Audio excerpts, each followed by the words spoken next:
focus on yourself, figure out who you are. You got all the time in the world. You Not the know, it wasn't it didn't start the boom. Hey, Drip. Not to cut you off, Shanika, although I did. Hey, Drip. I'm with Shanika. It's not about the generations, but Drip. You remember the first time that I'm talking about? We can speak as men. I'm grown. I do what I want to do. Hey, Drip. We knew we were done. We knew it was over and over. Hmm. Everybody talking about I'm grown. Okay, Drip, what do you do with somebody that say they're grown? Shit. Go on about your business. Yeah, thank you. You bad. Do your thing. Yeah, but thank God we had mothers. Hmm. Shit. You ever tell your damn dad I'm grown? Like, man, I just turned 18. I'm grown. I ain't got to listen to nothing. Mm. But when you say you grown, Drip, and now you get now that you are full grown, 20s, 30s, and you say about, well, it's somebody else's fault because they should have taught me. Man, you can't teach an idiot nothing. Damn. A- And you're through. And Oh, that's for Chanel with all that dang on damn. hand holding. Man, please. Damn. Not hand holding. Yeah. She a pandering? Okay. All All that right. hand holding. Man, you ever tell somebody you grown? Hey, Drip, you mind you Oh tell shit. me, I say, Drip, man, I need a job and I need this. And then I tell you, Drip, you don't tell me nothing. I'm grown. Drip, will you help me from that point forward? You bad. Do your thing. Oh, hey, Shanika, if I told you, hey, Shanika, I'm going through this, and you start talking to me, and I say, I'm grown. What are you gonna say? you got it. Thank Mm-hmm. you. Don't never use that word. I'm grown. Take that out your vocabulary, man. You I through. don't care how old you are. God Okay. Oh, let's keep doing the way we're doing it, and we can keep creating all this degeneracy. God damn. The, the, Okay. the Well, fucking the fucking degenerate is goddamn Shanika ass. She's goddamn degenerate. nah, man. You ain't gonna do shit nigga like that. I mean, Thank although you. Shit. you ain't gonna Thank do it like that, Oh, y'all but crazy as thank hell. hey, Drip, what's that movie where that girl that they buried in the well and she came out and she was going through the televisions and all that. And I got to pull it up later. And but you nigga got that damn dress on, man. Oh, I you was talking about the like Sixth creeping. Sense? The Sixth Sense. Yeah, that's what it was. I'm Yeah, like, motherfuckers going through the shit. goddamn TV and And shit. she was when y'all was going back and forth. I was like, man, she gonna put a hex on damn drip ass. But I'm glad she didn't. But your voice Damn. changed, so I thought she put it on you, demon. Voice. But nah, hey, drip. But then when you start using words like I'm grown, drip. I mean that pushes everybody away from you automatically, right? Just like at a job. And when somebody say, like Shanika said, you tell your boss, you don't tell me what to do. I'm grown. Well, you ready to go see HR because people and I ain't going to even try to help you, Drip. And we've seen it. So Take Black Beauty said women aren't taught what to look for. But what about the quality of men to choose from in the community? It's a problem with black men and women. But why does everything have to be but, but this? Why they can't just be like, okay, bet, I need to change. Clearly everybody got their own, mindset, but still, ain't nobody gonna sit up and tell you they fucked up neither. So, yeah, what it huh? is. DB Hey, say she hey, grown. yeah, I'm grown. Okay, well, you grown. That you mean you make your own decisions, right? You chart your own path, right? Yeah, Man, Kira nah, say, motherfucker. Go hold on, ahead, bro. Stan. Kira say boomers were throwing their granny panties on stage. I be damn. Not the Okay, granny panties. okay. And guess what? If it wasn't for them throwing them granny panties, you wouldn't be here. Mm-mm-mm. And guess what? They the ones. What? Hey, Drake. If you don't have time to do it, or Shanika, pull up the wealth in the United States, and the wealth is the boomers. Oh After all shit. the education and out of all this bullshit we doing and all the degeneracy we're doing, still the wealthy people are the boomers. Prime Make that say make sense. no. So Prime say being my second wife comes with a free BBL. Damn, you get a BBL for just fucking with you? That's Yeah, probably no, good I'm pussy. with.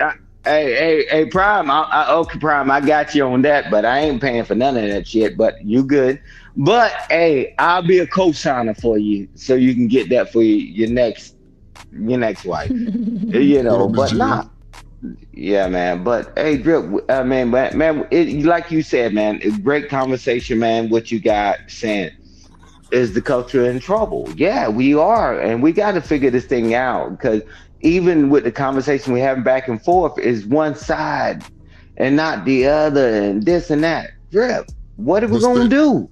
but stay. Honestly, I think a lot of men, so say, that be on these panels don't be the right person to give some of these messages though. That's why we're trying to tell y'all, like, some of these folks just be just really saying the most dumbest shit that make their own kind look bad. Like people say, why does everybody have to be one-sided? Now, one thing about my show is everything is both sides. I don't cake for none of that shit. If you're wrong, you're wrong. That's just what it is. But like, women not gonna tell men on these panels they wrong, but that's why I try to keep a balanced show where everybody can talk and get their shit off, because it might be some shit that somebody might not know, that it might hit different when Shanika say something or Chanel say something or Black Beauty, or either, well, I can't say DB because she savage, she cutthroat, but you know what I'm saying? Like, people gonna have their own mindset with this shit, and if we steady putting negative shit out on this, it's not gonna ever be right. We still gonna go home with a fucked up attitude, negative, off the rip. Like, ain't gonna be no more leaders. Everybody gonna think niggas can lead the goddamn, Lego toy company. No, nigga, we ain't talking about no fucking bullshit leader. We talking about real stand-up folks that's married 10 plus years. They got a balanced family. Like, ain't Hey, nobody gonna hey, say that though. hey, Drip, because this is the thing. When I look at leadership, I mean, in the true sense of it, is family, your wife, your children. The children are healthy, right? And everybody's healthy, right? But we can go through the textbook and all that. But it's like, hey, man, the family's good. We got away from that and we said, well, he's the CEO of the company. This person is this. Oh, well, she does that. Bruh, how does that help the family? Hey, Drip, we never stop having children. And them children, and I'm telling you, they're spitting your damn face. Mm. I don't give a damn how much money you made. You send them to all these damn schools and boarding schools. They say screw 'em. Man, oh Screw man. my So, parents. So we don't want to revert back to that. It's like, okay, what is leadership? Can a man and a woman? Hey, babe, I tell you what, I know you can't read so good. And she said, well, I fill out your application. DB say poor Okay. people have the most kids. Damn. Yeah, well, shit. They ain't got cable, they ain't got television. Well, shit. Well, they ain't got to worry about that because they ain't gonna have a house or nothing to get to. Man, shout out to Shanika. Damn, my own host got to support the show, man. Can we get some support? Goddamn. 3 hours, 2 hours. We having a good conversation. Everybody cooking. Can we get a super chat? Can we get a 99-cent super sticker? Everybody send me $1 in the chat, in super chat. Send me $1.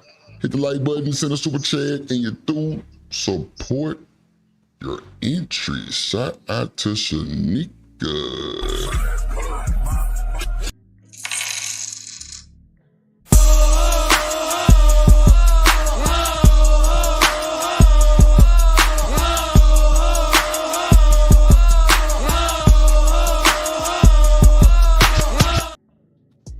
Oh yes, Stan, the correct movie is The Ring. It sure is. God damn, my bad, Black Beauty. The Say ring. since you read Yeah, my the comments, ring. man, we gonna Thank fight. you. Thank you. It's the ring. That's Yeah, I said the Six yeah. Sense. Yeah, but we Yeah. got some people, some down people in here, man, that just want to have a real solid conversation. I mean, without all that ego and bravado and all that, man. But everybody, man, we got Prime and and Sugar Bum DB and what you Who call they him, supposed to be? Destiny Child, They ain't DB. nobody. They don't do nothing but spin Yeah, records. right. Well, you Nothing. keep talking trash and they're going to drop you like they did the Yeah, other nah. time. They ain't got You enough money know, to drop me. Yeah, Hell yeah, they no. like they They can't dropped you drop the other Drip. time, but this is a That was some serious bullshit. That was a setup. conversation. That way you did get set up though, That Drip. was a You did setup. get set up, Drip. You did get set up on that one, Drip. Cause you was Well, in the back, and then Shanika got on the mic. Hey, get them guys, and I'm like, Lord have mercy. I said, boy, she this is did. going to be ugly. But yeah, yeah, Drip, these conversations, man, we got to have them, man. Let me ask the panel. I think it's just me, you, and Shanika on here. Let me ask y'all a question. And in the chat, do you think that as the culture to keep on with your title, are we getting closer together or are we getting further apart? Mm, that's crazy work. I don't think we getting closer together, Stan. That's for sure. Man, Ah, answer the question. I don't think we getting closer together. I'm on the Okay. fence.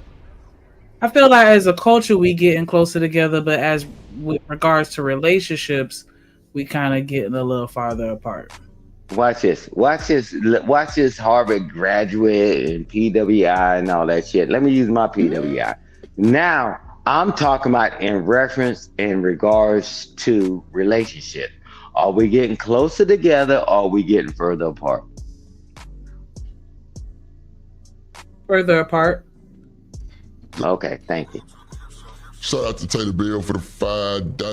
He say, "What up, Yeah, Drip? man. Hey, Yeah. Shanika, what it do?" I don't understand. He say, "What up, Drip? Hey, Shanika, what it do?" Shout out to my cool alumni Taylor Bell in the building. Also, real quick, Appreciate. Oh, go ahead, my bad. sorry, real quick, I want to give a shout out to A Dub for the Yeah. cash app. Appreciate you. Get a black, get a black, get a black, get a black. I played get it right, take off, get it right, get a black, take off, come on, get it right, take off, come on. Oh. Got the TMKC with the $2 super chat. She said, "Shout out to Drip, TMKC. Shanika, Stan, Chanel, and chat." Yeah. Appreciate But she that did love. good. She should have took care.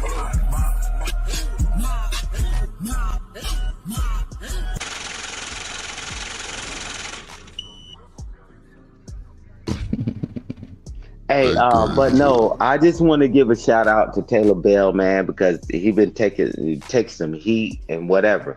But you and Shanika always respect him over here, and he'll support you, man. And and that's why I want to shout out to Taylor Bell.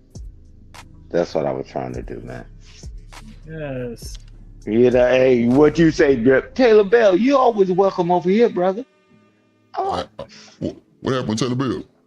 Nah, man, it's bullshit. I ain't gonna put it on your channel, but nah, Taylor Bell, man, he goes where he's welcome and celebrated, and he helped a lot of people build their channels, and then now they're trying to turn on him. But Taylor Bell, man, he's always been solid. I've never seen him deal a raw deal, man. But Man, me yeah, and that boy Taylor Bell graduated from the same school, so you yeah, gotta know okay, I'm yeah. dying with Nah, the kid. I'll tell you Oh, the both smoke of in the y'all. back. I'll tell you the smoke in the back, Drip. I'll tell you smoke in the back. Nah, Taylor Bell, man, he can drop all dang on night if he wanted to, but nah, he just letting you know I'm here. Hey, bruh, I'm here, right? So I mean, come on, man. The same people that appreciated him. I'm trying to figure Hey, out what you talking about, Stan. You talking about Taylor? Oh, okay. I'm gonna talk to Taylor Oh, Bell. got you. Yeah, you did say you gonna talk to the back. I got you. Yeah, because I'll I talk don't to know you in what the Taylor back. Bill Nah, did. Taylor man, Bill be nah. chilling. Yeah, Shout out nah, to he DB always 44. chilling. Hold on, Stan. Go ahead, Shanique. Shout out DB. to DBZ Easy. Now with the she be 4.99 super chat. She said, "I guess I'll throw something in the pot too." For sure, Throw a you're little right. change. Throw a little change for the Appreciate that. kid. Definitely appreciate that. Hey, twos and frues. Get a black, get a black, get a black, get a black. I played get it right, tighten up, get it right, get a black, tighten up, come on, get it right, tighten up, come on. Man, shout out to the gang. Shout out to DBZ. Appreciate Yeah. you. yeah. Salute to the family, man. Shout out to salute to the family. Emo. What it do? Nah, for sure. Let's see what these folks talking about, because I got a shitload of clips that's gonna be really interesting for the night show. Let's go.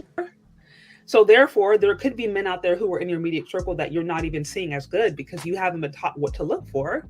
And then it can create this perpetual cycle. So some of this stuff, absolutely, I don't want to pretend like the dating market isn't crazy. It is.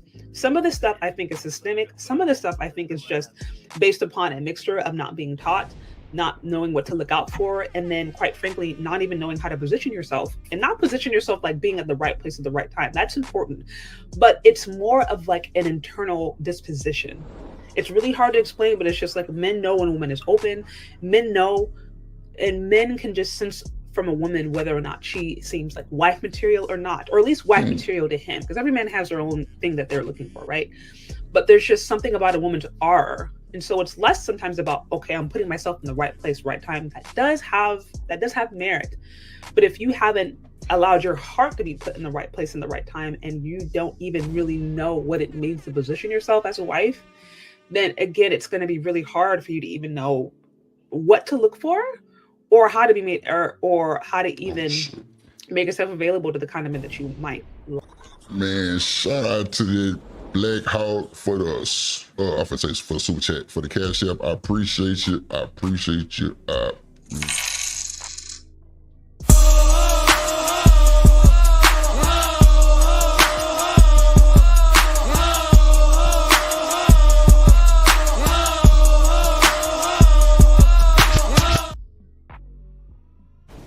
Appreciate you, my guy. Appreciate you. Appreciate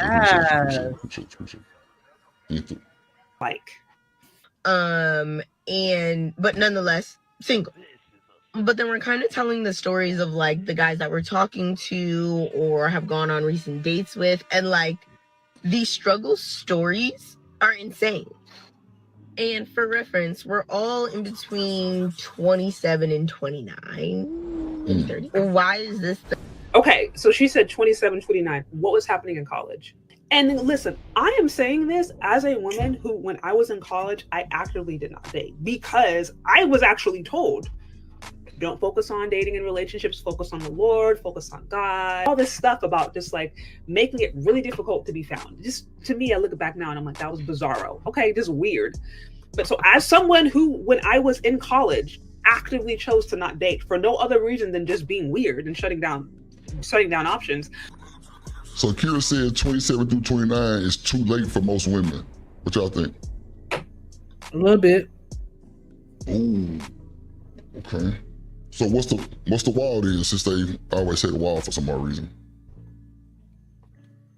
I mean, I don't know about the wall. I feel like that varies from person to person. But I do think that we should kind of aim at being married by 25 if that's what you're trying to do. You say 25? I think that, yeah, you should want to be married by 25. Yeah. Okay. That's just me, though. I think you should, do it young and build together. I respect it. Hey, Drew, do the math, right? Is that what happens, right? So let's say that a person has a child at a certain age. Okay. And by law, at least 18 you got to take care of. You're gonna have them when you 50, 60, or 70, where you can't play ball with them. You got to do all these things. It's a balance to it. And I understand some people wait later, financial reasons or whatever, if that's the purpose. But that's not what that lady was saying. She said, hey, just enjoy life and just go through all these guys and all this other stuff. Go through all this trauma and all this, and you're just going to have sex. That's two different things. I'm at the age, man. I mean, I got my grandchildren now, man. I could still run with them, man. If I'd had my man, please. And the biggest thing is people don't do things that's in the best interest of the children. They just thinking about them. I like to see your 70-year-old ass out there trying to go up there and trying to dang on run and play some football like you used to do back in the heydays, bro. Ooh. You ain't gonna do it. Ooh. Yeah, so it's like, man, it used to be a time that the people had their children and they in the early 20s or whatever, right? And then they grew together, like Shanika was saying, and they had their children and all that.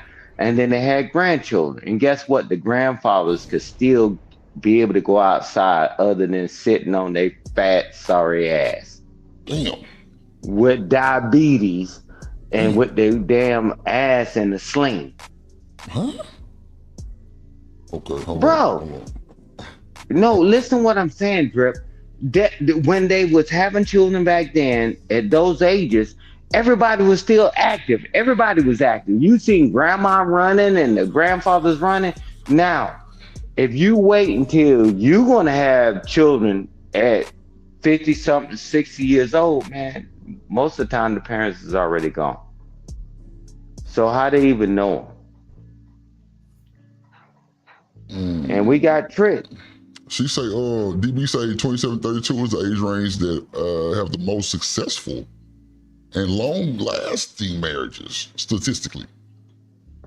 Yeah. Yeah, but if you're going to do 27, 28, okay, now add 18 to 27, right?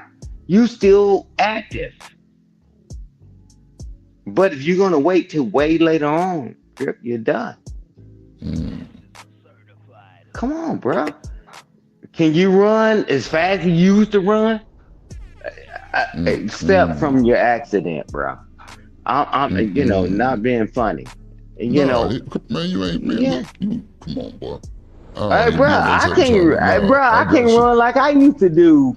I mean, we even with all the training I have. But I'm like, man, the quality of life, man, just being able to run in the yard and see my grandchildren and do all that stuff. And it say, Papa. That used to be the goal, right? Just like you say about your mother. And, and you talking about how she's so much gentle and kind with them. Yeah. Can they experience that? Hell no. Most of them going to be already passed away. Right. Come on, man. That's the way you I apologize. I think I'll read these comments. Go ahead, Chanel. I think that people should have the right to decide what's best for them in their life regarding, getting married, having children, because we don't live in a one-size-fits-all society, and people shouldn't be asked to assimilate to that. Everybody's different. How they're going to parent different. How they're going to handle stress is different. They may not even have themselves together at 25. So, or even at 30. So I think it's wiser to have children later if that's what's going to work for you and your family. But don't tell me what to do with me and mine. That's it. That's all.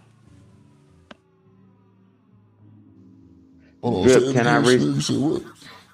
Yeah, because I didn't understand none of that. I understand. Everybody should do what they feel is best for them in their personal situation.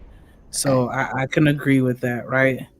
I'm just saying consider the children as well, because a lot of times as adults we make decisions regarding our family with ourselves in mind, and we don't always stop to think about how it's going to affect the children that are going to be exposed to that as well. And so that would be my only addendum to that. Like, yeah, also consider how it's going to affect everybody else in the family. That's what I thought I was projecting and what I was talking to a drip about is just the quality of the children. And I said, people don't consider the children because I'm tired of adults coming on panels. My mom whooped me. My dad whooped me. Or Oh they shit. abandoned me. What? Watch this. And then they have children. And guess what the hell they do? Did they do it better? Nine times Oh, out of 10, they do it worse. And I'm talking about you got to keep all those things. And like Shanika said, and thank you, Shanika, for jumping in. I'm old and I'm crazy. But you said that it's a balance between the two. You notice none of that shit that was said had nothing to do with the child. Because you're going to be a fossil in a second. And you talking about, well, don't tell me shit. And I'm telling you, Drip, that's went back to when people say I'm grown, I can do what the hell I want to do. If you're going to be grown and do what the hell you want to do, you take what comes along with being grown. You make a decision, you deal with what makes you being grown. You don't get to go backwards. But guess what? In the US, I tell you all the time, Drip, welcome to America. I can make this decision, that decision, or whatever. But somebody, well, bail me out. Hell no. Them days in the next 3 to 4 months is going to go away. And that's why I just put it strictly on the children. Because if you know that you got high blood pressure, diabetes, and all that, and you now, oh, I'm going to be 40 something years old and have a child. Are you concerned about the child or do you just want to have a child? Or if you wanted to have the child, do you have systems in place? Because like it was said, oh, I got money now and all that. Well, do you have the money enough for somebody to be a caregiver for your child? Now it's about individual, grown, complaining adults complaining about how they was treated growing up, and they would rather have children and put them in a worse situation, man. hold on, Stan. And I'm, for I'm gonna play me, some more video. they threw. Fur, what Let me up? give a shout out. Let me give a shout out to Coach Ferd. He said he ain't spend that whole 15 today, so he gave us 2 with the super chat.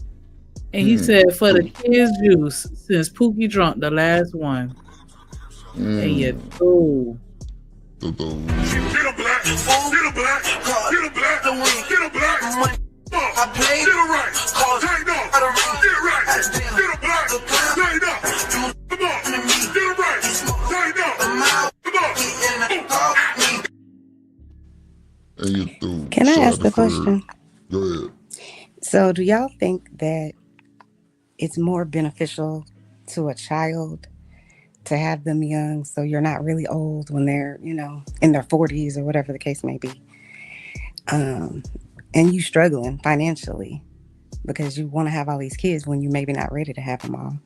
Or do you think it's better or hurting the children to rush into having kids? Whereas if you waited a little bit longer, if you can, I think that's smarter because you just have to be more strategic.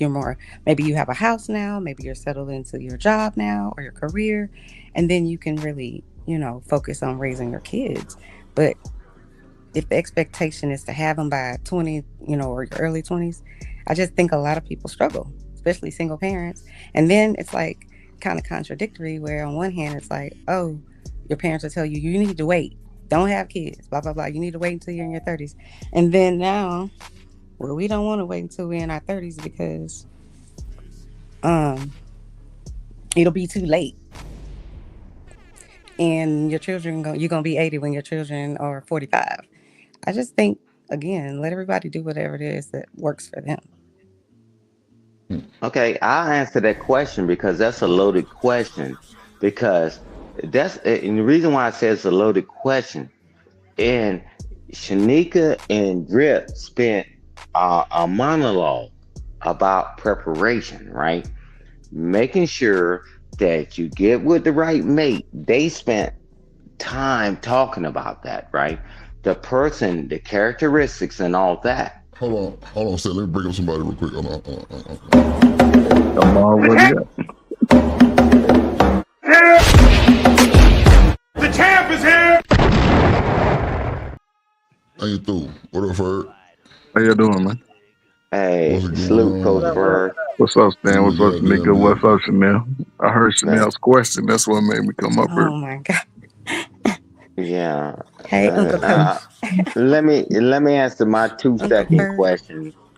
My part, because I know you're gonna knock it out the park, Coach Ferg. But it's like we was talking about being more responsible and setting things in place. Is not telling people what to do. We in America, right?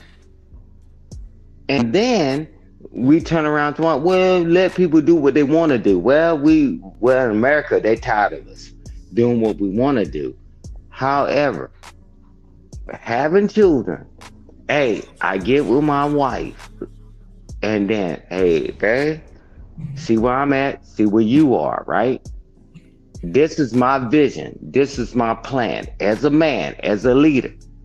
And I, for a lot of the parts of it, it worked out good. My children went to private school and they all got degrees and all this other stuff. It's all about what do you want? Shanika kept saying that. What do you want out of life?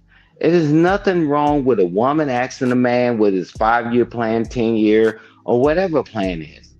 I'm telling you, I'd be damned if I'm going to wait till I'm 70 years old and have a goddamn child without a plan in place. It makes no sense. Nobody's telling nobody what to do. Nobody's telling nobody what to do in America. Nobody's telling nobody what to do in America. So that's why I'm telling you that was a loaded question. Do what you want to do. People don't have children. Some people do. I'm telling you, we trying to get to the point. How can we get closer for the best interest of the child?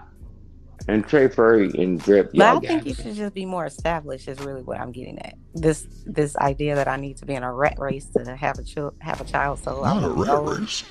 It's just, I'm not saying it's wrong. It's right for a whole bunch of people, but it's wrong for a whole bunch of people as well. Because you haven't established yourself yet. A lot of people at 25 have to move back home again, after college or whatever. So that's the only thing I'm saying. I think if you You have got people in their support, 80s ain't established. So stop the cap. what? Shout out to DB, man. She cooking today. She cooking. She say really most men don't have a plan. Men and women get together and figure it out together. Now, I'm going to finally, on the record, agree with DB because I know when I was in school, like I was like, like my dreams were set. I'm going to the goddamn league. I didn't have too many more plans after that.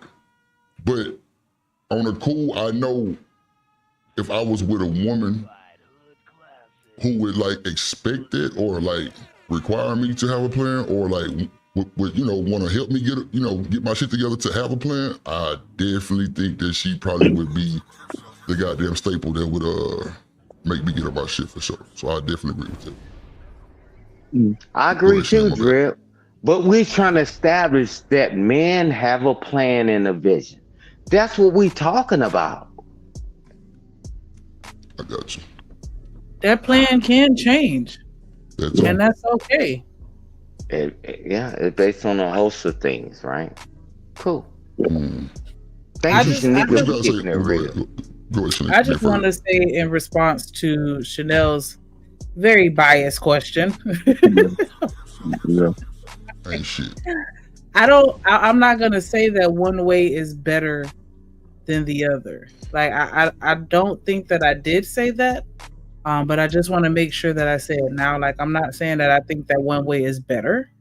But I will say that it's a different experience as a child growing up when your parents are closer to your age than when they're farther, especially when they're super established in their careers and they have obligations to their careers that are very important to them. And I don't think that just that one aspect of feeling like you're financially stable should be the only defining factor with regards to having children. I think that it's a lot of different factors, and one of the main things that I think of is just my body as the woman that's carrying these children, and how different that experience is when I'm younger, and I can bounce back a little differently than I can when I'm a little bit older. Like I had my kids a little older, and it was different than what my friends experienced that had their kids younger. But yeah, I wouldn't say one's better, but I mean, I just definitely think that you have to prepare yourself for whatever situation you encounter. But I don't think that it's a bad thing for you to have children when you're young. Yeah. Well, you think you're bow-legged now? You know, in the 20s, dude bow-legged at 40 when you weren't already exercising. So that was a loaded question, and I didn't like it. And you know, and it's fine because that's Chanel, man. That's family. I mean, like, man, you ain't did a push up, a sit up, or a pull up.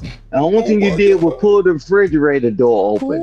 I'm like, come on, man. Thank you, Shanika, for keeping it balanced. Oh my God. I'm like, we never said which one was better, because you know how many people that I know in my life that had it all, had money, and had to rebuild all the people like the Elon Musk and all these people that we read. They lost so much money and got it back, and they kept building back up. So it wasn't about the financial part of it.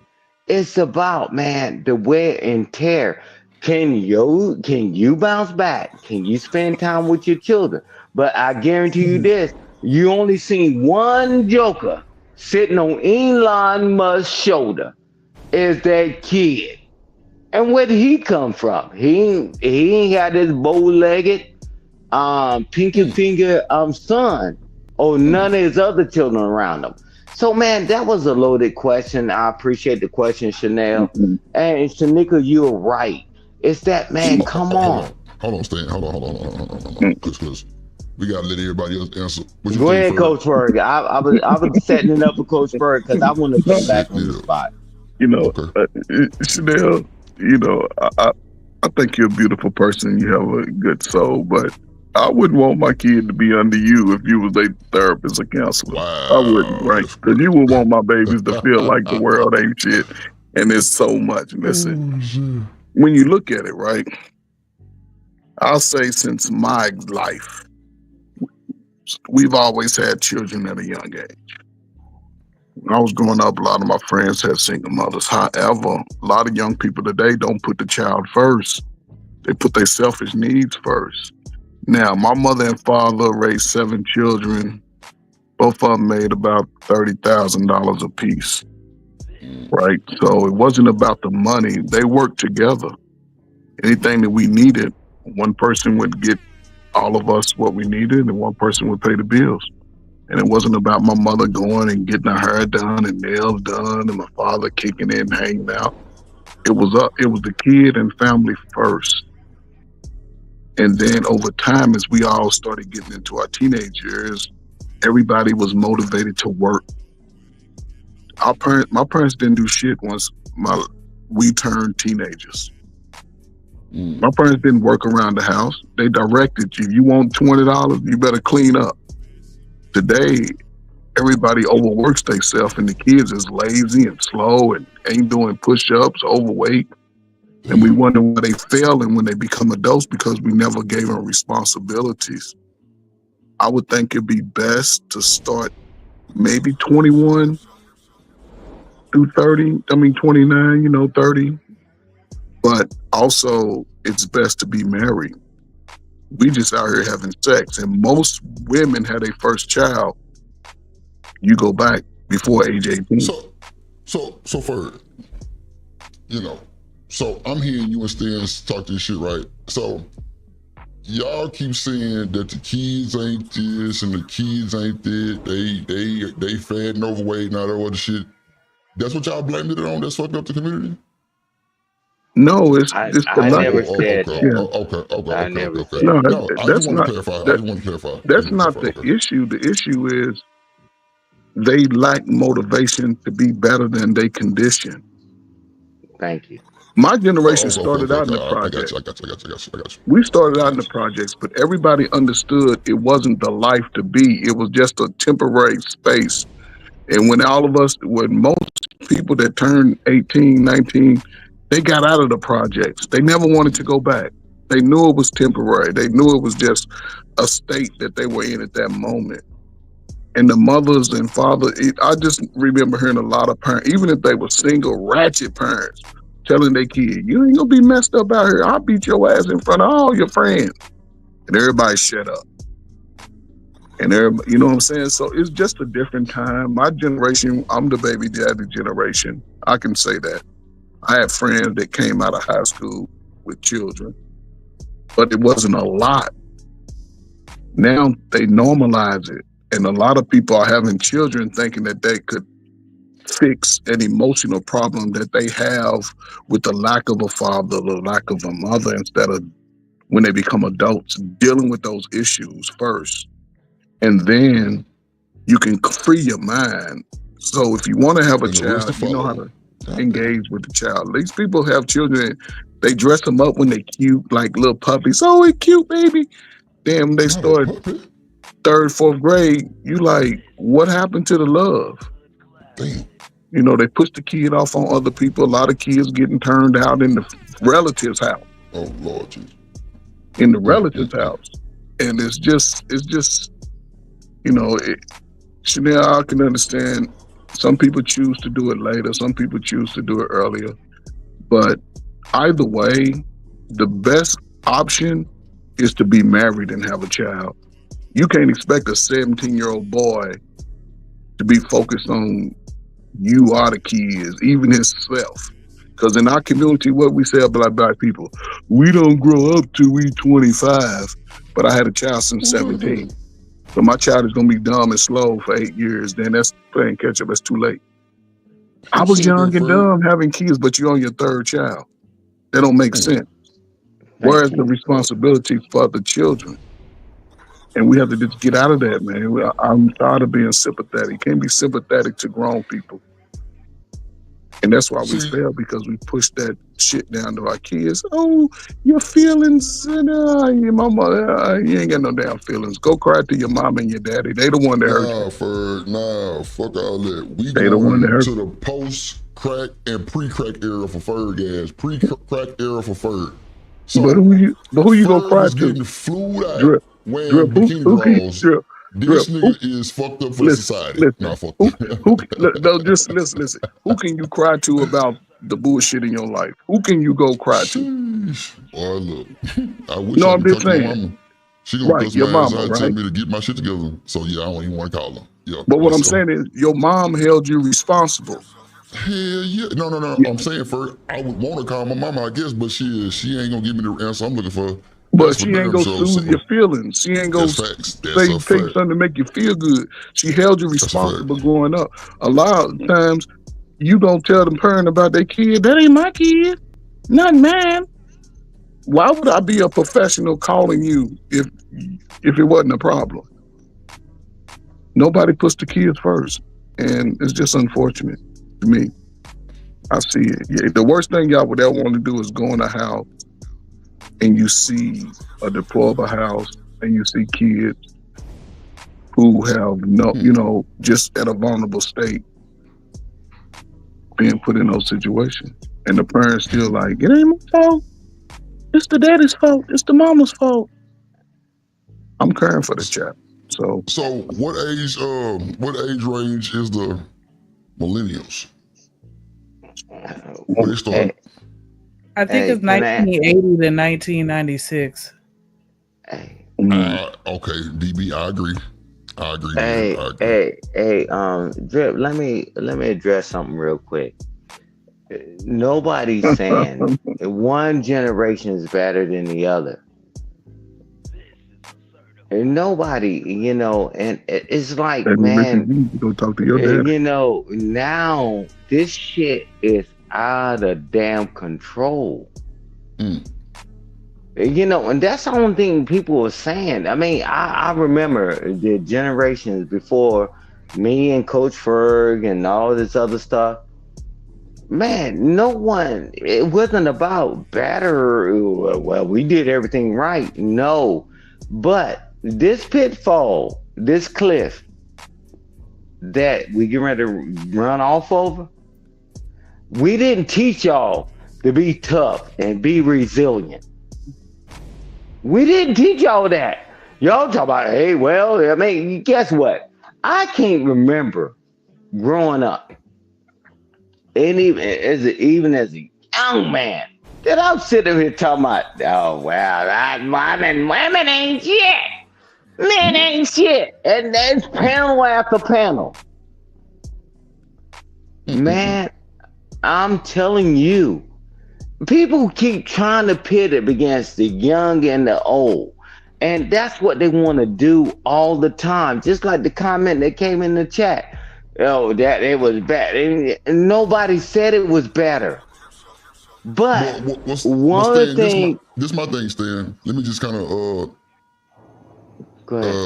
say something real quick on what you just said, because Stan, we know in real time when these young niggas ain't listening to these old niggas. Now, y'all had y'all run, and well, shit, everybody had their run, but we know it wasn't perfect on no end. But we can't see. This my thing. I don't like comparing to where they say, well, grandmama wasn't fucking. Man, we wouldn't know if grandmama was fucking and doing the most, or goddamn grandpa was fucking. We wouldn't even know that shit. That's why I hate when people say, well, you know what I'm saying? I come from the era, but my grandma wouldn't fucking. Man, you don't know. Nigga, look, nigga, man, your brother. Stop playing. Like, man, you seen 7 or 8 damn children. None of them motherfuckers looked alike. He got a family on the other side of town. Man, we not even talking about that. Me and Coach Ferg don't even touch on none of that stuff, right? It's just that, man, right now, this is something that is new. I mean, like really new, is that the economy, and we already got this relationship battle between us. Man, all these things are happening at the same time. And I'm like, okay, y'all, we can keep arguing. Man, I joined the biggest gang on the planet, and so did Coach Ferg. I'm like, okay, they're gonna take care of me and bring my family out and his family out. But I'm saying, it's got to be opposition. I said, hey, young guys, and when I was on old buddy shit. And they're talking about some dumb shit, talking about some Civil War bullshit. I said, man, y'all got to be out of your mind that you think that you're gonna compare it to shit 50-something years ago, 100 years ago, or the Romans. Man, these jokers can wipe any of us out at any time. But Stan, I don't think they talking about that part. I think they just talking about like comparing relationships and just how it was maybe different back then to where it is now. Because clearly it's a big goddamn difference. Like even the music is different. Like, y'all didn't have internet. You know what I'm saying? Y'all didn't have cell phones. But you know what? But you know what the biggest thing I saw is that I remember. Well, no, I don't remember when I was like 14, 15 through 18 high school. You know that we did a lot of stuff without parental involvement. We used to have dances on Fridays and Saturdays. Just a bunch of teenagers get together and we'd be able to dance throughout the whole party. People was doing their little smoking, their little drinking, whatever. But no, it wasn't to a point where the shit got out of hand.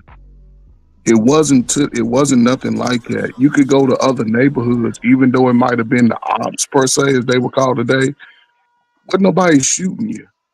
Wasn't nobody walking around with guns. The biggest event might have been a fight at the end of the school year, and the next school year they the best friends. It But wasn't Ferg, this that holding niggas had grudges. guns though. Niggas was getting killed. Like, come Yeah, on now. no, Like, but not when it was a little when they started to bring that crack into the game. That's when you start seeing brothers getting deleted by That's when you other saw the brothers. uptick. That's when Yeah, you it saw the wasn't uptick. like that during the early 80s. Maybe the late 80s, 88, 89, 2000, 2001. I mean 90, 91 when New Jack City came out, you saw the whole shift across the country. Every major city, the deletions for brothers was 400 and 500 a year. It was just ugly. Every year, it seemed like every year it was go from was that Gary, Chicago, Detroit, a couple of other cities, especially California. It just started that. Brothers wasn't doing that, you know, Yeah. and it's just unfortunate. And even, like I said, it's always been single mothers, young mothers, but today you see them, they put themselves first, and once not the child. That's the problem. You can't do Shanika, that. what you got to say about this? You over there quiet, probably asleep. Look, now you cut the goddamn camera on, boy. I ain't worth shit. Hey, What you got to Drip. say about this? Hey, Hold on real quick. Hold on. Shanika, what you got to say about this? And then Chanel instead. Nothing. Okay, go ahead, Chanel. No, I didn't have anything to say. I thought I heard you call my name. That's why I said But something. I said Shanika. I mean, what the fuck? Who else on the panel? All right, go ahead, Stan. Hey, Drip. Hey, Drip, how old was you in 2008? Guess it. This the. All right, watch this. I mean, I'm more concerned about the economy, right? Because then that's how we got that all this, the people broke and all that, whatever. I'm telling you, we keep going with this DMP conversation, women are bad, men are bad.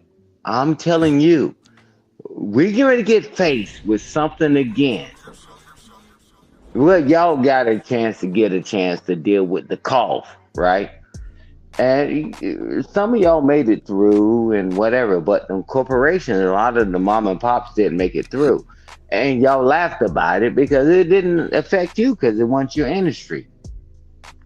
Man, you can pull all the history you want, but the only time that we ever achieved anything in history, and they can put the receipts on this, is when we actually work together as a collective.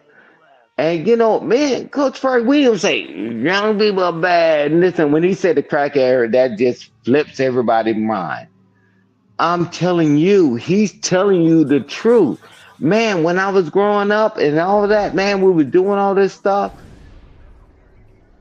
Some people lived it. And now I think I'm about to get them Coach Ferg's damn thing, man. I sound like when I get on these damn panels, you motherfuckers on crack, sherm, and all this other bullshit. What? And it doesn't even matter to me. That part, that was just a jokey joke. Yeah, but it jokes. does. But it just that part was a jokey joke because I want to give Coach Ferg his flowers. Man. No, they can't take jokes, man. You know they can't joke. Yeah. They can't take a joke. But what I'm saying is that, man, this economy, man, this shit gonna get flipped upside down. Drip.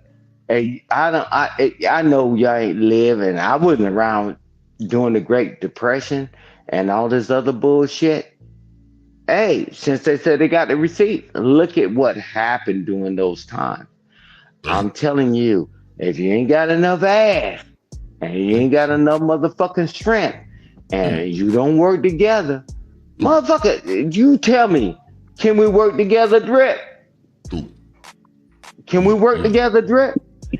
Because, hey, Coach Ferg, you remember growing up, you remember when Mr. Johnny needed to get his house get the roofing and shit. We out there cleaning that shit and we Yeah. picking up shit.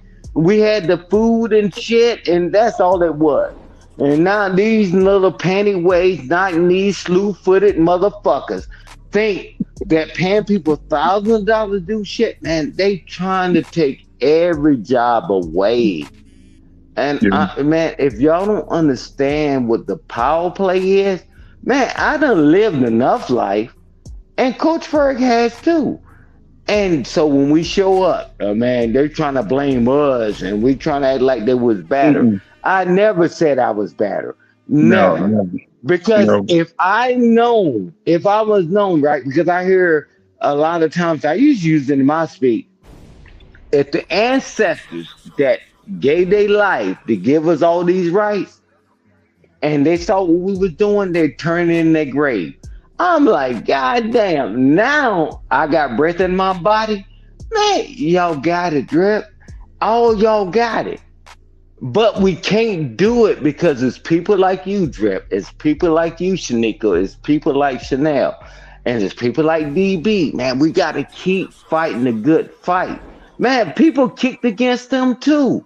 But, bruh, we're going to go through something that we've never seen. Oh, did you ever see that all these countries are going through all this shit with all these tariffs? Bruh, we've never seen that. And guess what? Who are the low hanging fruit? It's us. Man, Coach Fergie, unless Drip tell us never come back, well, Drip never will. It's like, man, that's why we're here, bro. This shit is crazy to me. I'm like, God damn, man, man, if some shit hit the fan right now, the motherfuckers say doo doo doo doo, and I can get my family, my grandchildren, and we're gonna go on the ground and we're gonna go to the base and we're gonna go. You And know that's right. I'm like, man, 35 years of honorable service. But I'm saying, man, it's not just about me. I'm like, so everybody's all cocky. I'm a department head, and I'm the man. Man, they cut. I'm gonna tell you one thing about the head. They cut the head off. But Man, hey, until Drip tell us, hey, Coach Ferg, you got the mic back. But man, we're no, gonna keep showing up, man, because man, we never said our generation was perfect and all that. Man, we learned a lot through the pains, the torns, the snares that you've never even felt. However, you ain't gonna spit in my face. And mother made you, and you know what the rest of that sentence go. but Stan, brother, one thing that I learned and understand in the field that I worked in, to be a success in like say you're working with youth in a program or whatever, if to be a success, you only have to get 20% to improve. 20%. 80% can fail.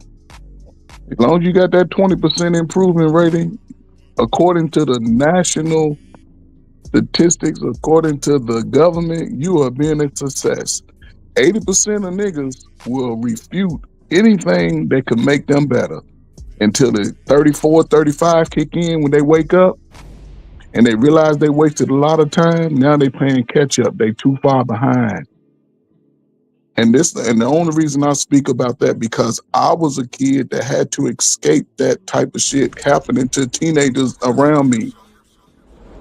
If you didn't go to the military, college enrollment increased 300% for black people in the 80s. Everybody was going to college or the military. And those that stayed in their neighborhood, a lot of them fell off. A lot of them got caught up in that whole lifestyle.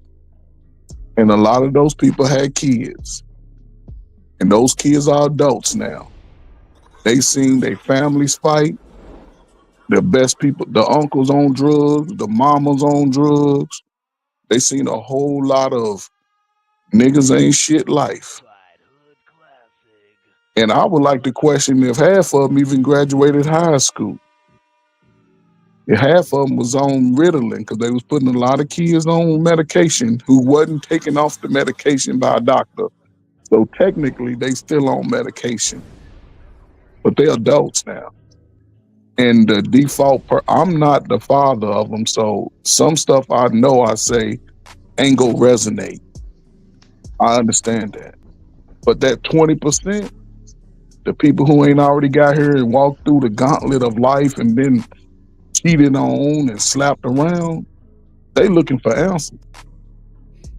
And you can't let people feel sorry for themselves too long, because you don't get nowhere in life, in culture, outside of nigga nation. You got to think about how you go survive within the world. Not everybody can go on YouTube and host a panel and talk about YouTube because they all in their feelings. So you have to be able to look outside of your comfort zone to move better, because kids are looking at you. You don't want no kid to think this, as far as we going, is living in mama's house. I feel you. So it's a unique time, man. And I'll say this about Gen X. Most Gen Xers are retiring now in their 50s. It's motherfuckers now who just starting to work at 30, at 35, starting to think about getting a real job.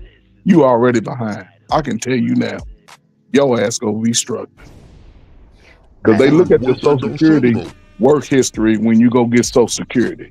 So if you ain't paid into Social Security, you might not get too much, maybe $200-$300. So hold on, let me actually go. Hey, but I would say this one thing. Go ahead. I would say this about Drip. Drip is full of shit. Drip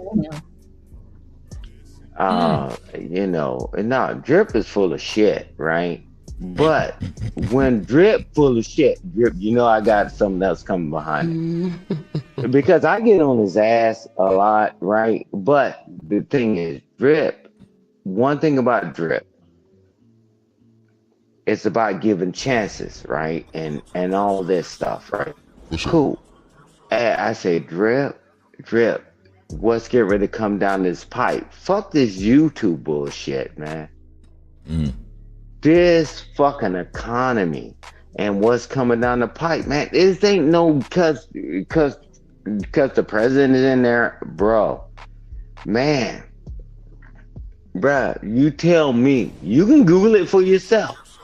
We was at the head of the UN. We was ahead in all these damn heads of state, right? And now they starting to work together, right? And I'm telling you, if we don't look out for one another, and Coach Ferg, and when I get off the shit, I'm sing you this business plan that I got working on. I need you to use your crazy ass mind, because you chilling. I'm gonna send it to you too, Drip. But this is the thing. But I'm telling you, if we don't establish, man, we can't keep playing these same games. Oh, I'm strong. I'm independent. Oh, I don't need no woman this. Okay. Well. Drip, when this shit crashed, we done seen all these traumas that happen in this world.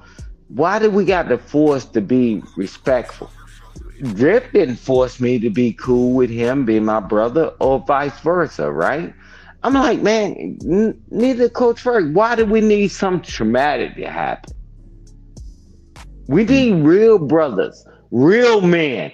Damn all that shit talking about, I'm gonna give the woman all the shit and all the responsibility. Man, god damn, hell.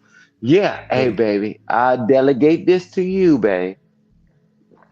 Because I know ultimately I'm accountable for the outcome.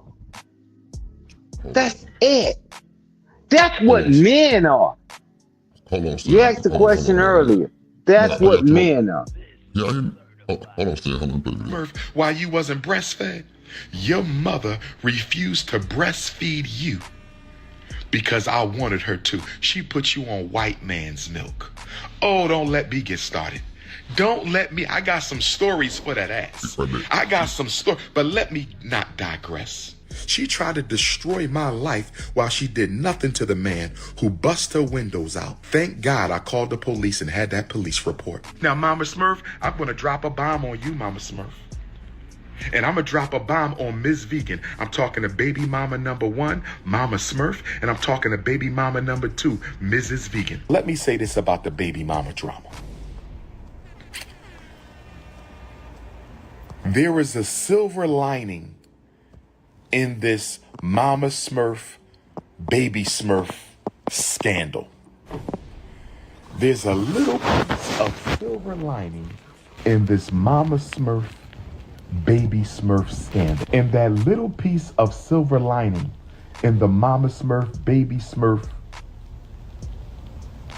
dishonesty tour, dishonesty and revenge tour. The Mama Smurf, Baby Smurf dishonesty and revenge tour. The only silver lining about it is y'all making me go after my baby girl 50 times harder. Y'all making me go after my baby girl 50 times harder. So I done already sent the message to baby mama number 2, Ms. Vegan. You have 2 weeks to produce my child, who you've been keeping from me while I've been paying child support. Just like baby mom number 1. It's deja vu. So you're telling me that now he feels compelled to play a role in his younger daughter's life because of the fallout from his older daughter and him being exposed as a deadbeat father. And y'all still defending this? Seriously? Are y'all still defending this? Let's look at it from a different perspective, right? The reason why, because I remember when Umar Johnson first burst on the scene and he started getting a level of visibility and he jumped on the Breakfast Club long time ago when he first said that he wanted to build a school and he was looking for donations. And I said, oh, wow, that can be a novel idea if he's a stand-up guy, because I actually was rocking out with a lot of the things that he was saying, because he was talking about how they are feminizing our boys and all of that stuff. And I largely agree with Umar Johnson on a lot of the things that he said, like when he was talking about how Dwayne Wade was doing what he was doing with his kid and all of this stuff. And I said, you know what? This could be a novel idea. 15, 16 years later, still talking this nonsense. And so I believe that one of the reasons why is not only because of his character, is because he's the type of person that you can't do business with, because he has so many things going on that is not conducive and does not bring positive light and visibility to any large investor that would have believed in him in the first place. I mean, I'm not going to get into the school. We all know that, listen, if you really wanted a school, you can get a school open without even thinking twice about it. It's just a long-term finesse, in my opinion. But he's really untouchable when it comes to you wanting to help him and then attach your name behind it on something that you think is positive. A, because we're not really sure that he's going to do what he's supposed to do with the money.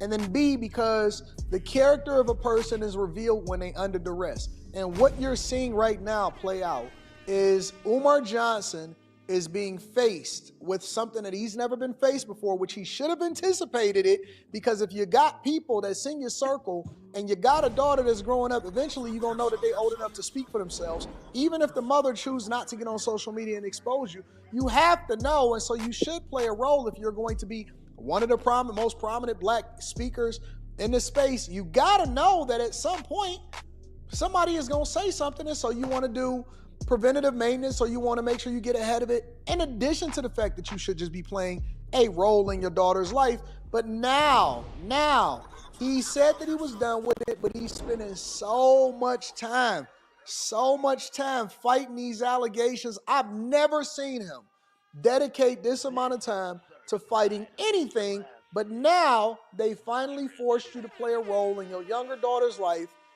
and now you want to start having a conversation about it. Let's hear more of what he got to say. Hey, did you stop it? Deja vu. You know, no, I was just saying, ask, could you stop it? What Anton is saying is true. He's been speaking, I guess, Black pride for some time. He's been one of the few vocal voices in the space. One of the issues, and I think Anton touched on it, say his child did do that, right? Well, she did do what she did. I think it would have been better for him to just sort of go to her behind the scenes than to come to YouTube, because it sounds just like YouTube rhetoric when people get their feelings hurt. They come on YouTube and then they want to spill out everything and tell the story then. But it would have been, to me, talk to your children outside this space. And then, if there's something that can be ended, it'd be great to see it build in real time where people can sort of see, okay, despite not having a relationship at some point, at least we can build on that. But now he's just sounds like, any other typical YouTuber who talks about, I don't know. I just think it was a bad idea. But I can say this about anything that you want to do on a large scale when it comes to business. The one thing white folk know, they know your business. So, because if he was everything that he said, he wouldn't need black folks' money to build a school. White folk would have let him build a school. They let LeBron James build a school. They let a few other people build a school, but they must have knew something in that capacity, because as long as you have your ducks in a row as far as your legalities and paperworks and insurances, then you can do it. So it's just, I don't know. I think he puts the space in a gray area because a lot of young people are growing up. And that's why I think it's best, and that's why I say, go talk to the person that you believe hurt you or feel that hurt you. Go talk to your parent. It's a hard conversation. Go talk to your father, your mother. If he wasn't in your life, he wasn't there, go talk to him. Ask him the tough questions. You may find out some shit that you was lied to about. But again, if you want to break that barrier, break that one thing that's holding you back, you have to sort of face that issue. Get it off your chest, get it off your shoulders so you can think clearly and move clearly. You can't make excuses being black once you turn 30. Nobody listen to you. You just another nigga talking shit. You can't make excuses. The world, America won't let you make excuses. So that's all I'm saying. It's nothing, people are wrong. Parents are wrong. But don't hold that on your chest all your life. Then you have kids, and then you making excuses on why your kids ain't thriving. No, go face it so you can get it off your chest. And maybe, just maybe, they may be a better grandparent than they were a parent. Because everybody comes to an age in life where they want to change. We see it all the time. I feel like I'm better, I'm wiser. Okay, well, wiser, it calls for action. No more talking at that point. So I don't know. I don't think he should have did it until he mended the relationship. Yeah. Hey, Coach Ferg, I will just tell you this.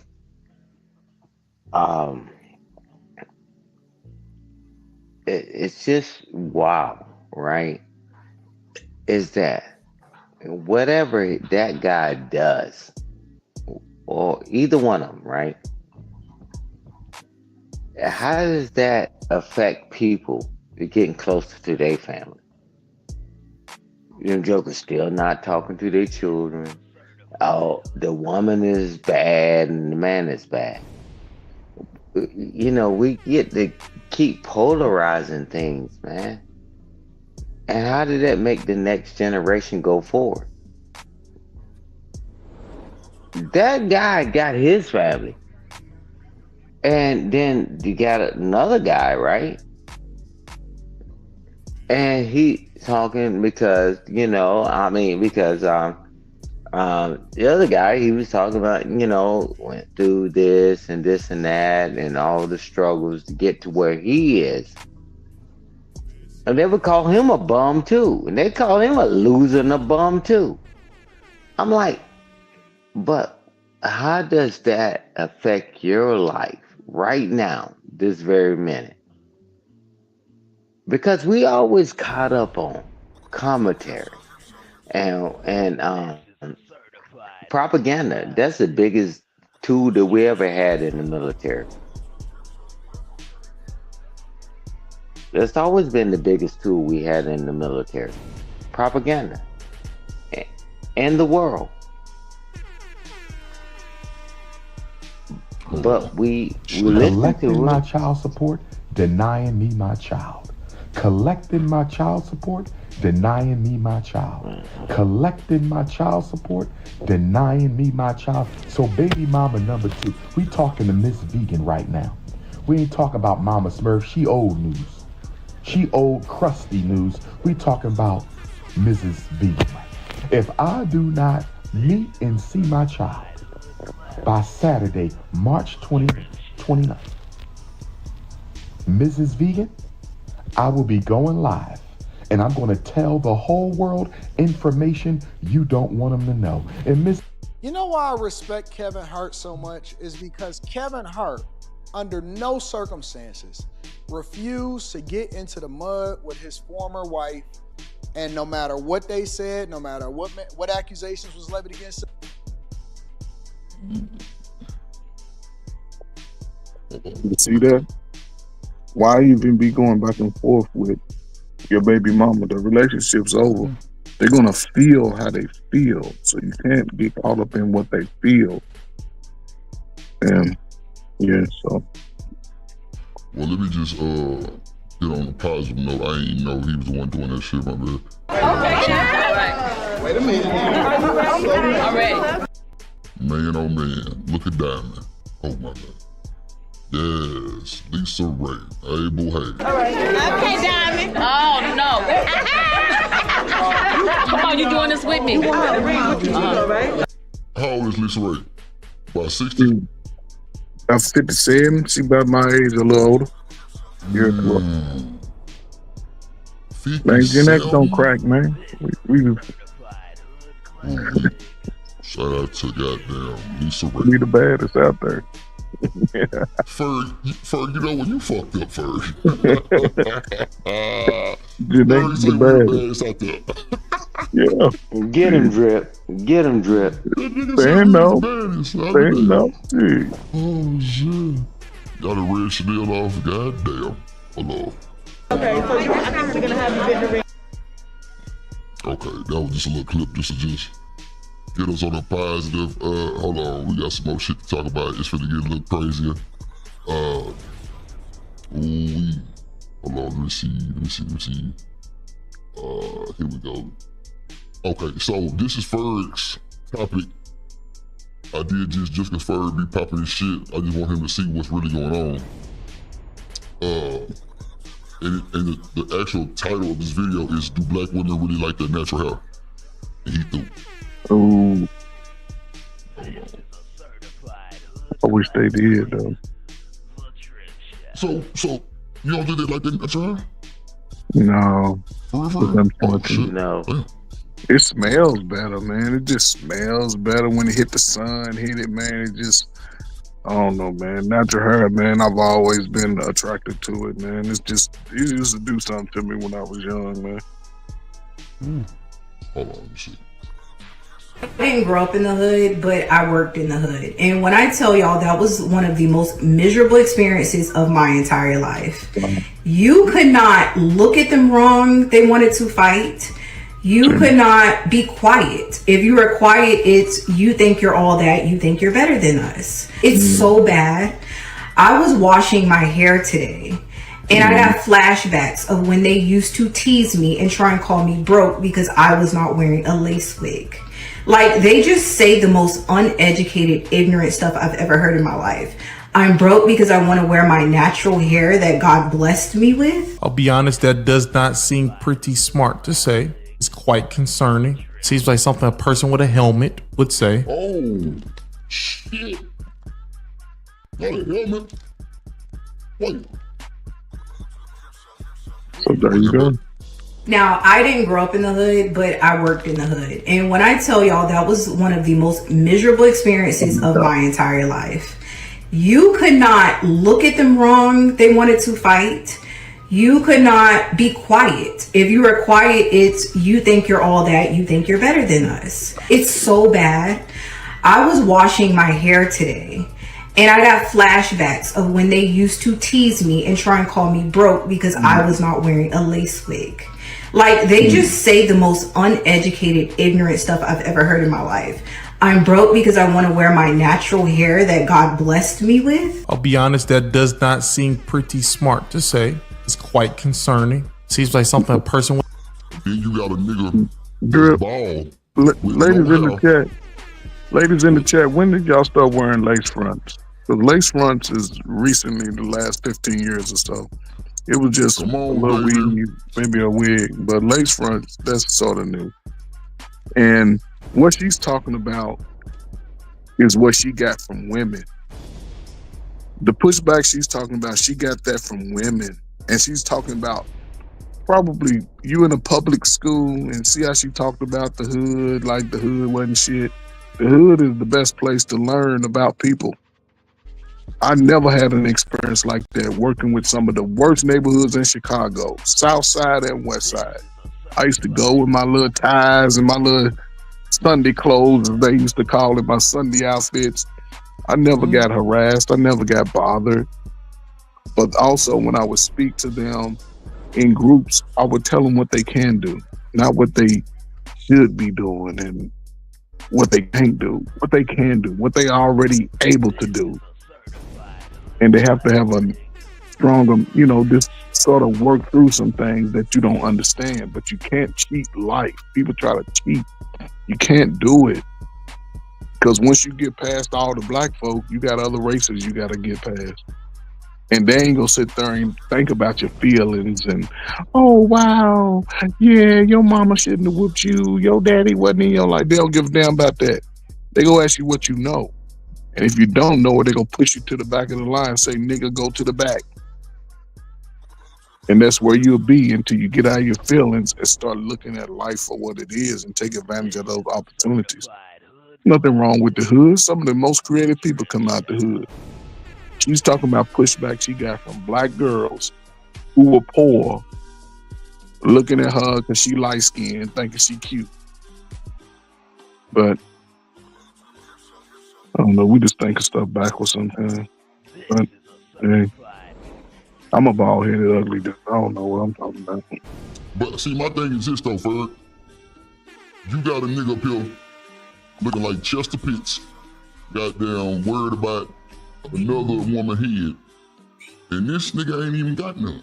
And ain't nothing wrong with being bald, but it's the fact that who give you the authorization to tell any woman what kind of hair she can wear, what makeup she can wear? Like, when you say she don't qualify for me, that's just you not choosing. That don't mean that you go tell her she don't qualify. Like Ferg say he don't like wigs, cool. He not looking for a woman with a wig. It might be something that he might be attracted to, but if she got that wig on, he gonna look the other way. Yeah. I think that's good discipline. Some niggas who goddamn try to make it work and then get with them and then try to change their whole image, that's not gonna work out for you. And I think them be the fucked up relationships. Niggas that come in there trying to change them, knowing that woman already said she was a Black Panther. She told you she was a Black Panther. And you come in there trying to tell her she gotta change the tennis ball effect? You crazy as hell. And I don't know why that like some small shit like a wig and makeup can really break the relationship that bad. I don't understand it. I don't understand, bro. That's like a woman telling me to cut my beard. I'm like, what? Yeah, but just that quick, you just seemed like offended. But we can go tell you motherfucker what kind of wig, or you can only wear this wig on Tuesdays. Crazy work. When the guy, so when a guy calls a female a baddie, what is he talking about? Her whole aesthetic, Ferg. He's talking about the weed, the makeup, and her body, right? It's not about the wig and makeup, Ferg, because no, what I'm saying is, a woman a baddie, it's the body style, it's the. I mean, it depends on how fast he call a baddie. Drip, you can take a dark-skinned sister with natural hair, and she's too dark. Her hair ain't ain't good enough. They gonna make up some excuse. But if she's one of them little dumbass, slow ass light skin, and most of them be slow as hell, cause they been told they pretty all day life, they cute.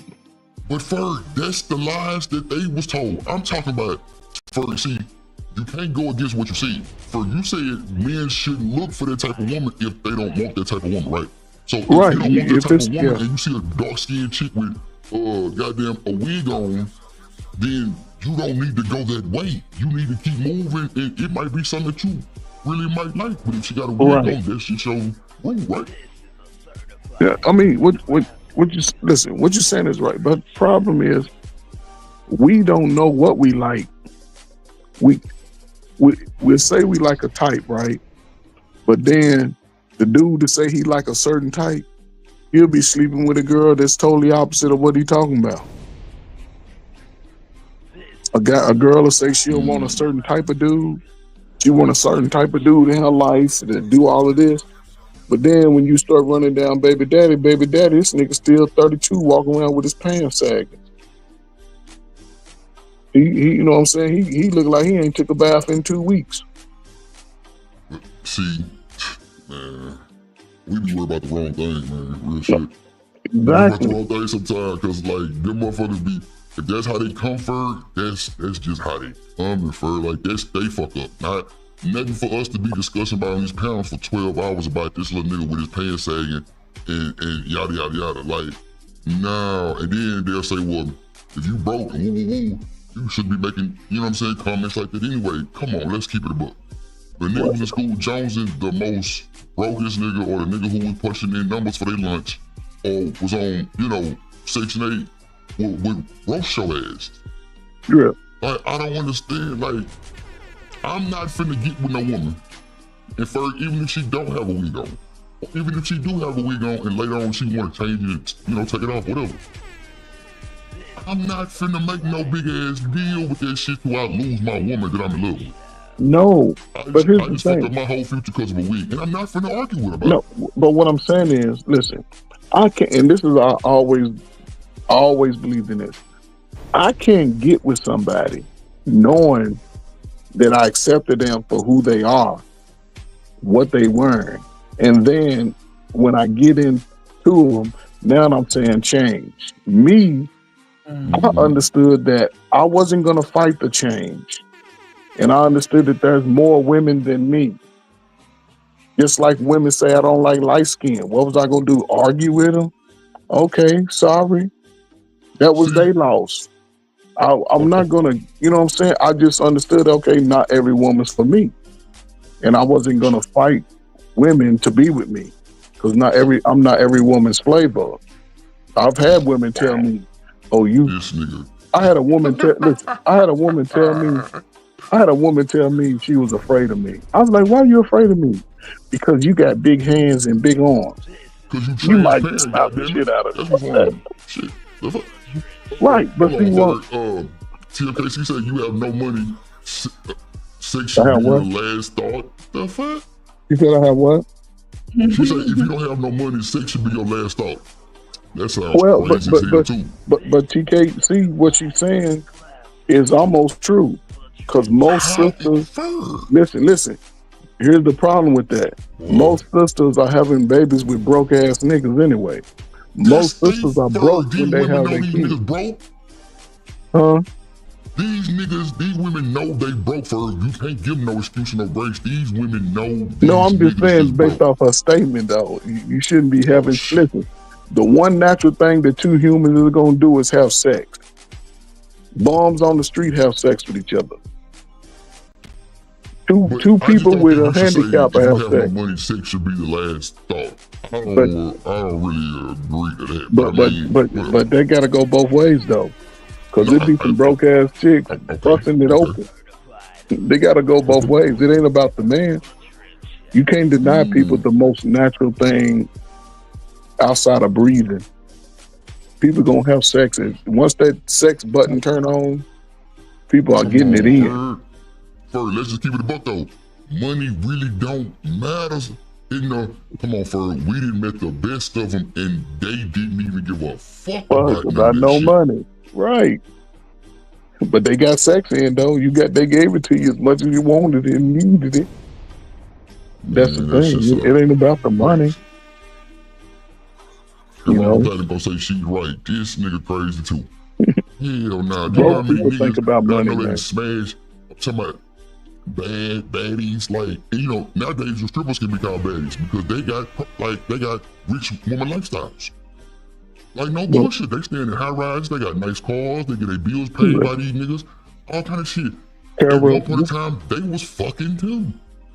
And see, here's the thing. When we get 35 and 40, now it's about the money. Wasn't nobody out here thinking about no money at 18, 19. It don't make no sense. You know, when you hindsight is 2020. Yeah, everybody turned 35. Everybody's smart. Everybody's Elon Musk. Everybody running Google and Apple. But then you gonna look. Let's go pull them bank accounts. Oh, nigga, you got a 550 credit score. Oh, you got debt that you barely making payments on. Oh, you living in an apartment? Man, hold up. What are you talking about? Okay, so first, watch this. This gonna make me sound so hypocritical to bring up Beans' little podcast statement that he says all the time that I used to think that was crazy as hell. So Kira just said, no money, no honey, right? Beans said all women are prostitutes. Don't that match what he said though? No money. Just proved my fucking point for his transactional. Come on, that's what he said. Yeah, transactional. And shout out to the nigga. I'm telling you, she just proved my she proved Beans' point just now. No money, no honey. That sounds like some. I would like. Listen, I would like to know the age. I guarantee she 35 and under. I guarantee it. How old are you since you made that comment? How old are you? I know you ain't 45. You 35 and under. But what if she is 45 saying no money, no honey? No, they. Cause Shanika say that shit too. And she, somebody said all women are gold diggers. 49. Not all women. No, I don't say that per se. I just. I'm missing this. See, Kira just said all women are gold diggers. No, not all women are gold diggers. No, I ain't bullshit. No, not all women are gold diggers. You know. Well, first, Shanika did tell us one time that she used to go to these bars and she knew niggas was gonna pay for her food. Is that a gold digger? Or is that an opportunist? Well, nah, it ain't an opportunist because she ain't really want no. Well, I ain't gonna say that because I don't know what she wanted, but maybe she could have found a nigga. I just wanted to eat. That's all I wanted. Yeah. I just noticed the pattern, and so after a while, it was like, fuck. How old were you doing that time? Robert said 45 is too old to be selling boxes. I said, how old were you doing that time? My late 30s. See, that's what I'm saying. 30s. See, you don't know what you'll get from a 30-year-old sister. You can get a mature 30-year-old. You can get a child at 30-year-old. You can get a 3 or 4 30. They all over at 30. I agree. They want to get married till the nigga break their heart. Now F all the niggas. You know, it's just. I used to hook up with females because I wanted to eat too, and guess what? They was buying. They was spending. They was taking. I ain't saying what she did was wrong. Clearly, if she had that much confidence to know it was gonna happen, clearly it happened enough to where she knew it was gonna fall every time. Mm-hmm. So you can't be mad at this nigga for doing that shit. It's just funny that she knew at certain spots she went to, shit, everything getting paid for, and my friend. And we know that shit going on. We know that shit going on. It is. That's why we do be arguing like, oh, I'm not gonna pay for your friend. Yes, the hell you are. Mm-hmm. Everybody ready to pay for your friend, Shanika. What is you talking about? Everybody ready to pay for your friend? Who's ready to pay for your friend? Okay. Almost there. Sex rich or poor, they having sex for sure. Yeah, they gonna make it. Nah. The thing is, I've encountered situations. A nigga can be broke with 800 where men have bought my friends and they've paid for me and my friends to eat. Yeah, what age group was it? I'm not saying that that's a requirement or something that I forced on them or anything like that, but it's just like, hey, if I come to the club with my homegirl, I'm leaving with my homegirl. So if you still want to be in my face, then we're a package deal. Like, I'm not gonna go drop her off home and then come back and meet you at the restaurant. I'm not doing all that. Now or never. Tanika, how old were these guys you was over getting meals out of? We were the same age. Oh, y'all must not really been attracted to them. Oh my God. Who you talking about, me? Well, see, Ferg, you see, it's always something for something, though. You feel it's always got to be something for what y'all must have been attracted. Transaction, but it just happened. See what I'm saying? That should be weird. Like, well, goddamn, like, when is it ever gonna be just that's just what it is, and they need to take goddamn accountability, or if it is any accountability to take? Because Ferg, guess what? Them niggas walking up on her. She ain't gonna walk up on them asking for no goddamn me GoFundMe. Right, that's walking what up I'm on saying. her sitting down. Yeah, it wasn't not.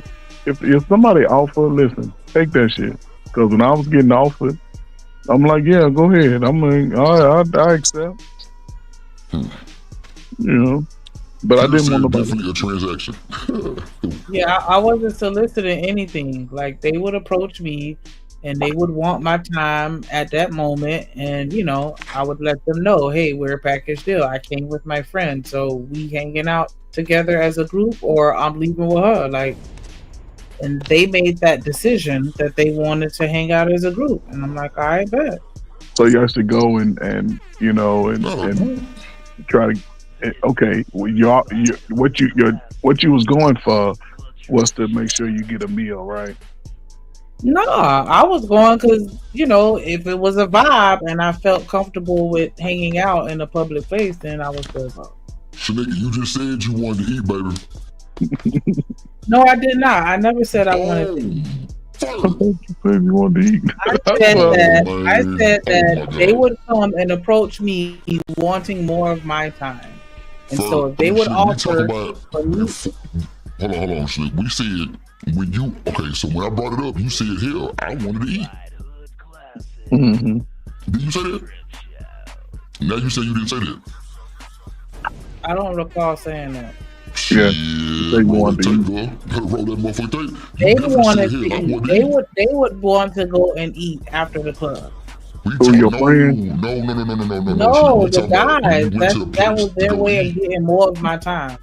No, we talk about when you went to the place to go eat and the guys paid for your food. Oh no, I'm talking about when I used to go out. When I used to go out to the sports bar, I was just there to eat. I went there to eat food. Like, that was the purpose of me going. I wasn't going there to, for any other reason. Listen to me. When I was going for myself, when I'm going out to eat by myself, I'm going to eat. Like, I'm not going there to meet nobody. I didn't have any ulterior motives. That's what I was talking about at that time. You knew the nigga was gonna pay for your food. I mean, yeah, but that wasn't the reason why I was doing it. Like, I wanted something to eat, and I like their food, so I'm pulling up. I knew that once I went there, you know, 10 times out of 10, somebody gonna sit in my face. But 10 times out of 10, Ferg. I was going to get something to eat. She nigga did say, I knew I was good looking, that these niggas was going. 10 out of 10, Ferg. What are we talking about here? Crazy. She say, not 8 or 9, 10 out of 10. Yeah, 10 out of 10, not 8 out of 10. Every time they sit down, they was buying, huh? Different niggas. Probably with their shirts tucked in. Shanika, was it ever a time where you turned meals down? Well, Ferg, when I got older, yeah. When I got older, I started turning down like everything. She lying. I'm for real. If I don't like food, then I'm not gonna be accepted. You ain't gotta prove nothing to these panel or nothing. No, I'm saying as I've gotten older, I've started to decline things because I know they come with strings. in most cases. And so if I don't want to play with anybody's emotions, so if I don't like you like that, then I'm not going to accept gifts from you. I'm not going to feel comfortable accepting gifts from you. God, if I'm going to eat and this motherfucker comes sit at my table popping her shit and offer to pay for my food, oh, for sure. What you mean? If you got older, I wouldn't accept the gift. There ain't no damn gift. You offer. I'm taking all that shit. That's a donation. That's what you just did. You just donated to my United Negro Eat Fund, or goddamn restaurant fund, or conversation fund. I said if I'm not interested in them, if they approach me and I mean now, if they approach me now and offer for my food, if I'm not interested, if I look and I already know it's a no, then nah, I'm good. Well, nigga, you probably 1 of 10, because the other 9 they gonna take that meal. Nah, back when I was younger, yeah, I take that meal, but nowadays, nah, I don't even want to waste your time. But I'm just saying, nowadays, the women who late 30s, 40s, they gonna take the meal and want a few drinks on top of it. They don't turn those meals down. Yeah, that's what I'm saying. I done seen motherfuckers literally get off my bus. A nagging ass nigga was sitting on the side of them, kind of giving them that look, trying to get them to dance with them all night, right?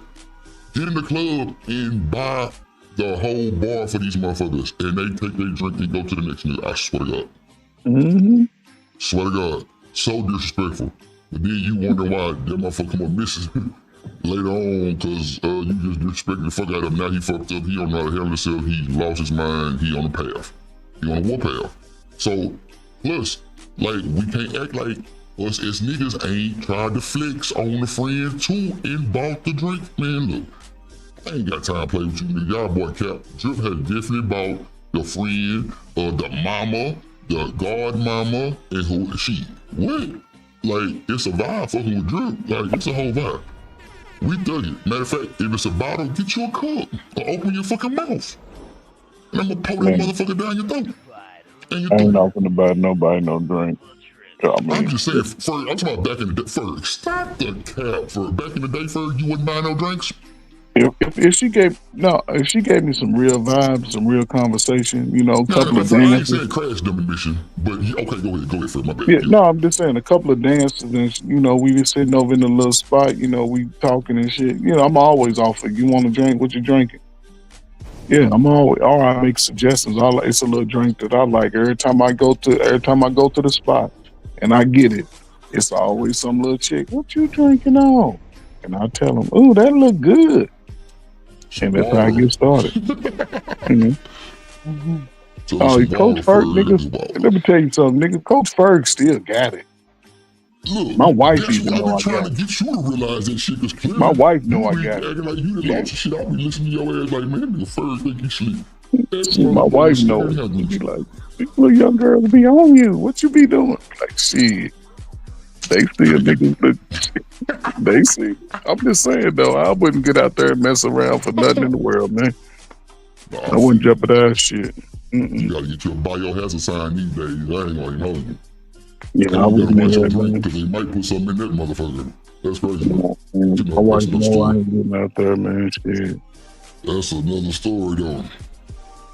And look, it's women that be trying to flex buying niggas drinks. What we talking about? Oh yeah, they'll do it.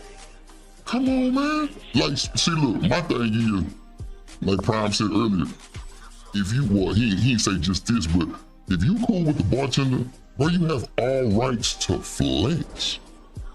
What? If the nigga giving you the drinks and he know what time it is and you just really tipping him, bro, you better cut up.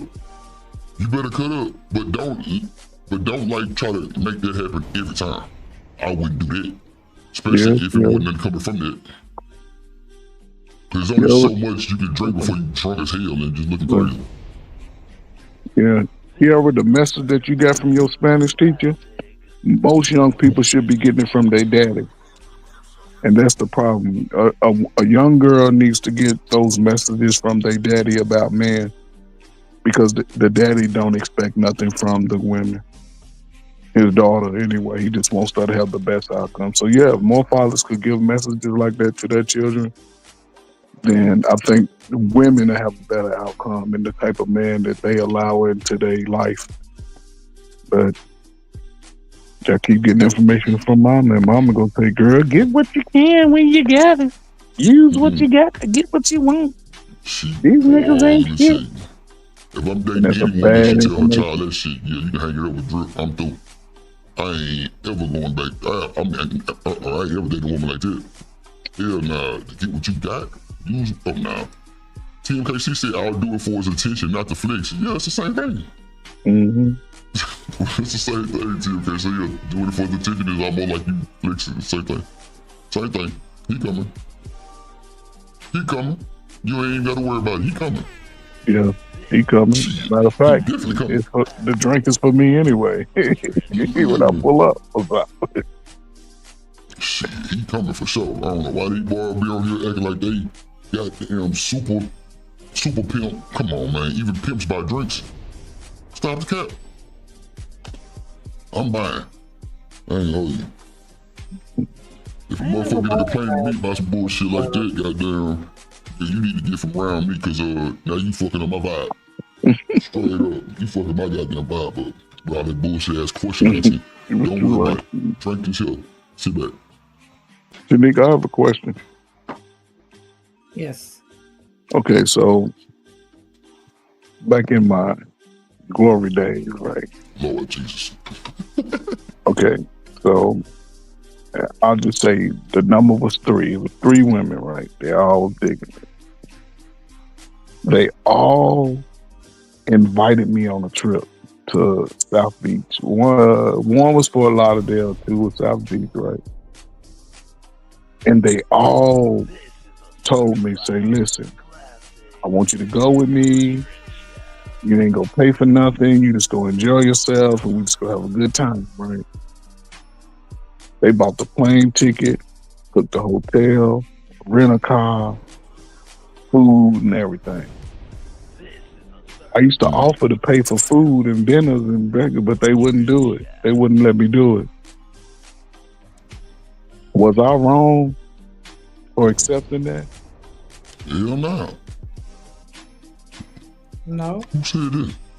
No, I'm just, because I think about it sometimes. I feel like it would make me a hypocrite if I said anything other than no. No, I like to know, because that was years ago, you know. I'm just saying, listen, everything I tell y'all, I talked to my wife about already prior to. She knows everything about my life, how I was moving. That's why she chose, like, let me get this nigga. Because I'll be one of them dudes, I come over your house and I'm fixing everything that's broke. That was me, though. I was fixing everything. Kids, toys, your leaking seat, change your battery, change your brakes. But wow, Kira said I didn't listen to my mom. She was too light skinned. I'll be there. I think it would only be wrong. I would only think that is wrong if you were like gassing them up to make them think that it was something that it wasn't. Like if you were just being yourself and they offered to do that for you. Yeah. I'm saying that's different from you being in their ear talking about how you gonna marry them and you in love with them and you want to have your babies and you know what I'm saying, like just leading them on. Yeah. No, I wasn't leading nobody on. Always a lead on. Yeah, no, I wasn't leading nobody on. She gonna bust that thing open. She gonna get the dancing and shaking that thing. He gonna get his little, you know what I'm talking about? And he threw. Yeah, I didn't lead nobody on. They, you know, I was always myself. You know, that's always been me. I never would overreact and get all in my feelings about. And I used to tell them, say, listen, if I think you're attractive, I know 10 other niggas think you're attractive too. So I'm not gonna be tripping because somebody come over and holler at you when I go to the bathroom. I ain't gonna be doing all that. You know, if you choose them, just let me know. I can move around. You know, but I'm with you, so you go get my attention. I was never one of those. You know, now did I lie to some of them? Hell yeah, I lied. Shit, I saw how they was moving. Yeah. You weren't gonna ever know my schedule, but when you show up, I'm gonna wine and dine you. I'm gonna cook for you. You know what I'm saying? I'm gonna treat you right. Have your favorite Moscato. You know. But again, you know what time it was when you came over. It wasn't on that. Hammer. Yeah, it was hammer time. What up, 40 Bloom? Well, 40, man, that's crazy work. Like, bro, I used to have motherfuckers women tell me, so you not gonna get mad? I'm like, for what? Like, I know what you here for. Like, I used to hate when women used to come to the section and get mad because other women would come to the section. Lady, I don't know you or her. What are we talking about? You hear me? And first, I wouldn't give a fuck. Man, I was, man, come on, man, I was in my prime. I was Deion Sanders. What? I've been there with my goddamn teammates and shit. We flexing, we just liquor flowing, bad women. And you come in here because you think you the baddest, and somebody else come in here, you trying to police. Hit the fuck. Matter of fact, you can go. Don't you worry about it. You do it. Women don't like competition. First, when you come to the drip section, anything goes. They don't like Even my competition. partners know that shit. Everything is for sale. I ain't policing none of this shit because they know what type of time we on. But women That's the can't type handle of vibe. competition, bro. We can't get mad at each other if somebody slip away with one that might have been sitting on his lap a little longer. It is what it is. They can't handle competition, man. They can't do it. Don't come to the You've been an athlete. See, an athlete, you know what I'm saying? You have most athletes have some form of personality. You know what I'm saying? They popping they shit, you know what I'm saying? And women are attracted to personality, especially outgoing personality. They like that. You know what I'm saying? But they can't handle the fact that you have a spotlight on you and others might be wanting to get in your space. They can't handle that. Most can't handle that. Cool 40. Cool. Nah, that's true. But you know what, though, Ferg? I've only seen that like once or twice when women actually had a little attitude with another chick that she didn't even know for like being in the section because she might get more attention than she did. Well, look, if she is a fun girl and you not, then you gotta sit back. Cause I don't even know your first name. You just here cause I don't even know. But all the other ones sit on the goddamn me section, they here for the same reason. They trying to get fucked up. They trying to hang with the niggas.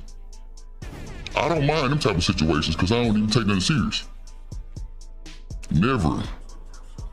They be like, so you gonna get my number? I'd be like, no. For what? But see, you have a personality and you ain't really focusing on them. Come on now. I'm really looking at your partner or somebody across the room, but you really compliment my goddamn vibe right now, and you might be the one to pull over here a little faster. If we on that type of time, if you know, when I'm in my 20s and shit, nigga, I'm fresh. Man, look. What? Yeah. Bird. I'm talking about it was no type of feeling. Especially for no grouping. Yeah, you know, if you used to females and, you know, you always been able to have some type of rapport with females outside of just trying to smash them, then sometimes, you know, women are attracted to that. Like, he ain't never. That's another fact. That's another fact, Ferg. You know what I'm I'm trying saying? to come to my dorm and study, and you try to give me them drawers, and I tell you can go about your business. Oh yeah, she blowing that phone up in 2 seconds. So you mean to tell me you was gonna pass it up? Well, I wasn't looking. Yeah. I wasn't looking. But you know, that's just like Shanika said one time. She had a partner who smashed. I think he was in the thousands. She said that he said if a nigga say something wrong with that, that's only because he couldn't do it. Oh Now yeah, I of see what course. the fuck she was saying. Because Yeah.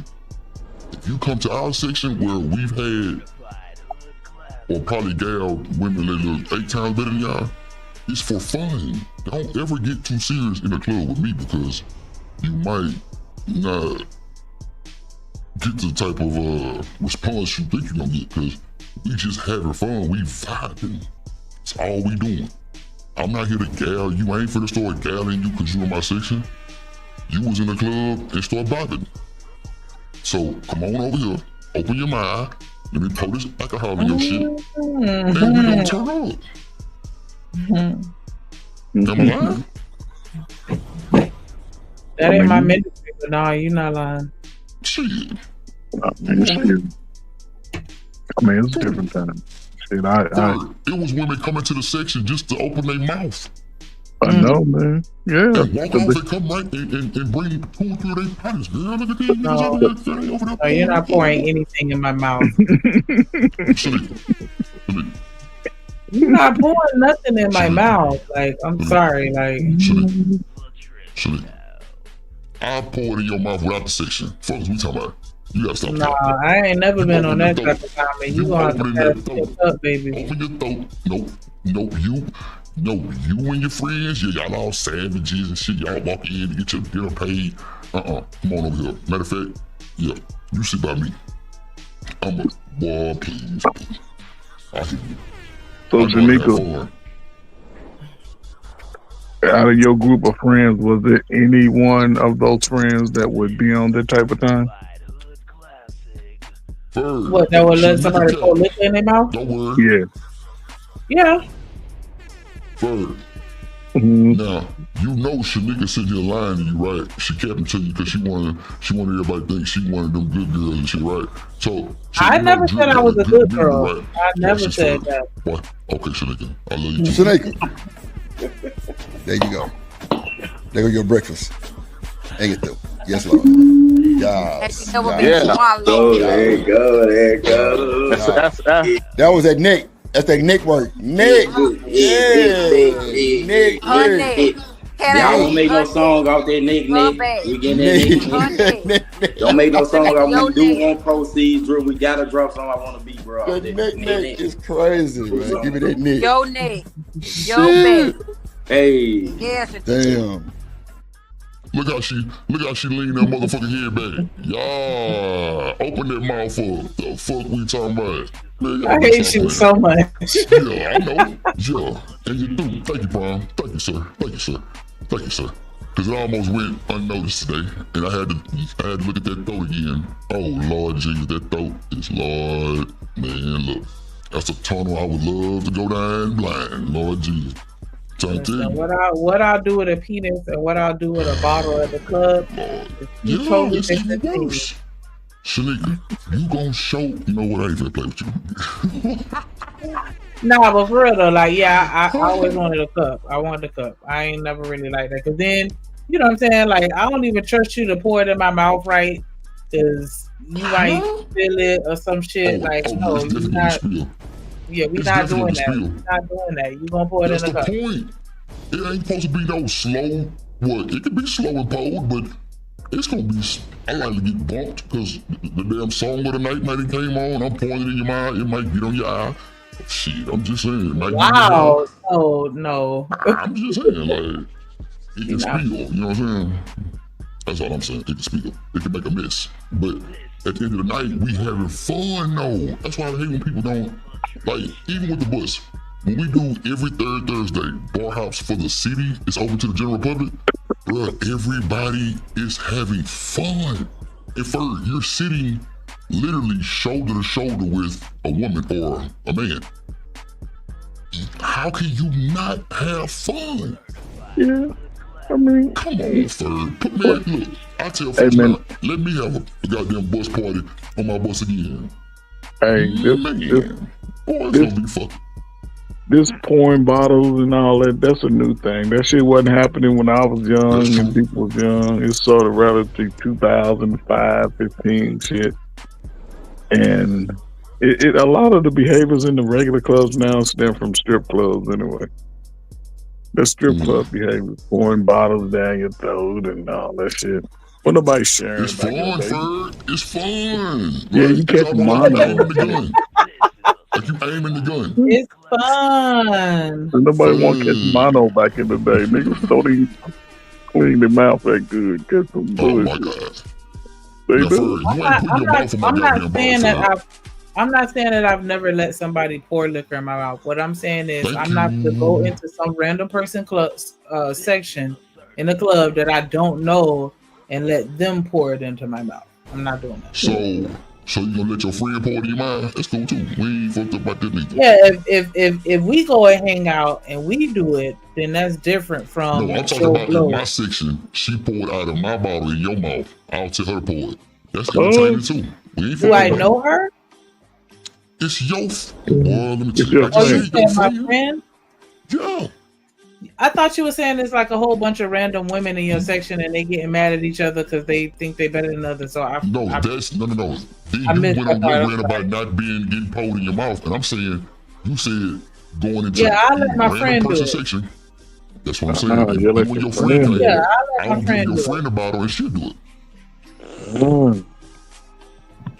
It's all good. It's still entertainment. Yeah, that's Just fine. have I'm fun, just though. saying, I never let a random stranger pour liquor in my mouth like that because I've seen that before, where people just walk around the club pouring liquor in people's mouth and stuff like that, and I'm like, that's cool, no judgment, but I'm just not gonna do it. Well, we ain't walking around the club pouring liquor in nobody's mouth. We got a section. Y'all coming to us. Yeah, I know. I'm saying I've seen that before in the club. Oh, okay. So I'm about to say, ain't nobody walking around nowhere just pouring liquor now. That's janky. I wouldn't dare. Nah, fuck no. You better back the fuck up.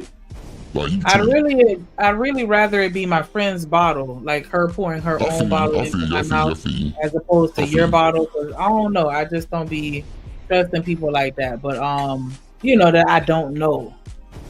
I don't believe that neither. But okay. What? I don't believe that either. I'm not just going to get a drink from a random person. Like, if you buy me a drink, I'm going to the bar to get that drink myself. Like, all right, Slick. Okay, man. You're not just going to bring me a random drink and you're a stranger and I don't know you from a can of paint and I'm just going to drink it? No, not doing that. Okay. Don't say that like that. Everybody perfect. Okay. Oh my gosh, because I said that I'm not going to accept a random drink from a stranger? That's me pretending to be accept perfect? random credit cards and money to cash out that goddamn food you just ate? Oh. Yeah. Okay, next. What you say, Craig? Okay, yeah. So, like I was saying, we having fun though, Slick. There's no seriousness, there's no dating, there's no talking points, there's no none of that. I don't know you, you don't know me. We're in the moment. We're living for the moment. We at the club, fucked up, turn it up. New Year's night, you gonna open your mouth. And ain't nothing fucked up about it. I've had women pour that shit in my mouth. Hold on, man. Did I hear you? I was gonna ask you this question, but did I hear you say you let people pour a drink in your mouth? No, I said I've had women pour alcohol in my mouth, like coming in my shit, getting my bottle and pour it in my shit. Like, yeah, like we having fun. It's entertainment. It's my bottle, but I'm not going into women's section. Was it they bottles or your bottles? Did y'all buy the bottles or did they buy the bottles? Like No, they pulled up with the bottle? No, they came in my section and poured it in my mouth. Right, but what I'm saying is when they came, did they have a bottle already or did they just use what y'all had? No, they was using our bottles. Oh yeah, see that's different than them just pulling out with a bottle in their hand talking about open your mouth. Cause see, Ferg, you ain't finna catch Drew walk around the club to sections with women, first of all, trying to open my mouth. I'm like, nah, it ain't even that good. Nope. Ever. So I think that's You know what I'm Shanika's saying. You know. That is what I'm saying. I ain't gonna say it ain't really too many women doing that, because there's a lot of women that got sections with bottles and be cutting up, but I don't really see women doing it to just random niggas like that neither, but it does happen. But, you know, at the end of the day, Prime say lace me. Yeah, you can't trust no motherfucker today. Shit. Brian want to be hit with the bottle. Brian. That's what I'm saying. Ferg, that's what I'm saying though. It just be for the aesthetics though, Ferg. We're having fun. That's all it be. Like, okay, so for a prime example, if I walk in the club to get somebody out the club that, you know what I'm saying, that's actually on the bus, and they got like 30 minutes left, they still in the club, 9 times out of 10, they have a section. I've walked in the section to get them and end up turning up with them and forgot to time my goddamn self. It's just, that's just, hey, shout out to the party bus guy, fuck with us, man, you know what I'm saying, make them drink, woo, woo, woo, woo. It go from come drink to now I got a bottle. Now somebody else got a bottle. Now it's just shots everywhere. Now it's a whole hour and a half past their time for her. I'm in that section fucked up. But Now, you ain't that was pulling my up in younger that. days, you know what I'm saying? Like, when I was partying with these folks like a motherfucker, it was crazy. But Yeah. that shit has happened. But you ain't pulling up in that section and somebody just say, "Here, man, let me pour it down your throat." Nah, That's all. Speaker said she ain't do. I'm too tall for a motherfucker to pour that shit in my goddamn throat, first of all. Hell no. But I'm just saying, You one have of to be on a them, balcony.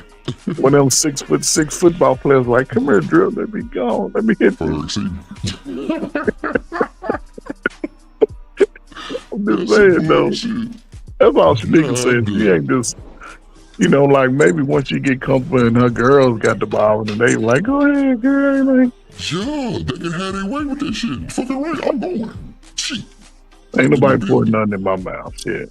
My wife can't even pour shit in my mouth. Shit, I ain't. Well, for, hey, like Stan say, welcome to 2025.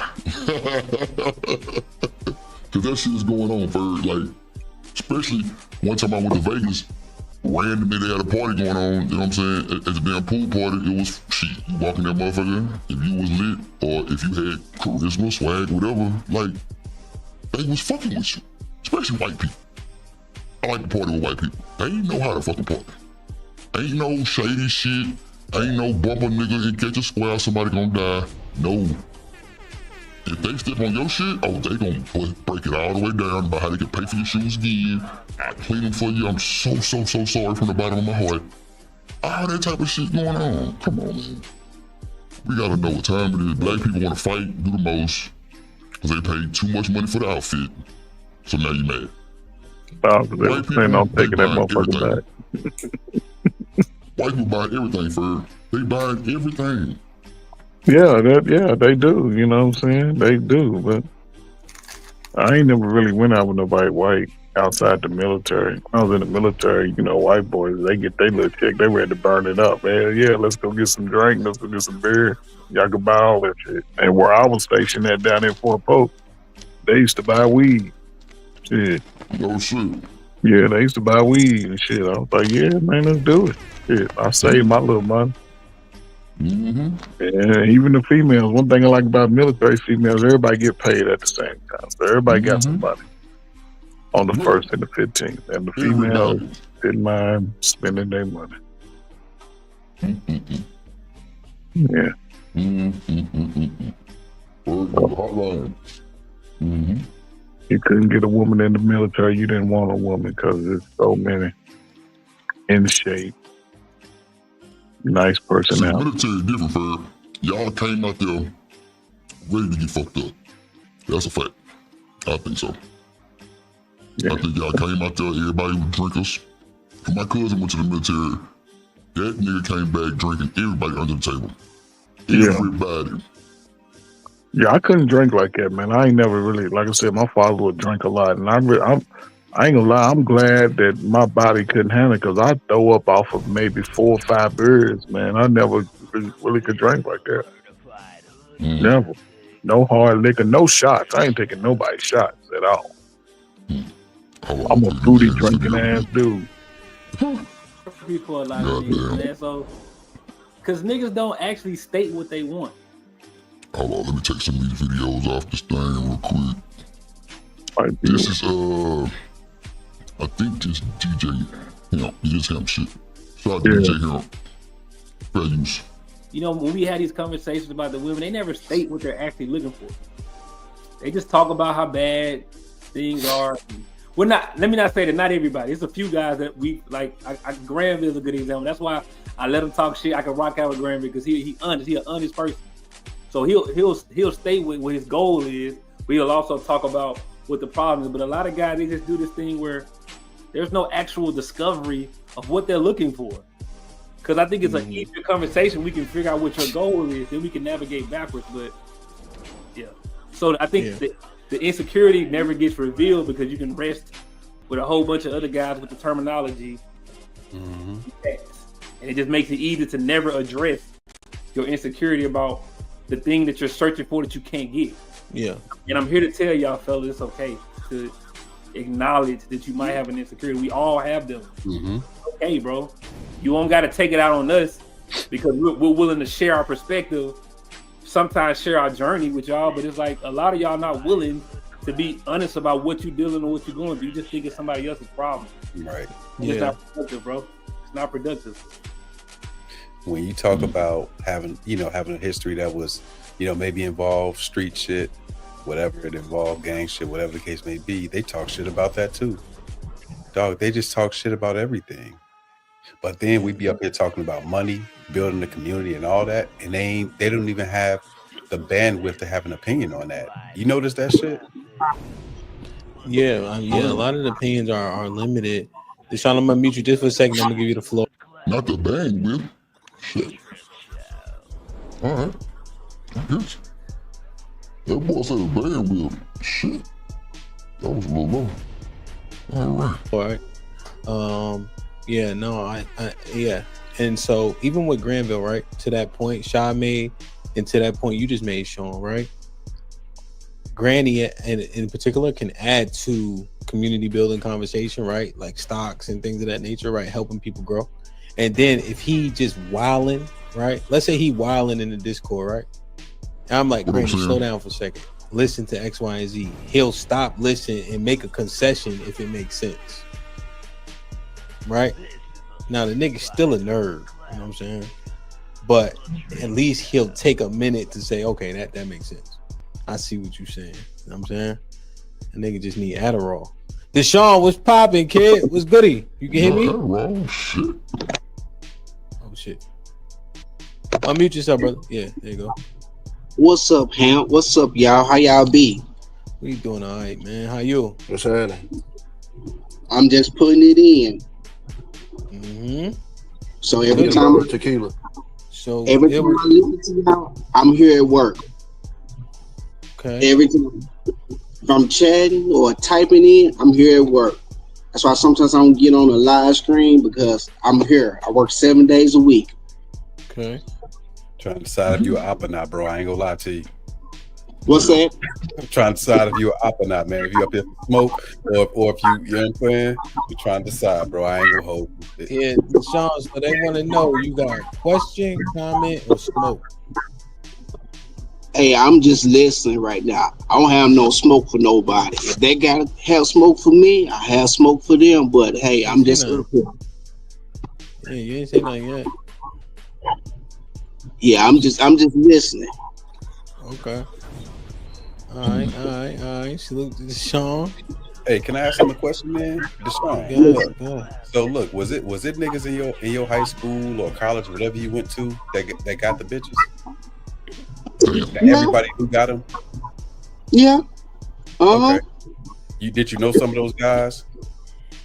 Yeah. I knew the guys like that, but I always hang around with the nerdy guys like that. Wow. This nigga. Lord Jesus. What you think? What you think, Ferg? I don't know. He might be the opposition. What's that? Nah, this nigga on the pedal. Somebody hung around the nerdy guys. You hang around the nerds. I mean, the nerd, I think, people today don't understand words to me. They mix meanings of words to fit their narrative. A nerd is the smart guy. This dude is an A student from first grade through high school, college. He's the guy that don't come to the if he'll show up. I play he'll hang out. Shit. But he ain't the guy that got the personality. He'll talk to a girl, but the girl gonna come to him. He ain't gonna be the, you know what I'm saying? He's a smart guy. He gonna always have a logical explanation. You know what I'm saying? That's a nerd. Then they start calling the nerds the lame guys, because the dude, we started calling each other lames if we ain't out there busting it wide open. Now they the lame. But who the real lames are? The niggas that's out in the street ain't doing shit with their life. Those are lame ass niggas right there. Seeing a lot of people be shocked of the shit. My bad. Okay. So, I'm just saying, people get get it mixed up. A nerd is the smart guy. That's a dude that got the glasses on. He always studying, doing his work. He might write your damn paper, you know. But today, poor niggas, broke niggas. Oh, he's a lame. Oh, I fuck with all But the nerds. But the nigga who 25 ain't did shit with his life, that's the lame ass nigga right there. He don't give a damn about nothing in the community. He'll destroy all that shit. He'll break in your house when you go to work. He'll sleep with your little sister and she's 16 and he's 26. So Yep. Not the sister. yeah.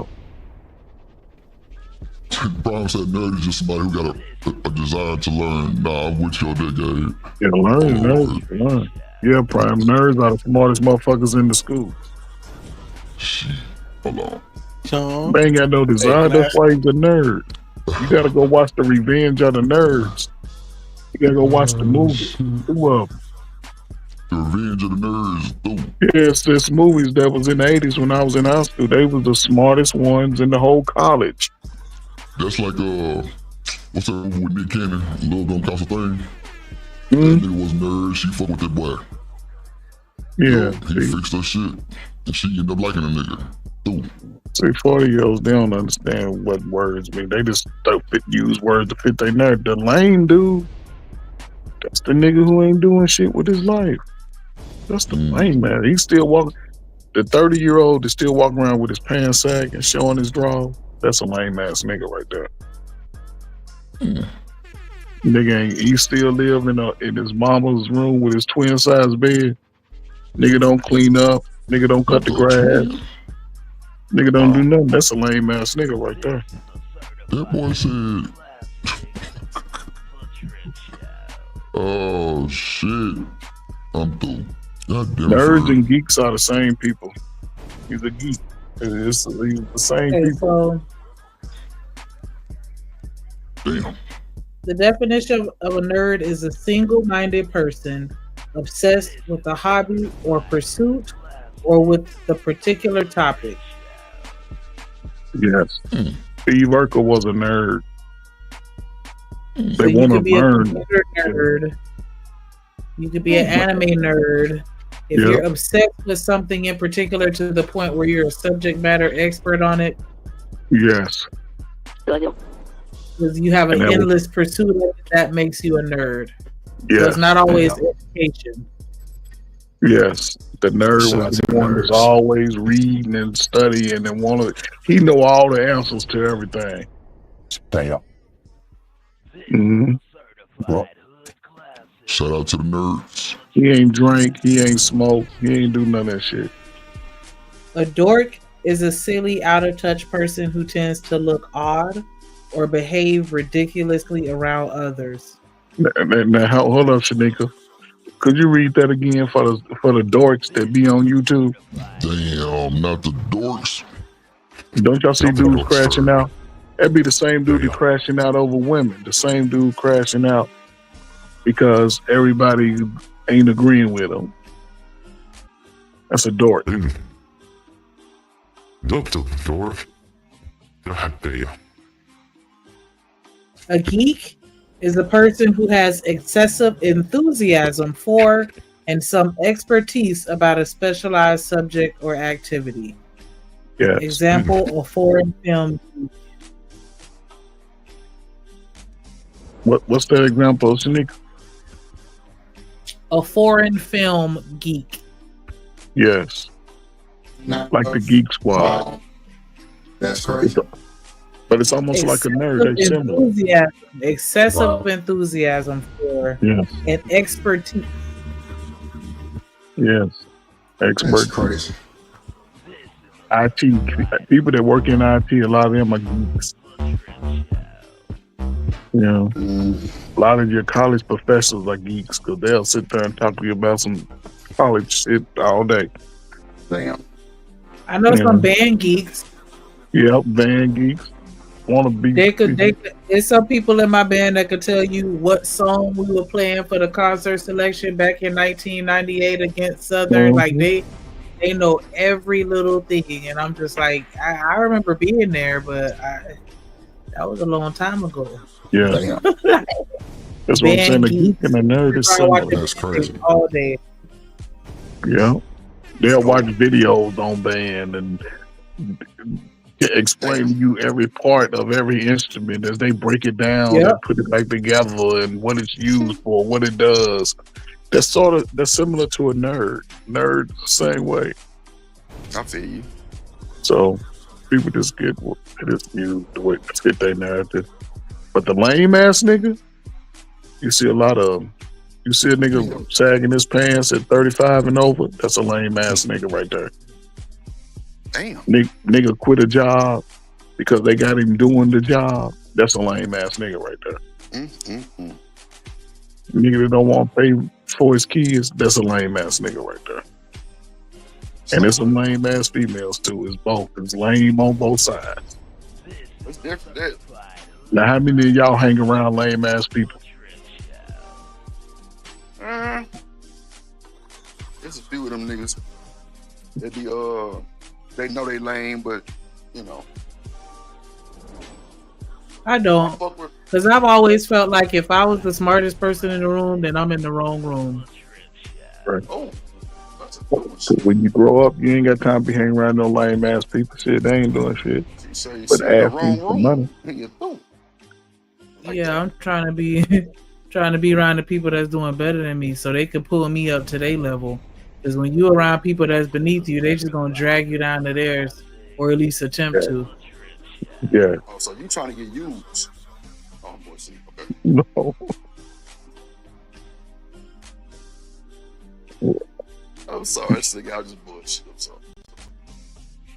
Don't hang. Whatever.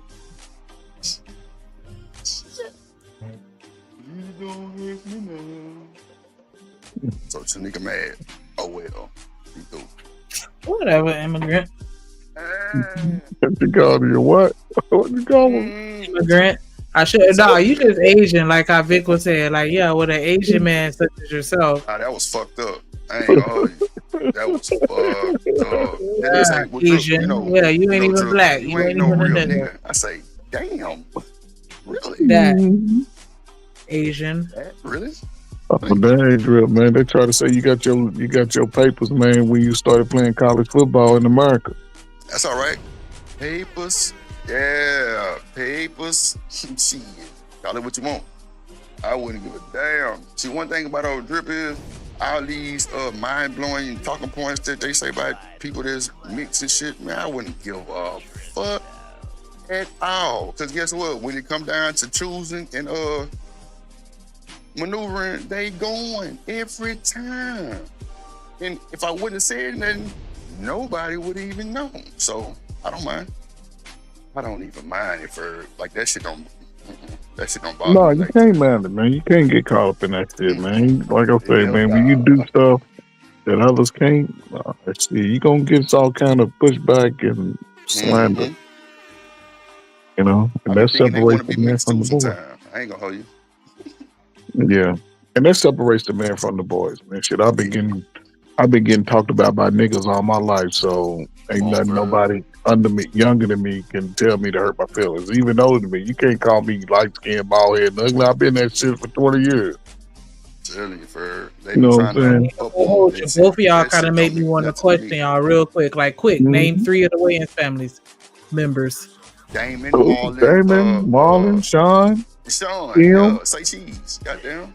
Oh look, I can give you all the Jacksons. Shit, Reeve, Latoya, Janet, Michael, Marlon. Martin all day long. Literally. Mm-hmm. What are we talking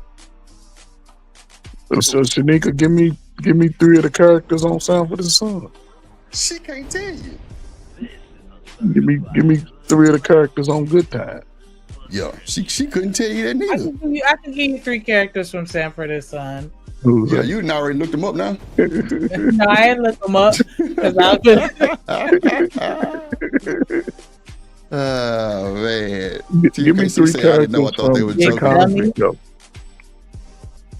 You said what? You said 3 from the Cosbys? Yeah. Claire, Vanessa, and Rudy. Okay. What up, Petty Pendergrass? Nah, but like I ain't my access to television was slightly limited growing up because we ain't had cable and all that shit. Oh, okay. So just the regular channels or what I could watch at somebody else's house. Like I used to take VHS tapes to my people's house and record TV to watch back at home. She lying. She was always on punishment. And goddamn, her mama took her TV from her every time she was on punishment. That's what's really going on. That was really going on for her. She was just bad. Nah, I had a TV, but it was a black and white TV that I only used for playing with my video games. So, Shanika, would you consider yourself at that time being poor or just average family? I felt like we were poor. Why? Okay, so let me ask you a question. Did y'all have a place to live? Yes. Did you have a bedroom set? No. Did your mom have a bedroom set? Did y'all have living room furniture? Nah, she didn't have a bedroom set, but we did have a living room set. And she had one of those and it's so crazy because she had this little statue of a woman's bust and it didn't have any clothes on it and people used to but yeah, we had a living room set. It was covered in plastic and she never took it off. Never took it off. Yeah. This nigga had hangers for antenna clothes hangers for antenna ears. Yeah, man. And with the aluminum foil on it. With aluminum foil on it. Not the foil. Yeah. Y'all was trying to get pay-per-view and everything. Janika, did y'all have a little TV on top of a big floor model TV? Come on, Ferg. No, we just had the floor model with the knobs broken, so you had to twist it with the wrench. You the one broke the damn knob. Wrench? Oh, y'all crazy. And that was the flow model. The flow model was the one with the wrench because it was missing the dial. But the one that was on top was like a little newer. Yeah. Yeah, this is where TV stopped at like 11 or 12 o'clock, and then that was it for TV for the day. It was 3 o'clock on the weekend and 1 o'clock on the weekday. Yeah, before it was 24 hours. See, that's where we could get some sleep as kids and go to school and have a productive day. Now these little slow ass kids stay up all night and sleep in school. It's a big difference. Wait a minute, they had time frames for that shit? Yeah, they had time frames. Yeah, there was a time when TV ended and you'd either get the little rainbow barcode or you'd get the fuzzies. Not the rainbow. Man, you ain't had none of that shit. Cable came out in 1978 and we had cable. And let me tell you something. Cable back then was damn near rated X. I watched more sex movies back at 10, 11, 12 years old than any time in my life. For real. Cable was real back in the day, but when they first bring Showtime, man, it wasn't enough for me to be up late with the volume down low. Yeah. My shit turned into TV as a kid. Like, it was wild, man. Nah, you know? We ain't never had a cable. Yeah, we had a little bit of everything. All 4-inch portable TVs. I remember though, my uncle had one. Yeah, it used to be Zenith and all that. We had 4 models. We all had TVs in our own room. And, you know, my siblings. It was like 4 rooms. My uncle had like a little shag mobile because it was all crushed velvet on the inside. He had the TV, the little refrigerator, the big ass bed, and like nigga. He was doing too much. Yeah, entirely too much. Entirely too much. He was a pimp. He was a biker. He ran the motorcycle club. Oh yeah, he was. So that already let you know what timing he was on. Yeah. I mean, but it wasn't a.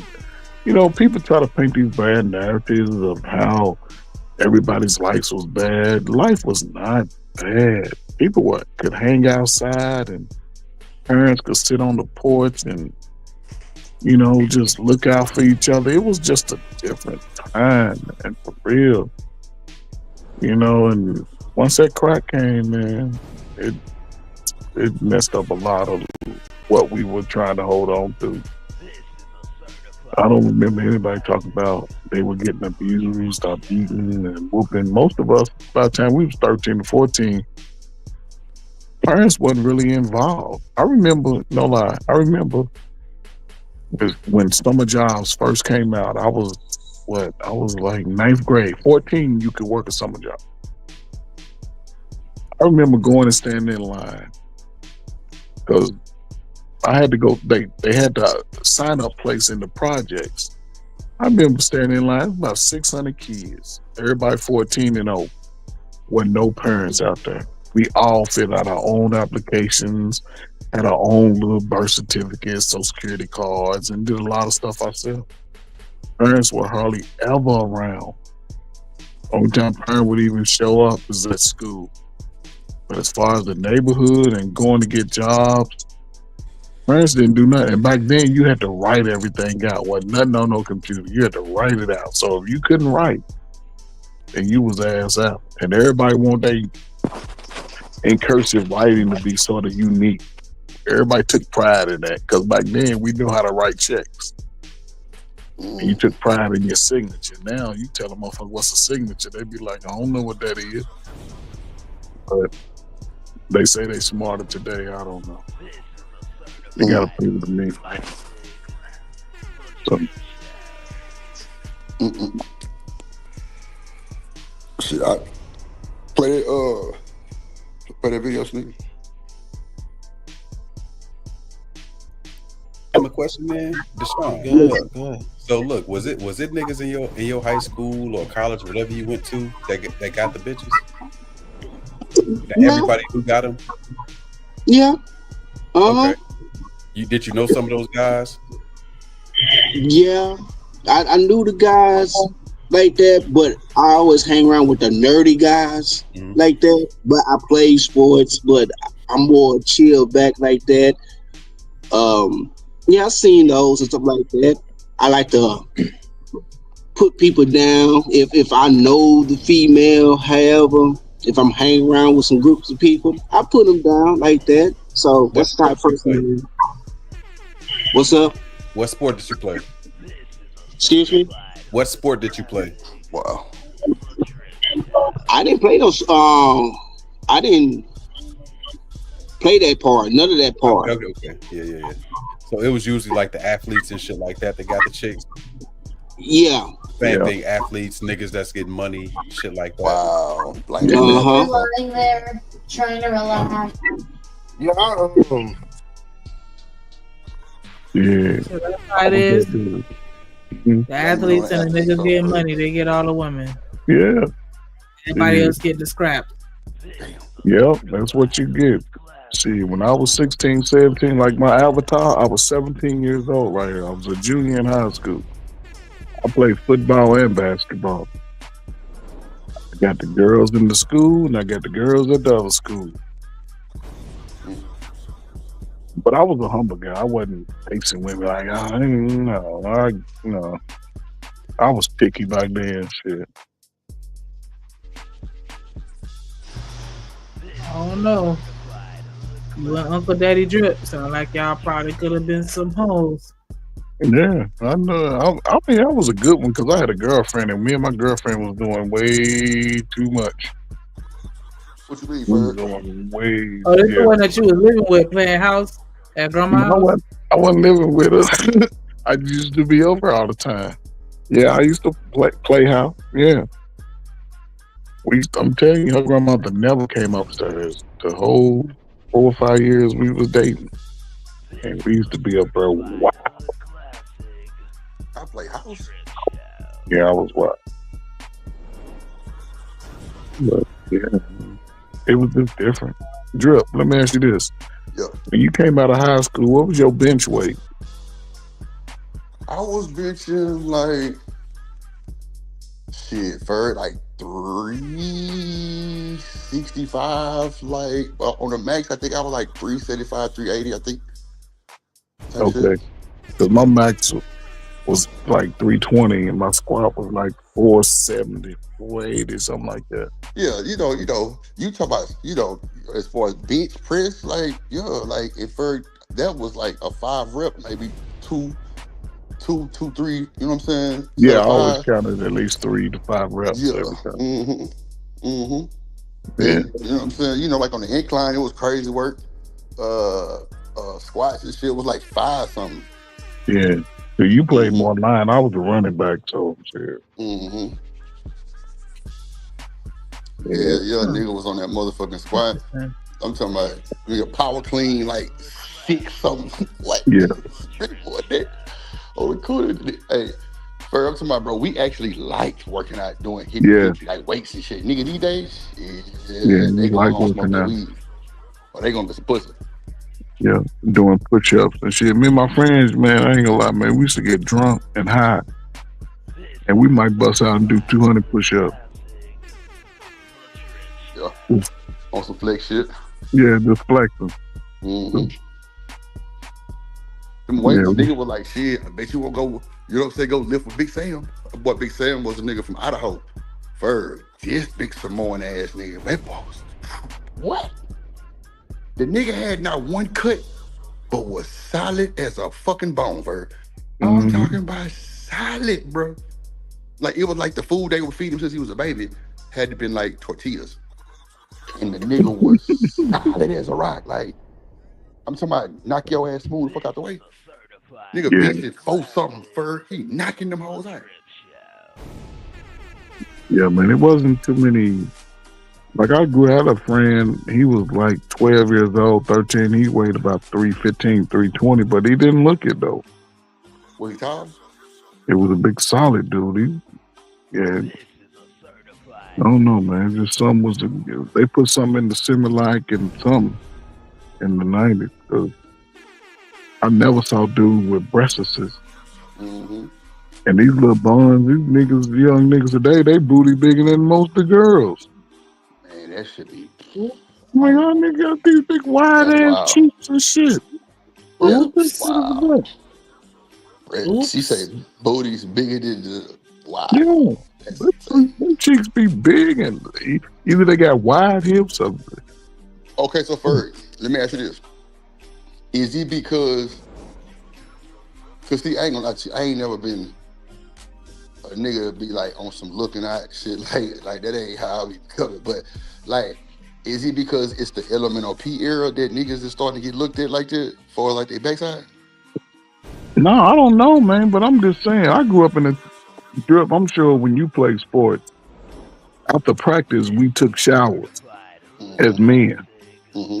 In the shower, in the open shower. Wasn't nobody talking about, oh, that's homo. No, nigga, we men, we got the same shit. Everybody was in there singing and slanging. That was the way men did it.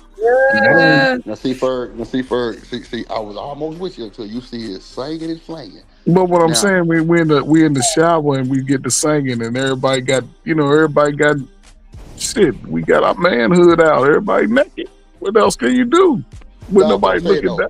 Like, and if it was somebody that was elemental P in that shit, you would have. Nah, man, you wouldn't even raffle. Nigga wouldn't. If you tried to raffle somebody, man, somebody beat you up, man. Nah, that's a fact, Ferg. They would beat your ass. Wasn't nobody wrestling, wasn't nobody doing that, playing slap you on the booty with a towel, none of that shit. We took it like men. Thanks. I'm just saying, it's a different time, man. Now kids don't even take a shower. If they did, they take it with their clothes on. They can take that shit off. Yep. This is the homophobic. They shimmy shirt and they look, tights and shit. Oh, I know, man. It's just a different time, man. And yeah. That's wild. Damn, Ferg, I'm sitting there thinking about it. I'm like, damn, like, nigga, we was taking showers back in 9th grade. That's what I'm saying. At the field house. Exactly. As a group. And everybody in the open shower. Being men. It wasn't none of this homophobic stuff. I was gonna say that earlier, Sean. Like this misnomer that the only people that get broads is the thugs or whatever. Like when I was in high school, I saw everybody. I saw the gothic dudes had broads.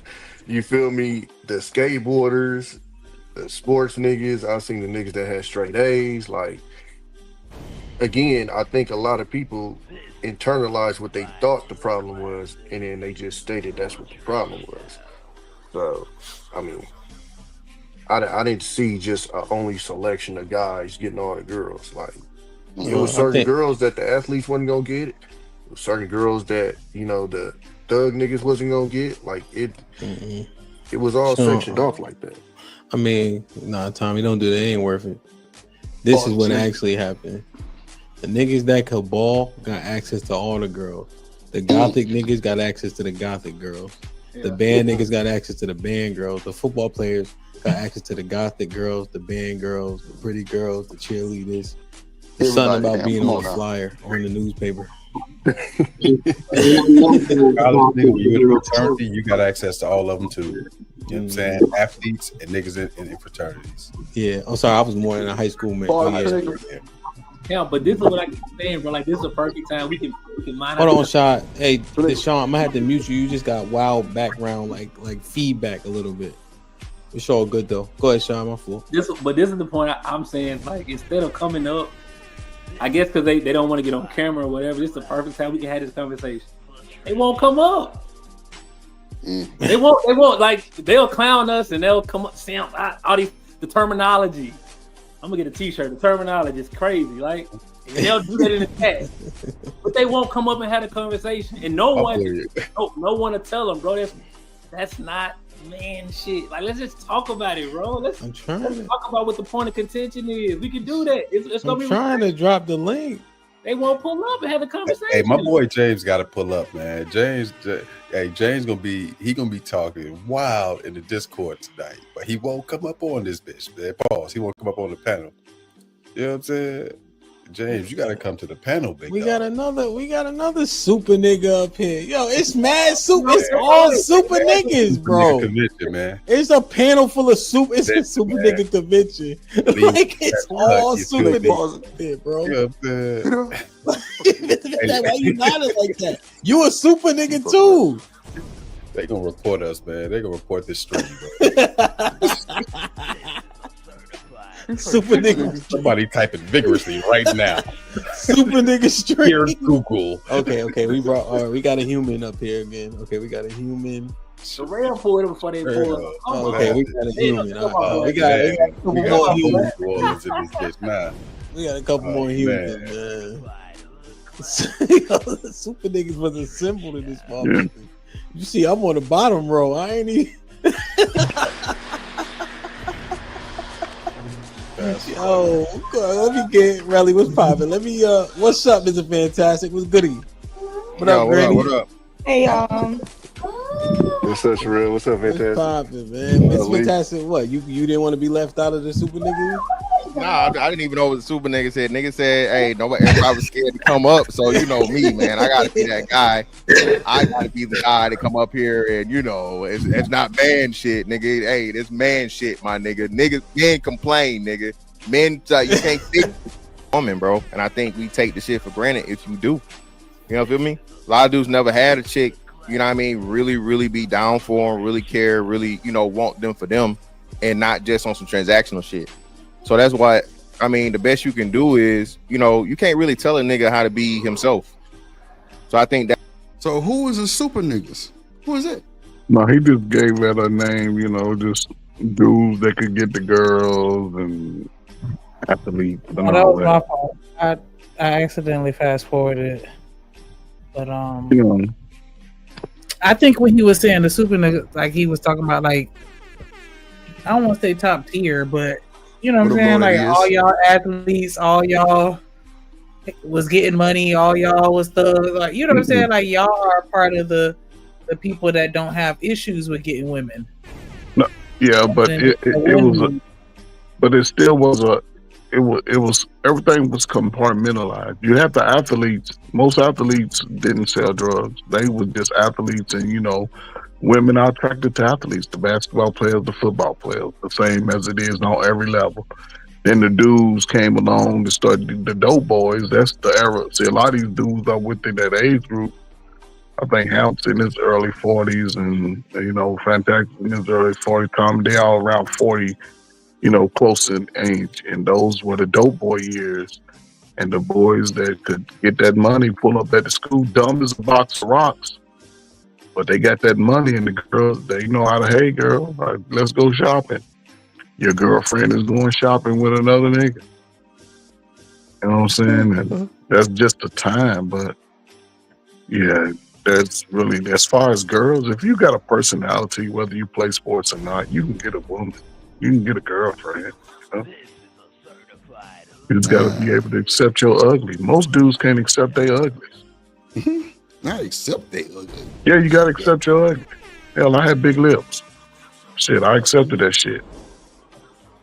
I love my lips. But, I was always like the one that kind of made my shit to, some wild, funny shit that had a women are like, looking at it, type shit. But they tell me about my lips, I'm be like, yeah, I'm sucking that pussy. But Drip, were you always a chunky guy, a big guy? For the most part, like after 10th grade is when I actually put on a bunch of weight like 10th grade, because the coaches was like, you had to be this size to play this position. I was like, damn, okay, bet. So from then, like, yeah, I was always a husky guy for sure. Like I was always out of the percentile of weight and height. So yeah, like my freshman year of Little League, first I played junior. Oh yeah, you was. Yeah, and then varsity the rest of the time. But even with that, playing sports gave you some form of confidence. Oh yeah. And girls, it don't matter what age, man. They can be young girls, young women, old women. Women like confidence. Yeah. They like confidence in a man, especially when you exude it through other men. When they see you got confidence with other men, shit, you betting 1,000, man. And they like them niggas who confident, stand on business, and know what type of time it is. You get me? Yes, indeed. I'm gonna tell you a quick story real quick. When I was in college, right, me and my roommate. Now my roommate is every bit of 5'6.5" with shoes on damn near, right? I'm 5'9 3/4, standing tall, right? And we used to, our dorm room was in the same dorm as the basketball players and the football players, right? And every day we would go to the gym, and every time we come back, most of the basketball team and football players would be standing out on the step. They'd be sitting in front of the dorm, and all the girls used to be over there, right? And I promise you, man, I swear, my roommate could even vouch for me. Every time we pulled up, like we come back from the gym, and there was girls sitting out there talking to them, 9 times out of 10, we'll say a few little words, and the girls would be like, we going with y'all. Mm-hmm. We coming to y'all. And they'll be up, and them niggas used to be like, man, what, how y'all doing that? And it wasn't about trying to, hey, what's up, holler. Man, we would just come over, throw a little humor to the party, talk all that shit. And man, it used to be wild, man. I was doing too much, man. First, I was doing too much. What up, Lord Eddie S in the building? What up at the Drip Show? What's up, Mike? What up, baby? You looking good tonight up there. What up at Coach Bird? What up? Since 7, they didn't take showers no more. Sorry to tell you. I ain't take showers either. There was a lot of people that did know. You're right. It was a lot of, I ain't gonna say a lot of folks, but like the ones that was on varsity and shit, they definitely did. You know why I take showers?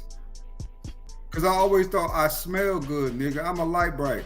So after practice, I give a damn what niggas are. Nigga, I smell great. You heard me say, Nigga light skinned niggas stink too. Yeah, it's crazy.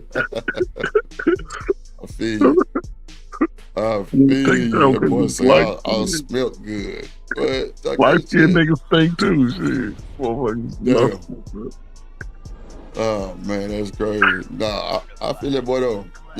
You had them niggas that was there too for, Rico, you know what I'm saying? Pretty Ricky, what they call him, type shit. Yeah, I was a pretty Ricky type nigga. Oh, this nigga here. See, Ain't nothing pretty about no man. I have always referred to myself as handsome. The same way my mama refers to me, I expect others to refer to me as well. My mama called me a handsome boy back in my day. Man, I grew up a fat kid, brother. I was a fat kid when I was little. I grew out of it though, right? So my game was a lot different from other niggas, you know, right? It was just, fat niggas got to go get it. Skinny niggas, it come to them. So did you have a sense of humor back then?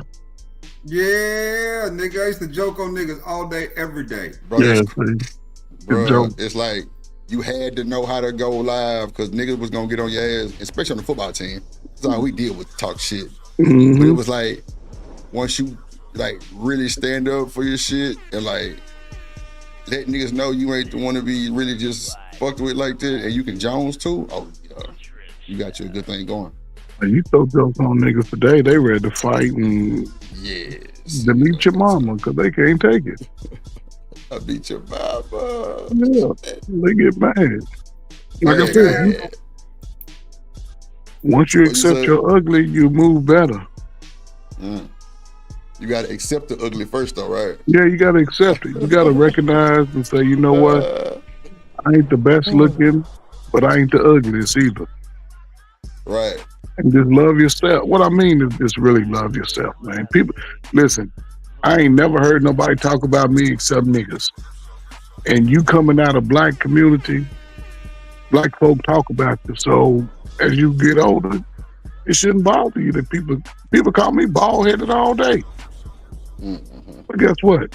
Some of them niggas' mamas was licking my bald head too. So talk your shit, Ferd. I'm just saying, I don't get mad when people call me names. That's just part of our culture. We do that. We used to sit around for hours talking about each other. The only thing was off limits was a mama. You know what I'm saying? That was fighting words, but everything else, shit, you can talk about your house, smell like pee, you know what I'm saying? Everything, the hole in the bottom of your tennis shoe. Not your house smell like pee. God Yeah, damn. some niggas' house used to smell like pee, nigga. Light skin and dark skin. Hell nah. There's some niggas out smell like pee today, 35 years old. Ooh, child. I'm dead, bro. This nigga Furry say you smell like pee today. Man, come on, man. Bruh, Furry, so look, I told a story the other day, bro, my motherfucking, bro, my auntie, every time, because in the summer, you know what I'm saying, the black kids went to their auntie highs and their grandma highs and whoever else was gonna watch our black asses. Bro, my auntie and them used to make us go sleep with my little cousin. That nigga piss in the bed so much for like the room just smelled like piss, like the motherfucking whatever little toys he had, piss. Like it was just furry. She used to make us sleep with this boy. When I tell you, at one time at band camp when I had to sleep with this nigga, boy, I must have hit the floor. First, the floor was pissed. I was like, you know what? I fucked up with this one. And she knew he was a pissy ass boy. She knew it. But she didn't want y'all to, you know what I'm saying?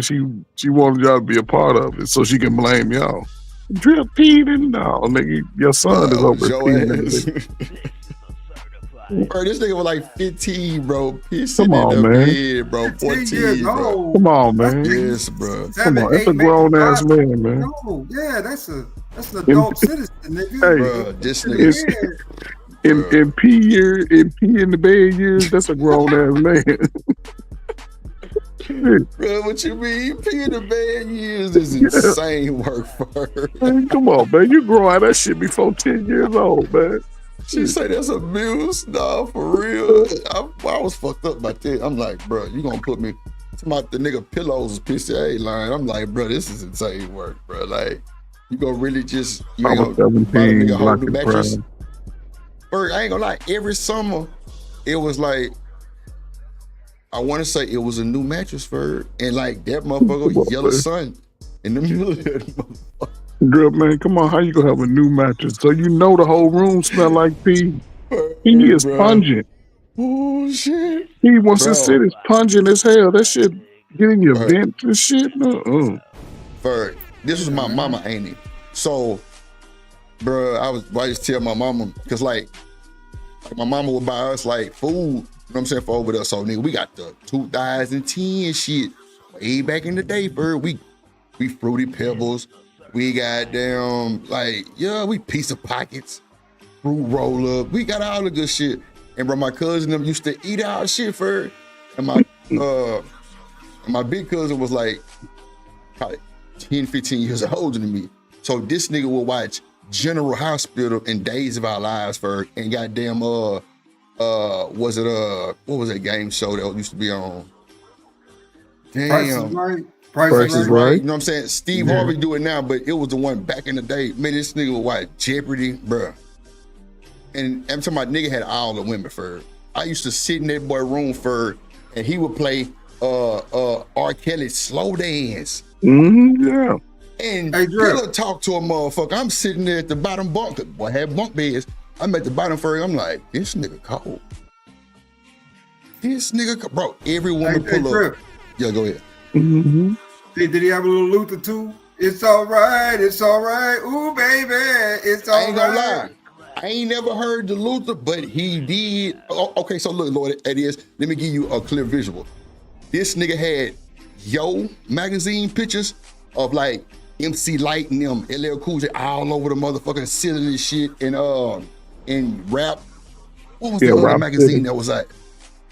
What was the name of that magazine? Rap something. But this nigga would have Chris Cross, like the Brad, like. Yeah, that's early 90s. He was early 90s. What? And bro, he was like out of high school already at this time. This nigga macking, like he flat top like motherfucking Who Modine. What? Nigga had a fresh flat top, bro. I'm talking about Jordans on toes. Come on, man. No car. Nigga worked at Foot Locker though. Greenspoint Mall. Oh my God. Every woman in the world was at this nigga house. I ain't lying. And he'll be in the room with him every time. And they smell like pee? No, not him. That was his little brother. Oh, yeah, okay. That was the little brother. Oh, that's your older cousin. Okay. Nah, this was my older cousin. This nigga here was, man, this nigga was cold. Yeah. That motherfucker Slow Dance came on. Shit, he on the phone. You know the phones had the little bass with the little cord. Come on. But he knew how to talk to females. See, that's what I'm saying.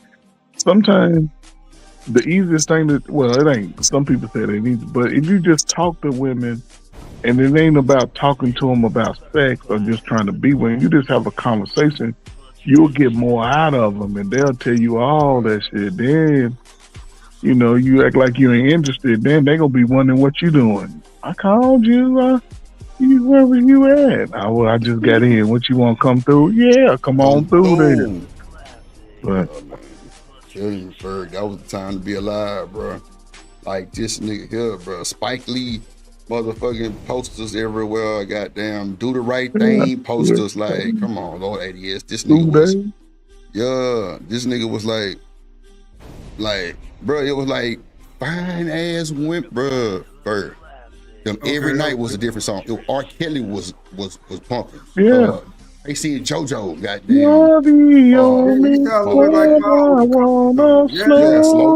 That was it, bro. That was it. That's the one. Hey, when that boy said, "Hey, girl," shit, I was like, "Yep, it's over." It's 91, bro. I didn't even like slow jams like that, man. When I was like in my teens, brother, I ain't like them. I ain't like that type of slow music, man. See, Lord, I was like you. I was the bro. I wasn't, bro. I would jam rock and roll shit more than some shit like that, only because of my teammates and, you know, like the shit that was playing in the field house, you know, playing sports and shit, bunch of rock music, you know what I'm saying? I would jam that before R&B. That's a fact. Well, man, it wasn't nothing. Man, let me tell you something. I one summer with Kinfolk, shit, I was on my shit. Listen, he told you how to step your game up, didn't he? He ain't have to tell me first. I listened every night for 2.5 weeks during summer. I'm telling you, because next stop, Grandma house. Shit, I was on the phone. Cause this is what I learned, even when I was a young kid. Because when I was coming up, you had Harold Melvin and the Blue Notes, the OJs, the Isley Brothers, everybody was Jeffrey. Everybody was crooning, so you could put the music on, and the music would speak the words that you want to speak. So by the time you got to the get good, you ain't had to do a whole lot of convincing. Yeah, that's just the thing. When I was in my teens, man, I was more into the funk, brother. You talking about Parliament, you know what I'm saying? Shit like that. Little James, bro. I like some funky stuff, nigga. You know what I'm saying? Yeah. So okay, so Ken Folk was on like R&B. Naughty by Nature, Lord 80 is. That's the shit he was on. Naughty by Nature. Yeah, shit like that. Put Yeah. me on the planet, damn it, while the hoes look like Janet. Yeah. Will Smith and Jazzy Jeff, Summertime was out. Yeah, Come on, man. summertime, Yeah, we was 91, in nigga. dope. 91, Yeah, I was a grown man in 91. I was 22. I just came back he from might Saudi have Arabia. been, my cousin got to be 55, 50. Like, Yeah. he might be the same. I'm telling you, he ain't I too just far. came back from Saudi Arabia, man, and believe me, man, everything was popping, man. Man, that nigga, boy, I'm telling you. After that one band camp summer with my auntie and Ken Folk, and literally, bro, let me, like, the only time he had something to say was when I was kind of, like, the first time I heard him talking to the motherfucker, I was kind of like, key, ad-lib, and that nigga put my motherfucking ass out. I ain't like that shit. So, you know what I'm saying? That nigga, so, matter of fact, that was the same night, I remember like it was yesterday, Arsenio Hall was on. No bullshit. Yeah. No bullshit. I'm telling you. Man, I went there, motherfucker, and they were talking about some dating shit too. It's crazy. They was having the same conversations. Same conversations. Crazy, Ferg. Yeah, and it takes a. I mean, you know, sometimes the conversation is weird to me because everybody. I'm not everybody's cup of tea. I know that. That's one thing you got to understand early. Not every woman you try to talk to is going to be feeling you. And not every woman you see you want to talk to. So it's okay to have, you know what I'm saying, what your likes are, but sometimes you gotta not always go for the looks. You can't always go for the 10s all the time. Because a lot of times the 10s, they fucked up in the head because that's all they've been hearing is that you're a 10. And a lot of those 10s are going to the highest bidder. They know what they're working with. Yes. Stop it. Oh, Lordy Jesus. So to them, What are you doing over there talking about? I need to know what she look like. If she don't look like my blah blah blah blah blah, Yeah. I'm gonna waste my time. Now, but it's now all teens natural can't act though. like teens. No, what I'm saying is, if a woman is going to listen, now you know this, Chanel. If a woman is all she hearing, every man that come run up on us talking about how beautiful, how pretty she is, that shit go to her head. I like the quiet one. Give me the one with the pop bottle glasses, but she got that fine body and a good personality. We can laugh at each other. I can say, "Girl, you got a big tank head," and she'll bust out laughing. I can say, "You got," you know what I'm saying? I like somebody I can laugh at. I mean, I don't know. I tried a couple ugly chicks back in my day as a child, you know what I'm saying, as a young man, but that ain't work out, brother. I just lost interest in them. I'm like, hey, I ain't feeling you, right? So I just start going for the girls I like, you know what I'm saying? And let's just keep it real. Yeah, I get more rejected more than not, but every once in a while I knock a home run. I ended up pulling girls like Stacey and Shay eventually. You know what I'm saying? It took me a minute, but I got them hoes. They was on me. So Lord ADS, even when you got rejected, did you like go off on them and go through all that, calling them names, or you just suck, just accept it and move on? Brother, I ain't sweating that shit not one bit. You tell That's me what no, I'm I'm talking good about. with that. I'm good. Even as a young man, okay, you don't like me, I'm good with that. Okay, That's I what I'm said talking you about. hard. You ain't like it, so what? That's what I'm $2. talking about. That's it. Yeah. That's all I'm saying. Like, there's no need to shame a woman because we ain't everybody's cup of tea. I mean, I might hit him with your pussy stank anyway, but you know what I'm saying? I ain't never really grew up like Right that. here. Come on, man. Why you got? Oh, now, dude. Yeah, no. Yeah, Chanel. She got to be real. Ain't have no wigs on when I see her. No makeup. I need to see all your pimples so I can show you how to bust your black head to get rid of. No, Ferg, that is absolutely wrong advice, brother. Keep that makeup on. Please show that weave take that in, shit because off. some of them need it. Some That of them shit need get on my that shit. that shit get on my shirt. I'm sending you a cleaning bill. I don't want none of that shit on my shirts and sheets because you go no. They need it because they don't take baths and exfoliate. I ain't talking about a shower. I need y'all to come out of 1864. I mean, y'all need to soak that shit like grandmama did. How grandmama took baths and she ain't never smelled. Oh my These motherfuckers God. running around smelling like Looney and Funk. They putting Looney on. That shit makes no sense. Looney. Grandmama used Tussie. Y'all just love to have it both ways. I can't.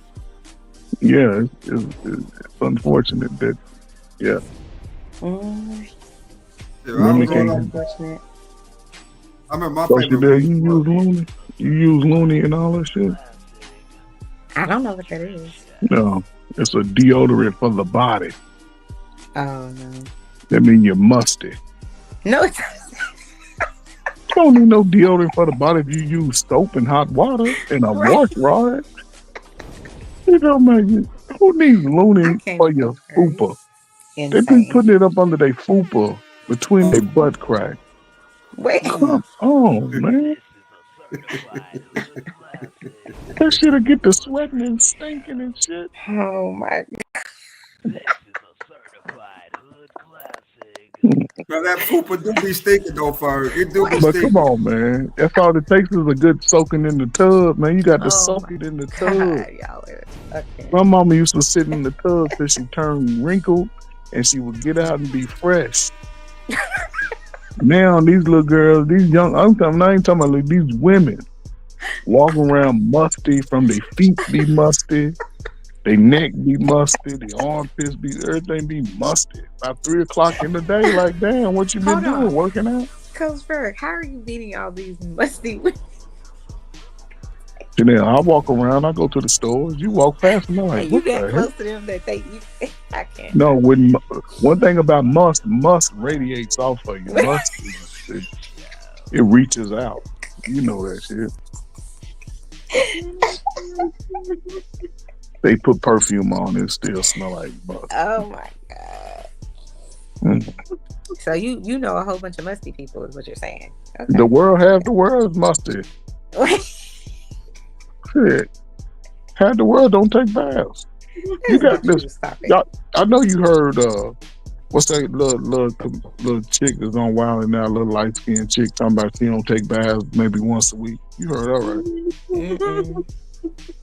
What's her name? I forget her name. So You little are just light-skinned so chick. intimately familiar with musty people. I don't understand. So now I work with people. I work with all the populations, and you know, if you working in social service, you know people be musty as hell. Stop it. You done had some clients that are musty in your office and shit. Wow. You probably told me one day, "Fault, girl, it is not your fault." No, Oh, it's no, just take. Coach. Listen, Coach just want to destroy dreams, and I want to.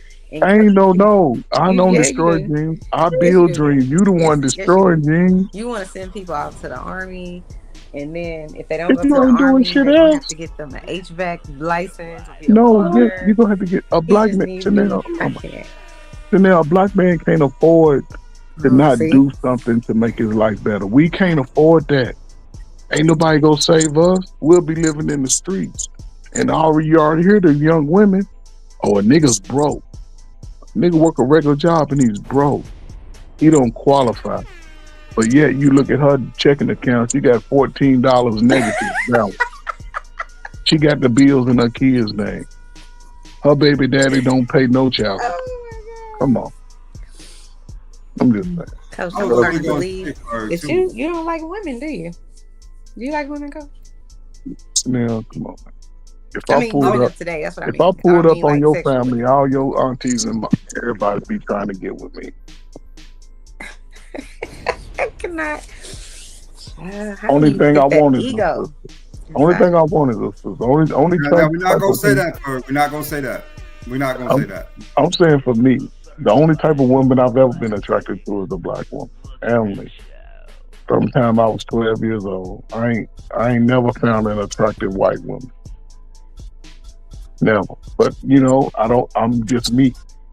You know, I'm not speaking for everybody else. So I'm just me. But I know every woman don't qualify for me, and I don't qualify for every woman. It's the way it is. I mean, just keeping it real, Ferg. Those rules about McDonald's and Burger King only apply to niggas they don't like, right? Because I got plenty of chicks when I was in high school at Taco Bell, nigga, and Domino's. Of course we did. That's where they ate good too. Dan gave it to you before you got home.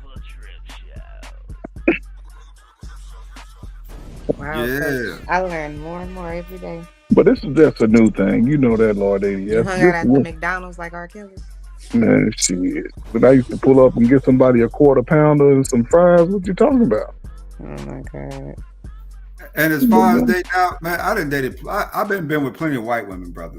I've been with a ton of them, shit ton of white women, probably more than black women. I mean, I remember back in junior high, black chicks ain't even like me back in junior high school. Oh, well, so too bad for you, brother. Yeah, I was dating white girls that whole time. Yeah, too bad. I had girls crying for me in junior high. Let me see. Scared the shit out of me. Like, what you crying for? I'm crying. Go home. Coach is heartless. I can't. Oh, I had sisters. You over there crying because you done called her musty. Now you told her she ain't cute. You know, I had sisters. I understood how women used to play games, and my mama gave me game. But I was nice. I didn't disrespect women. I didn't curse them. I didn't do any of that. You just have a really, really bad idea of women, especially black No, women. I only go by what I see. I don't be assuming nothing. I go by what I see. You just said your mama gave you game, so that means Yes, you told me don't take no shit you're from no gonna be woman. that means you're gonna be looking at women the way she taught you to look at them, with her preconceived whatever No. it is. You So told me you don't don't take get no to be an smell. individual and just form your own opinion. You decide. But My mama told me, so that's what's But right. Chanel, here's the thing. As far as an individual is the only way I approach women. So I need a woman to be, just sort of have a personality, not so stuck up on superficial stuff. Because that superficial stuff fades.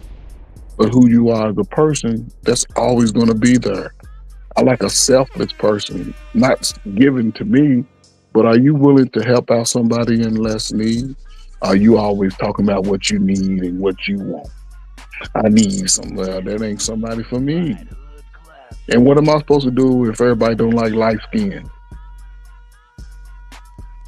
That ain't true either, Ferg. They be acting like that. It's pro-black bullshit, but in reality, man, they get weak at the knees, man. You go holler at them a couple times, man. I know.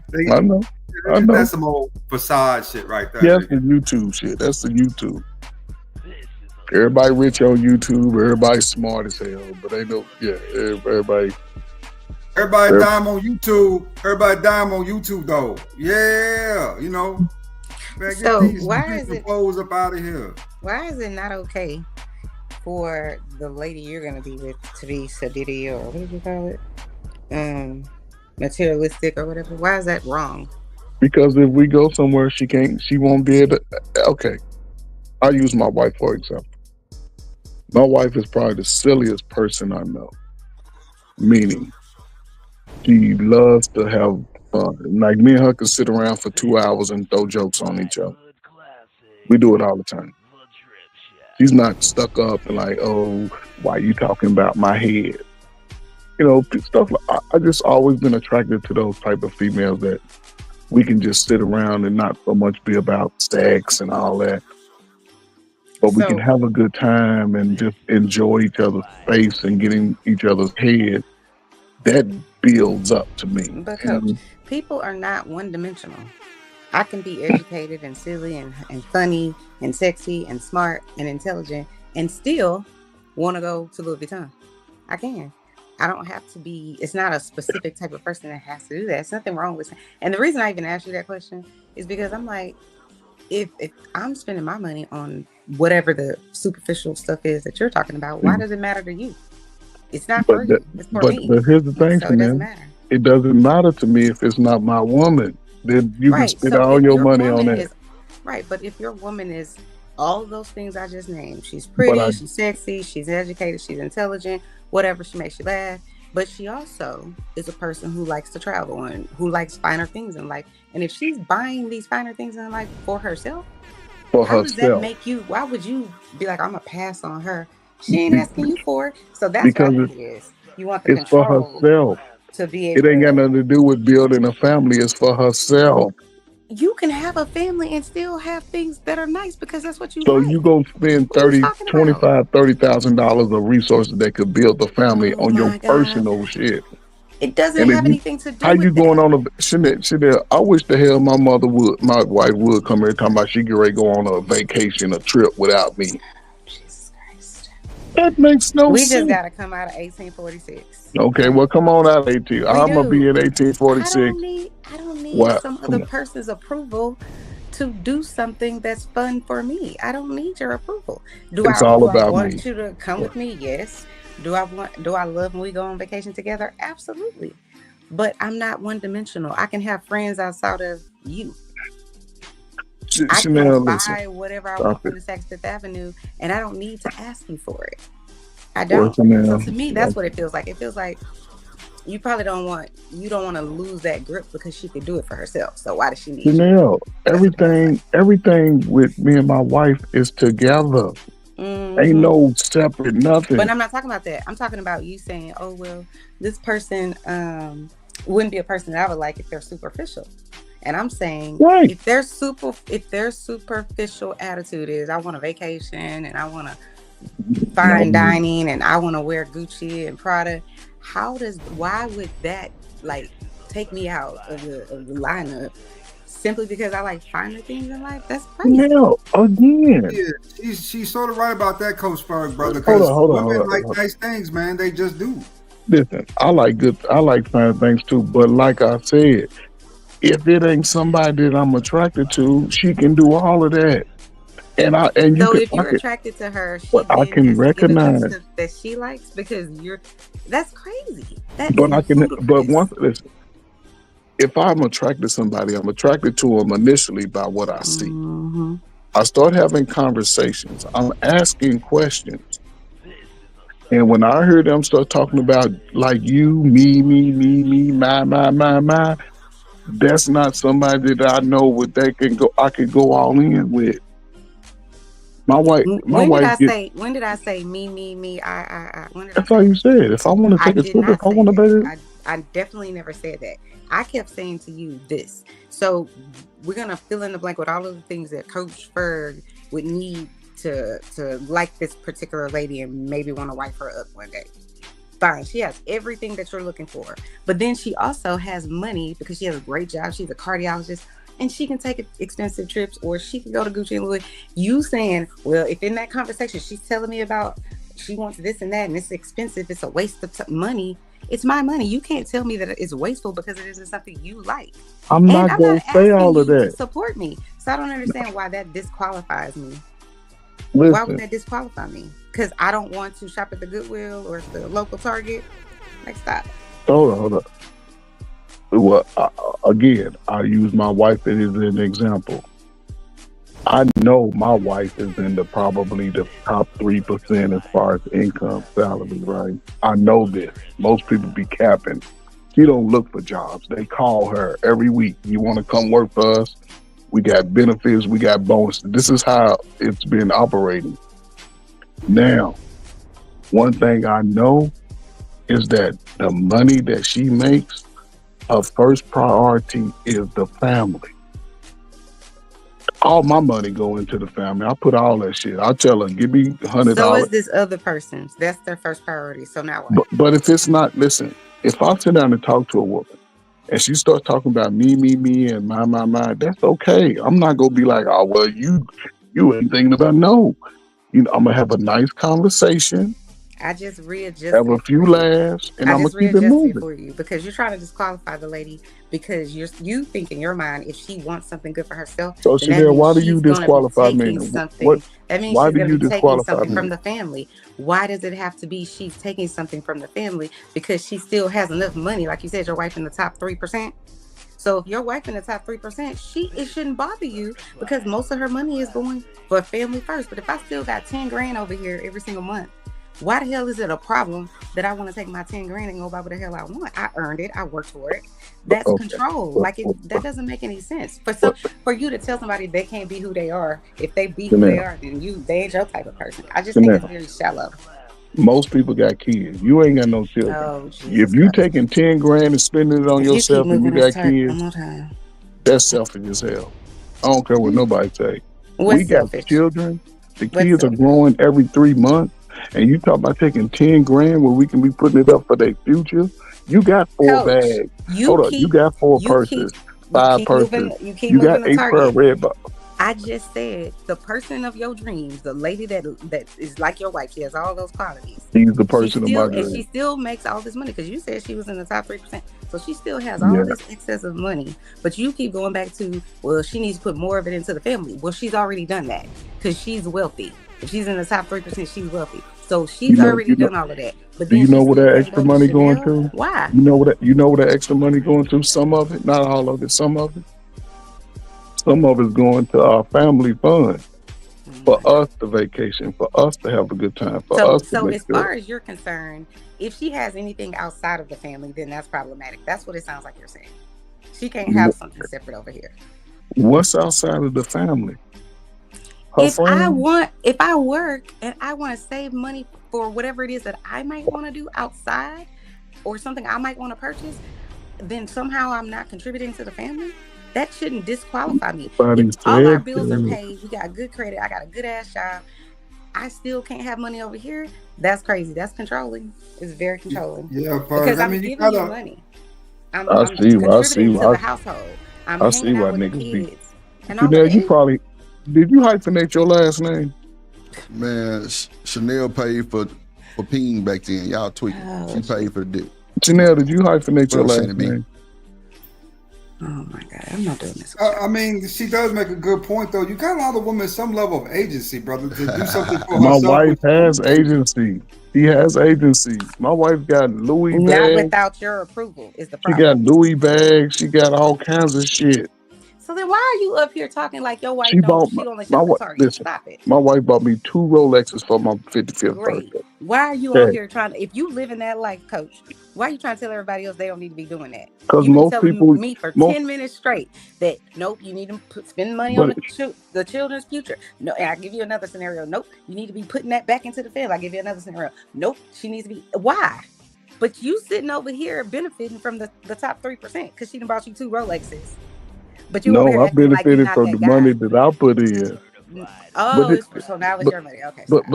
here's the point. I guess you're missing what I'm trying It's to say. hypocritical, coach. You're sitting in What a I'm big trying to toxic say is hypocrite this: household. That's what you're most people, when they get together, they broke as a joke. Oh my Ain't nobody God. coming Gotta out go here back in with time.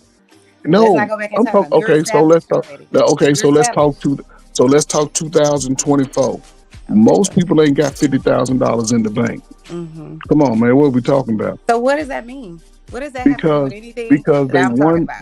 check Absolutely. away from losing their place to where they live. Coach, You we're go not out, talking about you go everybody out and else. spend We're talking about $10,000 you. on a bag. You got on and this then internet and said that your wife got all this money and she bought you 2 Rolexes. my And wife then you has sitting here worked trying for to that. tell everybody else they need to go make sure that they can work and be an electrician and an HVAC person. Yes, a And they man, need to young start man, at the yeah. bottom and work their way up. That's a young, yeah. Meanwhile, That's a young man's job. you That's a on this young man's. internet trying to tell me and convince me that somehow if I have money over here for myself, for my own personal whatever it is, I'm wrong.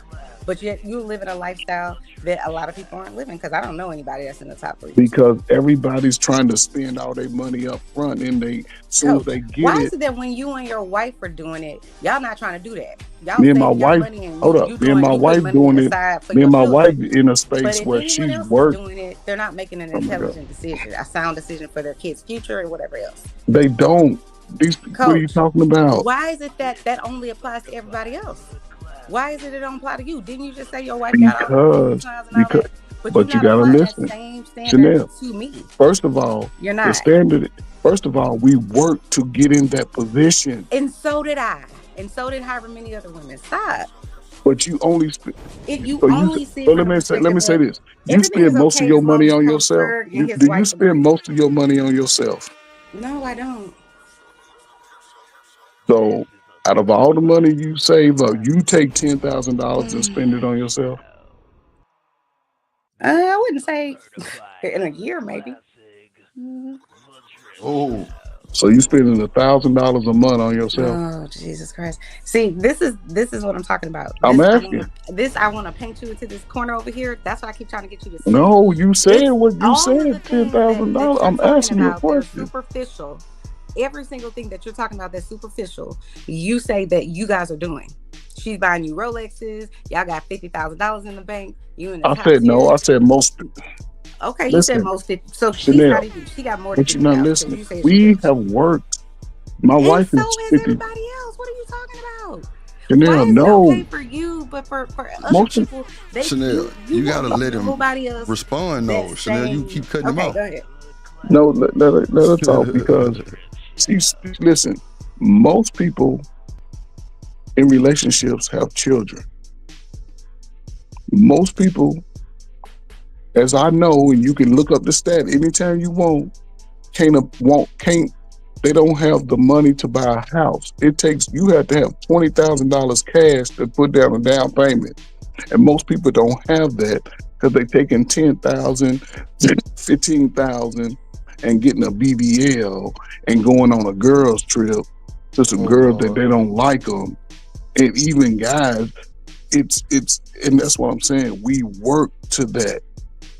Me and my wife, I've always put it in my head like I want to have enough. So if my wife says she want to go, we can go. You heard me say it all the time. Today, I'm in a space where we can live off of $15 a day. You do stand on that $15 a day though. I just want you to be clear and honest with yourself. Oh my that God. You keep saying everything that you and your wife are doing indirectly. You keep saying we did it this way. We save money for our kids. My wife makes all of this. Yeah, money. we work together. We're retired. Blah blah blah blah blah. She still works. I'm reason, retired. You want everybody to believe you guys did it the right way, but you don't believe nobody else has done it the right way because you. I'm not saying that. Every time that ain't what I said, Chanel. I never said everybody ain't doing it. You say, but then they need to be saving money for your children's future. I'll give you another scenario. Well, y'all need to be putting the money in the family account. And I'll give you another example. Well, you don't need to be taking trips. You're selfish. No. How about is everything that you guys have worked for and decided to get for your life is okay.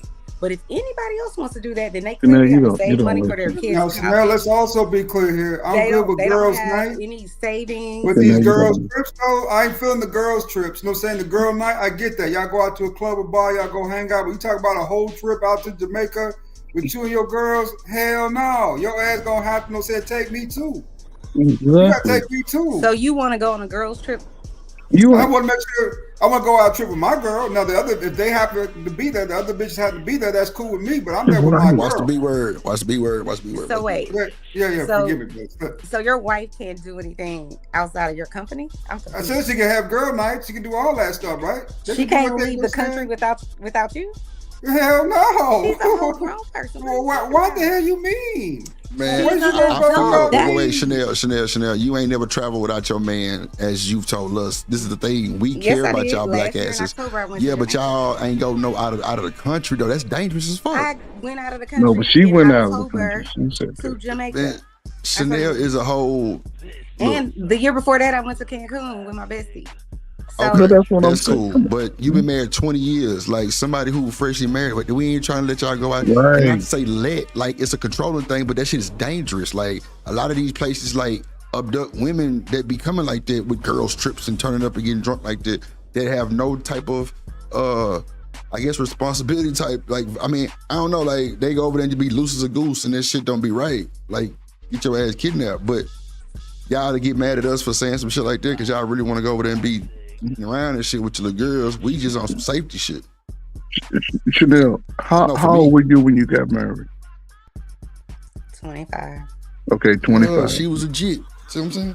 So you was a young adult, right? And since y'all been together, y'all worked to take care of things to put you in a position to what you can do right now, right? Y'all got your wedding paid off and all that, right? All that's paid off, right? Oh, coach. No, so the point I'm making is this: a lot of people are just getting in relationships. They may have a child, and the child is the last person on the list. What could happen? That's the difference between us and other cultures. They start planning for their child's future at birth. We plan for our child's future in the moment. We buy all this shit that we can't use early, and then we go around talking about, I need money later. I'm saying is it, you have to, everything that I'm able to do now, I work for it over time. I've always always thought of myself as, if something happened, do I have money that could last me for a couple of months, 5-6 months? I'm a black man. I've always had to take care of myself, pay my own way. My parents ain't never helped me out. I never asked them. I never asked friends to borrow money if I came up short, because I understood that I can't just be partying every night if I gotta pay my bills. I can't buy this outfit today. I can come back in a couple of weeks and get it. A lot of people just do things out of impulse because that's what they want in the moment, and then they'll come dry begging on the back end.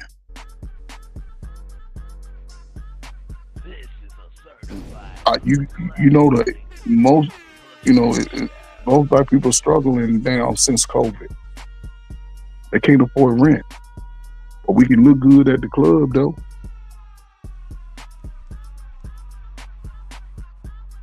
Kids ain't got, I don't know, man. Maybe I'm wrong, but when you work in there and you talking to this, it makes no sense. People don't want to budget. Bird, we ain't trying to live off $15 a day. The fuck? Well, when you get all your bills paid and you eliminate all your overhead, you can do that. Yeah.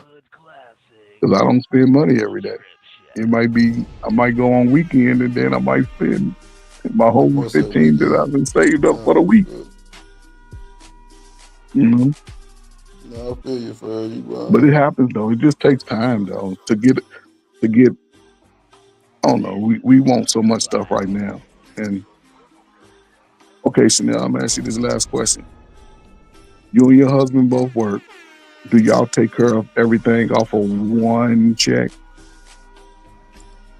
Yeah, my husband's check can cover everything. Right. His check cover everything, and you can take $10,000 and go on a trip by yourself. You a mess. Can't. So he's sacrificing everything, right? But you can go to Jamaica and get that mud How back. is he sacrificing everything? What are you talking about? You said he take care of everything. He's sacrificing everything. You asked me do we have a situation where one check can cover everything? And I said, yes, Right. his check can cover everything. That doesn't mean I don't sacrifice anything. Okay, but what I'm saying is he's taking on the boat. Right. Say what? What happened? It's starting to sound like he right over there. It sounds a little selfish. If that man got to pay all the bills, you take No, a trip see, to Jamaica. this is where y'all start putting words in my mouth. When did I say that?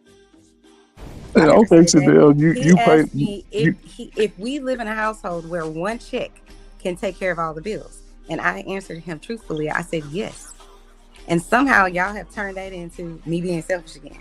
Ain't nobody told him. I didn't sit down with my husband and be like, "You need to take your whole check and you need to pay for everything." No, I'm not that. I'm not like that. No, but he did it being a man, taking care of his family. We both okay. Let me pause. We both pay for the bills. That isn't the question you asked me. You asked me if we can live off of one paycheck, and I said yes. That doesn't disqualify me from putting my money into our joint account as well. Stop assuming that. Hold on. Y'all are looking at it from a very one-dimensional situation. I just and I'm asked not you that one-dimensional.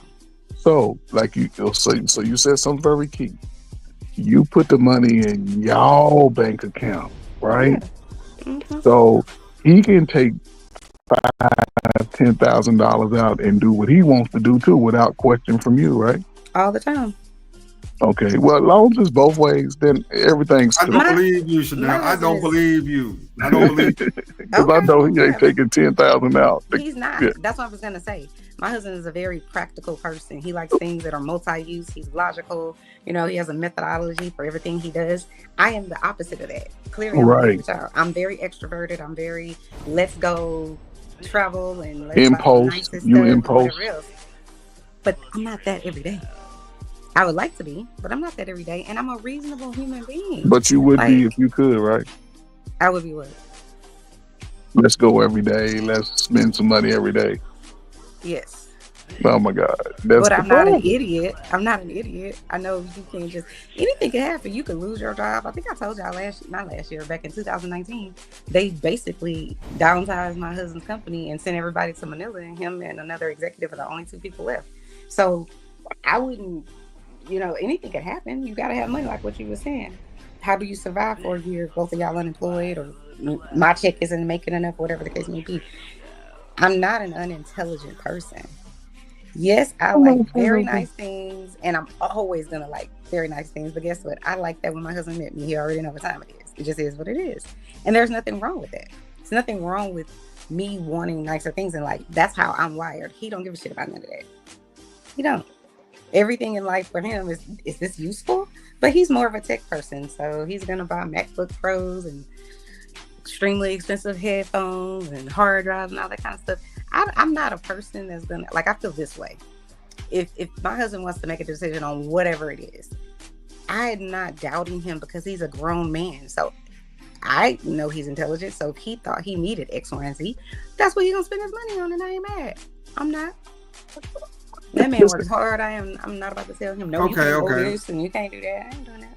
Let me ask you this then, Chanel. If your husband, like you said, you go to Jamaica, right? If your husband came out one day and said, hey, me and my boys going to the DR for a week, you know what I'm saying? We'll take out 10K and we'll see you next week. You with that? He going out to where?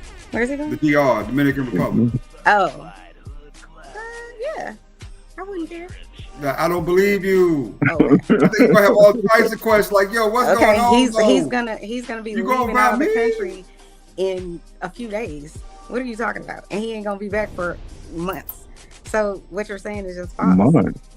Yeah, he has. I just told you they moved most of all the workers overseas, so he has to go over there. But yeah, I mean, I don't know why you don't believe me.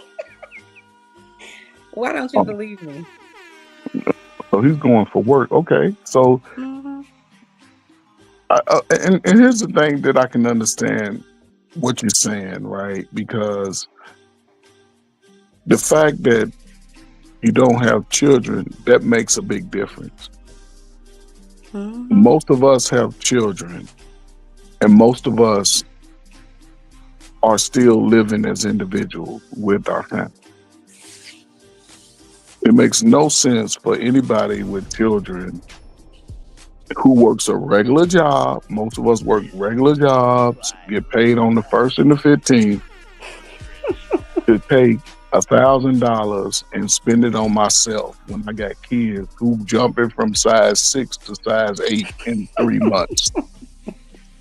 To go and say, I'm gonna spend this on me. I think I saw these jeans, they were $600. I gotta have them. And my kid wearing high waters. It makes no sense. That's the point I'm making. See, like in your situation, you probably can afford to do that because you don't have the other responsibilities. Most of us, we ain't doing it for nobody but ourselves, trying to keep up with the next person. And when you're young and you're growing and you're building, you sort of have to make a sacrifice early. See, but people think it's struggle love. But if you got 2 cars, you both together, you can buy a house, get out of the apartment. Kids can maybe go private school. If not, they can go to a nice public school. You know what I'm saying? You got plenty of food in the refrigerator. Everybody got clothes. Everybody got their own bed. Maybe their own room. You know what I'm saying? That to me is more than, hey, I'm saving up so me and my boys can go to Vegas this year. Yeah, I mean, I just know life has to have a balance, right? And that's also why I think my husband and I are a very good fit, because he's more like, I guess men are very logical, and like I said before, he's just very different than me. So with him, all bills gonna be paid. We're gonna have 800 credit score. We're gonna, like, everything is going to be, that's important, it's going to be taken care of, because that's just how his brain works. And that's great. But if we just live like him, I would be bored out of my mind. Like, and I love him, but he's just that type of person. He doesn't need all the extra stuff that I need. But we have a balance. But you don't need it, Chanel. You want it. That's not a need. Those are wants. No, this is the way God made me. Yeah, it is. But no, what I was just gonna say is, so with me, I feel like what I bring to the table, so to speak, outside of, you know, helping with the bills and stuff like that, is a whole bunch of personality. And I really wholeheartedly believe, I know this to be true. We've went on many vacations, but if my husband was with a woman that didn't go on vacation, didn't want to do none of that, he would have lived his whole happy life without going on any vacation anywhere outside of the U.S. I believe that, because he's just very practical. But we've gone on so many vacations and we have a good time, you know, but that's because that's what I contribute. I contribute fun. I contribute excitement. Oh, you spend up to have fun, huh? And I'm cute. That don't sound like that's part of even deal. Wow. That don't sound like that's an even trade if you just contributing to fun. No.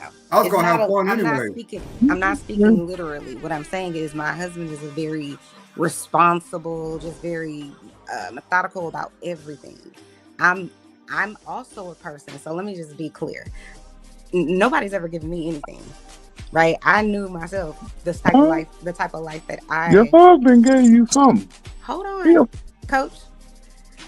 I've always been the type of person who's like, okay, I gotta make sure I get it, right? I have natural ambition, so I always feel like I gotta go to college and I gotta go make something of myself. So even before I knew my husband, I already had a college degree before I even met him. And then now I have 3. And I've done that because how I want us to be able to live, because I want a certain type of job, certain type of lifestyle. So what I'm saying to you is I did think about those types of things. And it's why I can live how I live now. It's not about me being selfish. I'm simply saying he's just a more practical person who happens to be with a person that's just way more fun and adventurous and spontaneous. And he wouldn't be that way because that's not how he naturally is. He's introverted. He wouldn't be doing all of that. But I honestly think that's part of the reason he's attracted to me, because I'm that person that can go out and mingle and have a good time. And he can do, you know, what he's going to do. And he doesn't need all of the extra stuff that I need. And I know Coach Fergo, he's like, you don't need that. That's what you want. It's not true. It's just not true. Those are wants. No, those are not needs. It's how I'm wired. But it still wants, though, regardless of how you feel about it, because you like to feel about it. It's still a want. I mean, it's not a need, though. Okay, so do you know the difference between an introvert and an extrovert? Yeah. Okay, so which one are you? I'm an extrovert, but introverts need time. Like it's like putting quarters in a slot machine. They can't deal with all of the people and the noise. They act like they can because they can put on a good show, right? But then they need to come home and get away from these motherfucking people, because they're not really those people that want to have small talk and, you know, go out and hang out. That isn't where they get their strength from. They get their strength from being alone. That's where they get their strength, right?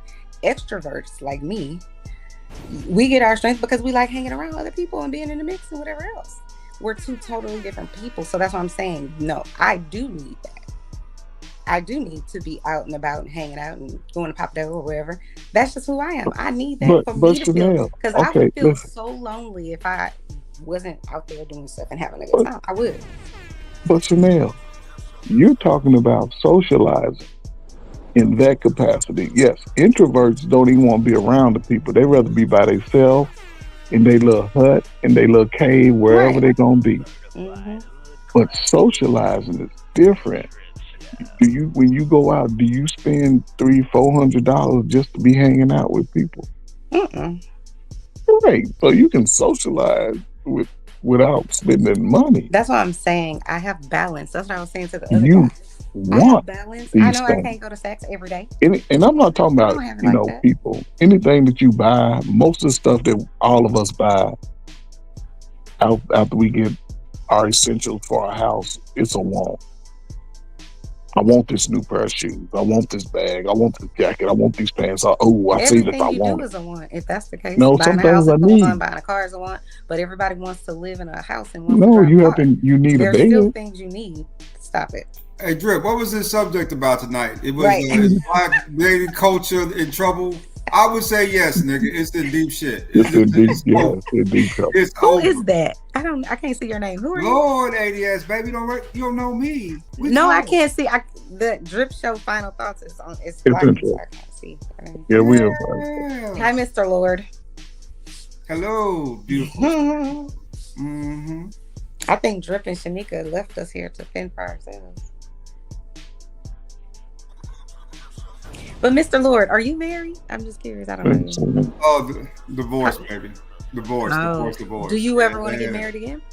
Yeah, shit. I want more kids too. I need a baby maker. What's up with that though? Hopefully. How old are you, Mr. Lord? 45. So you gonna go get a 25-year-old so you can have some more babies? My last girlfriend was 23. I was with her Oh till my. 27. Oh my God. Wow. So now, does your husband ever get online with you? Mm-hmm. Next time you go online, please let me know. You ain't about to be in my chat. No, he's seen y'all. I think I it was would like last to week talk you to were him. in my chat telling me something. He watches. I would like to talk to him. Oh my God, I'm not letting you talk to my husband. Why not? You're gonna try to ruin him. I'm not trying to ruin him. Nah, I'm playing. I wouldn't try to ruin nobody. I wouldn't be, going. I just ask him certain questions. I'm joking. No, he knows all about little Drip friends. I mean, Drip friends. He told me earlier because I was getting ready to go to bed, and he was like, no, he was getting ready to go to bed. He was like, are you gonna put your headphones on? Because I don't want to hear Mr. Drip in the background. You a whole ass mess. Because I was rewatching something on the Drip Show the other day, or earlier today. And so he was tripping, but he know about all of y'all.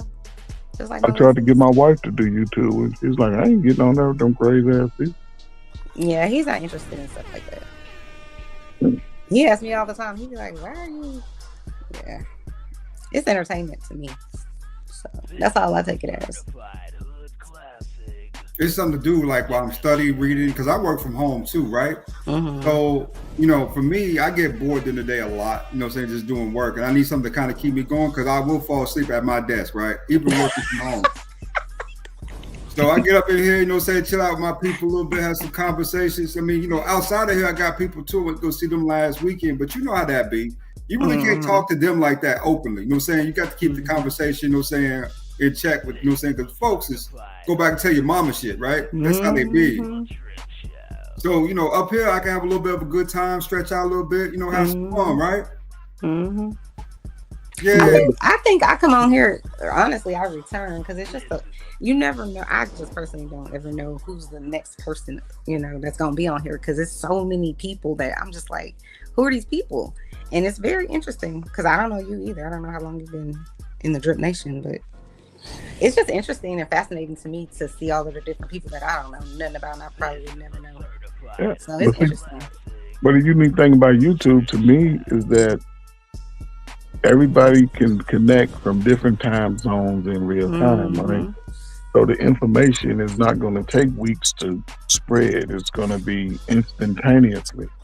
Yeah. And I've heard stuff that I said months ago. I'm starting to hear it repeated on YouTube. Like what?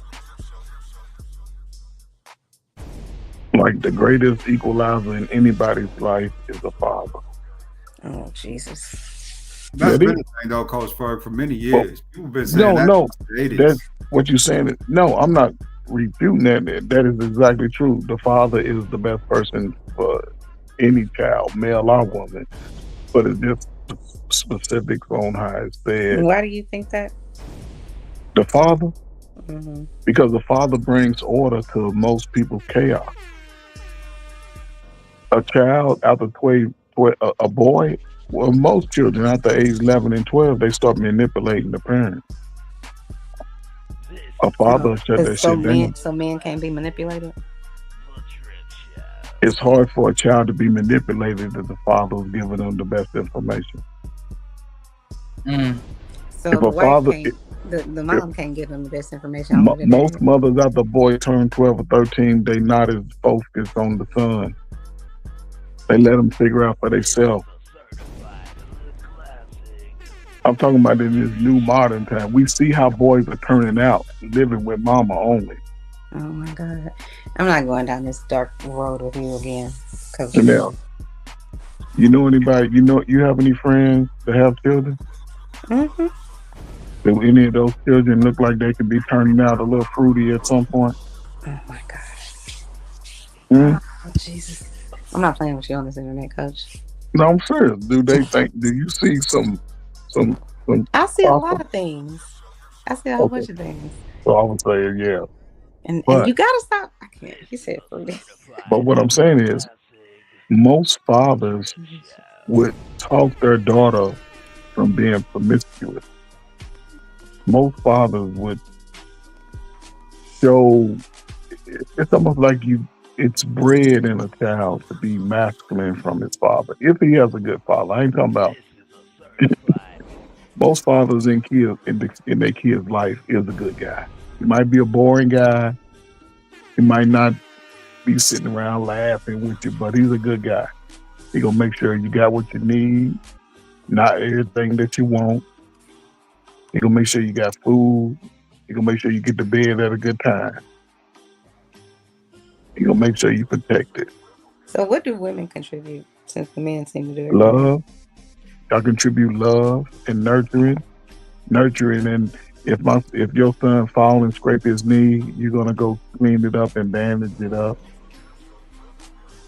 You are crazy. I need to stop. You're gonna show him how to clean Y'all it. got all this value, but all only value we have is, being our child's, Band-Aid person. But I grew up Making with them two some parents, food and ironing so their No, Fur. We need to keep it real. What's I think these brothers put too much on these women sometime, brother.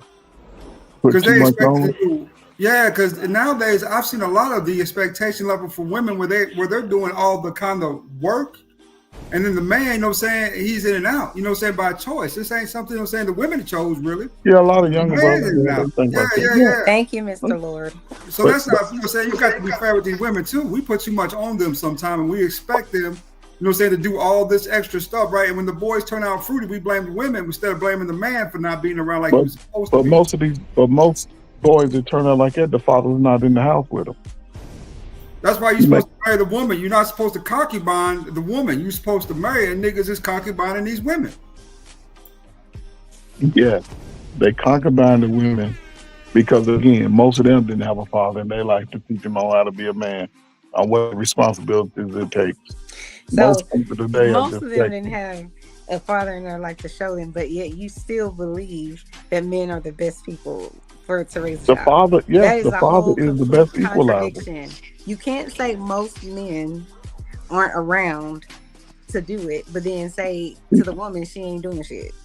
No, Stop. you know how many people been born without, like, they were born. Listen, for the last 30 years, I'll say 25. Most of our children have been born out of wedlock, outside of marriage. Just people having sex in relationships. It is So what it is. whose fault is it that these people are being It's born both in? the people having sex. Mm-hmm. It's both of them, because she gave it up and he took it without wearing a condom. So it's both people. It ain't all one. We both made it. Boom, boom, boom. But the problem is, most men don't have access to raise a child. Once him and the But woman. somehow you're still gonna make this our fault. But go ahead. No, what I'm saying is the father is the greatest equalizer, because if you have a boy, once he turned 12 and 13 and his scrotum sac separate from his body, the only one that can typically tame him is his father. Because he ain't gonna let Yeah, the we son have get away with what the millions. mother let him get away with. Yeah, we have millions of men who grew up in this country without a father or figure or father, And their they household, parents was, and and they they, still went to and school guess with what? me and graduated with me, and they still do it every single day of the week. I mean, every single semester. So I don't understand. And most of their parents was Gen X. Let's get some respect, though. Let's get some respect Come here, on. though. Some perspective from that position, right? Because at the end of the day, you're not supposed to be having babies outside of wedlock anyway. Let's just start with that, right? And then Yeah. secondly, you know what I'm saying, what's all this, you know what I'm saying, we're gonna co-parent these children. I'm gonna do my thing, you're gonna do, you know what I'm saying, you're gonna raise these kids, and I'm gonna be in and out, you know what I'm saying, whenever I selectively desire to. That to me spells, you know what I'm saying, disaster on all types of levels, right? So I mean, these women need, if you ask me the truth, when a woman loves, men love deep, but women love hard, nigga. You know what I'm saying? Men love deep, but women love hard. You know what I'm saying? When they fall in love with a dude, they willing to do the most for that man, right? They really are.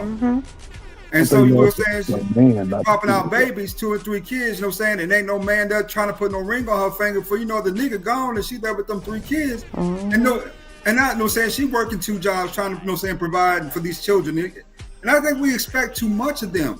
Sometimes I really think we put too much on our women. Other cultures and people don't have to deal with this shit.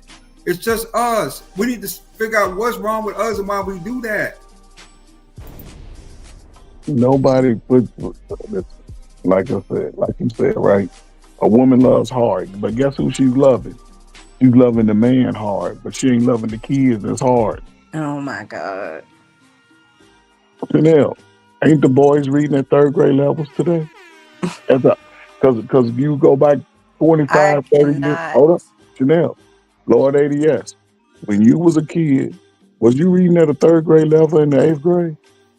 Let me tell you something, Coach Ferg. My daddy's been my father my whole life. You know what I'm saying? My mom and daddy been together almost 50 years now, man. So but let me get into it though before we cut out. You know what I'm saying? My daddy was a very, ain't no man good but God, but he was a really decent dude, right? He taking my cousins and raised them too who didn't have daddies. He literally moved them into our house, right? And they would go to school with us. You know what I'm saying? Me, I've always had fire under my ass when they came to education.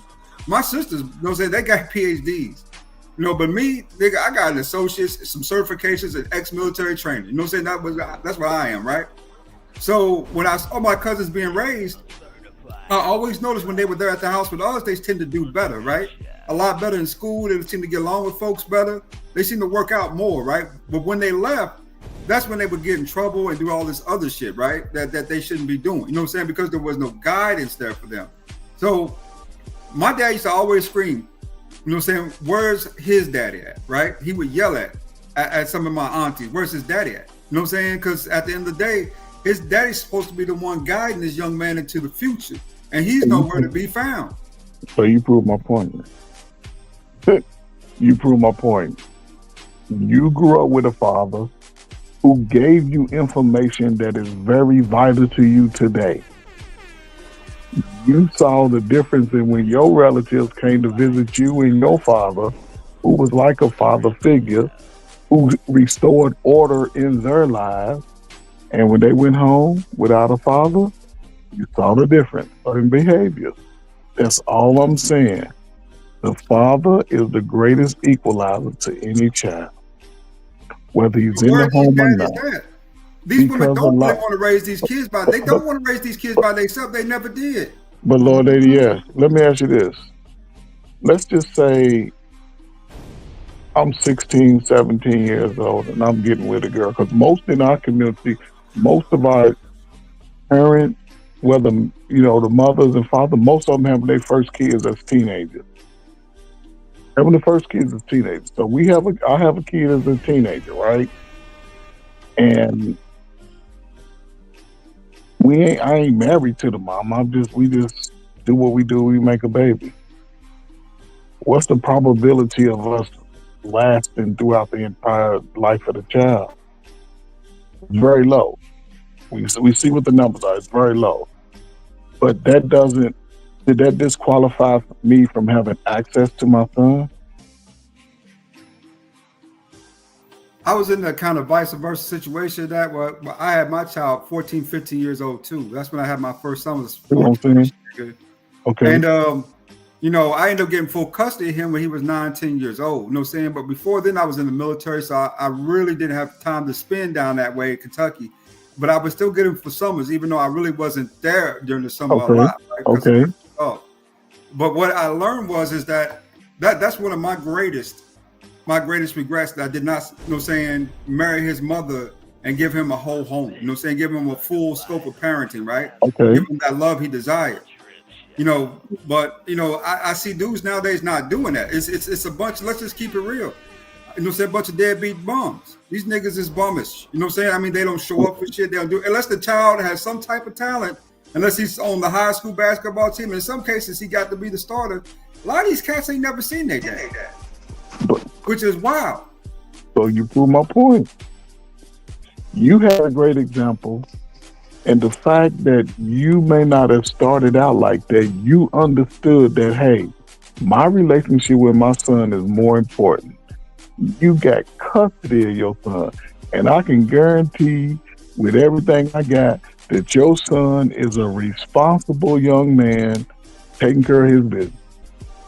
Now, his fiance, she's beautiful, man. She's white chick too. He followed his daddy on that shit, which I really regret. He was saying, showing that those examples, right, as a youth. But right now, saying he has his bachelor's degree, and yeah, he's only making $52 a year down in Tampa, but he's living it up. Him and his girl is. They looking at a new truck, all that stuff. They're trying to get a little house down there, chill out, you know. And I'm kind of proud of that, right? That he's being responsible with her and respectful, right? He makes his daddy feel good about him when I go visit them, and they doing all right, you know. But you know, ultimately though, I think if I could have provided him a full scope of a home like I was supposed to, I think he would have turned out even better. But the fact that he got what he got from you was enough for him to have responsibility for himself and his life. He is not making excuses. You're the one that's owning that if you would have did certain things. But he has enough from you to say, hey, I'm going to be a stand-up guy. I'm going to be better. And that's the point I'm trying to make. If a kid can get that the guidance from a father, even if he's let's just say he's a young kid, his father wasn't in his life, all of a sudden he turns 9 or 10. If the father is allowed to bring that wisdom, to bring that structure, that discipline, whether I treated his mama like shit or not, most kids turn out better.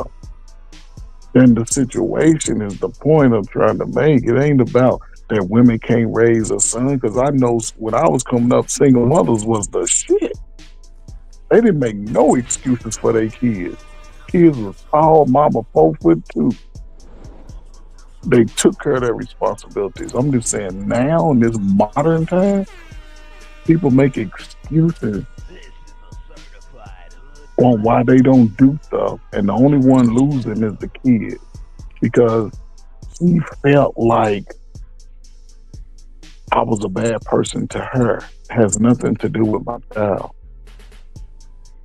And that's where people get caught up. And just because the people can't make it work out, why can't they still have access to the child? Because I don't think no man who wants to be in his child's life is going to tell his daughter, yeah, it's okay for you to have babies at 16. Yeah, son, go out here and be a baby daddy. No. He going to give them that information, and most people only listen to their parents if they getting information correctly from their parents. An old ass nigga like me talking to a 30-year-old, they're like, man, you don't know what you're talking about. But if a father was talking to you, telling you the same shit, from the time you can understand, you'd be like, all right, daddy, I got it. And you see the results. That's all I'm doing. Yeah, I kind of get that too. You know, I think we need more.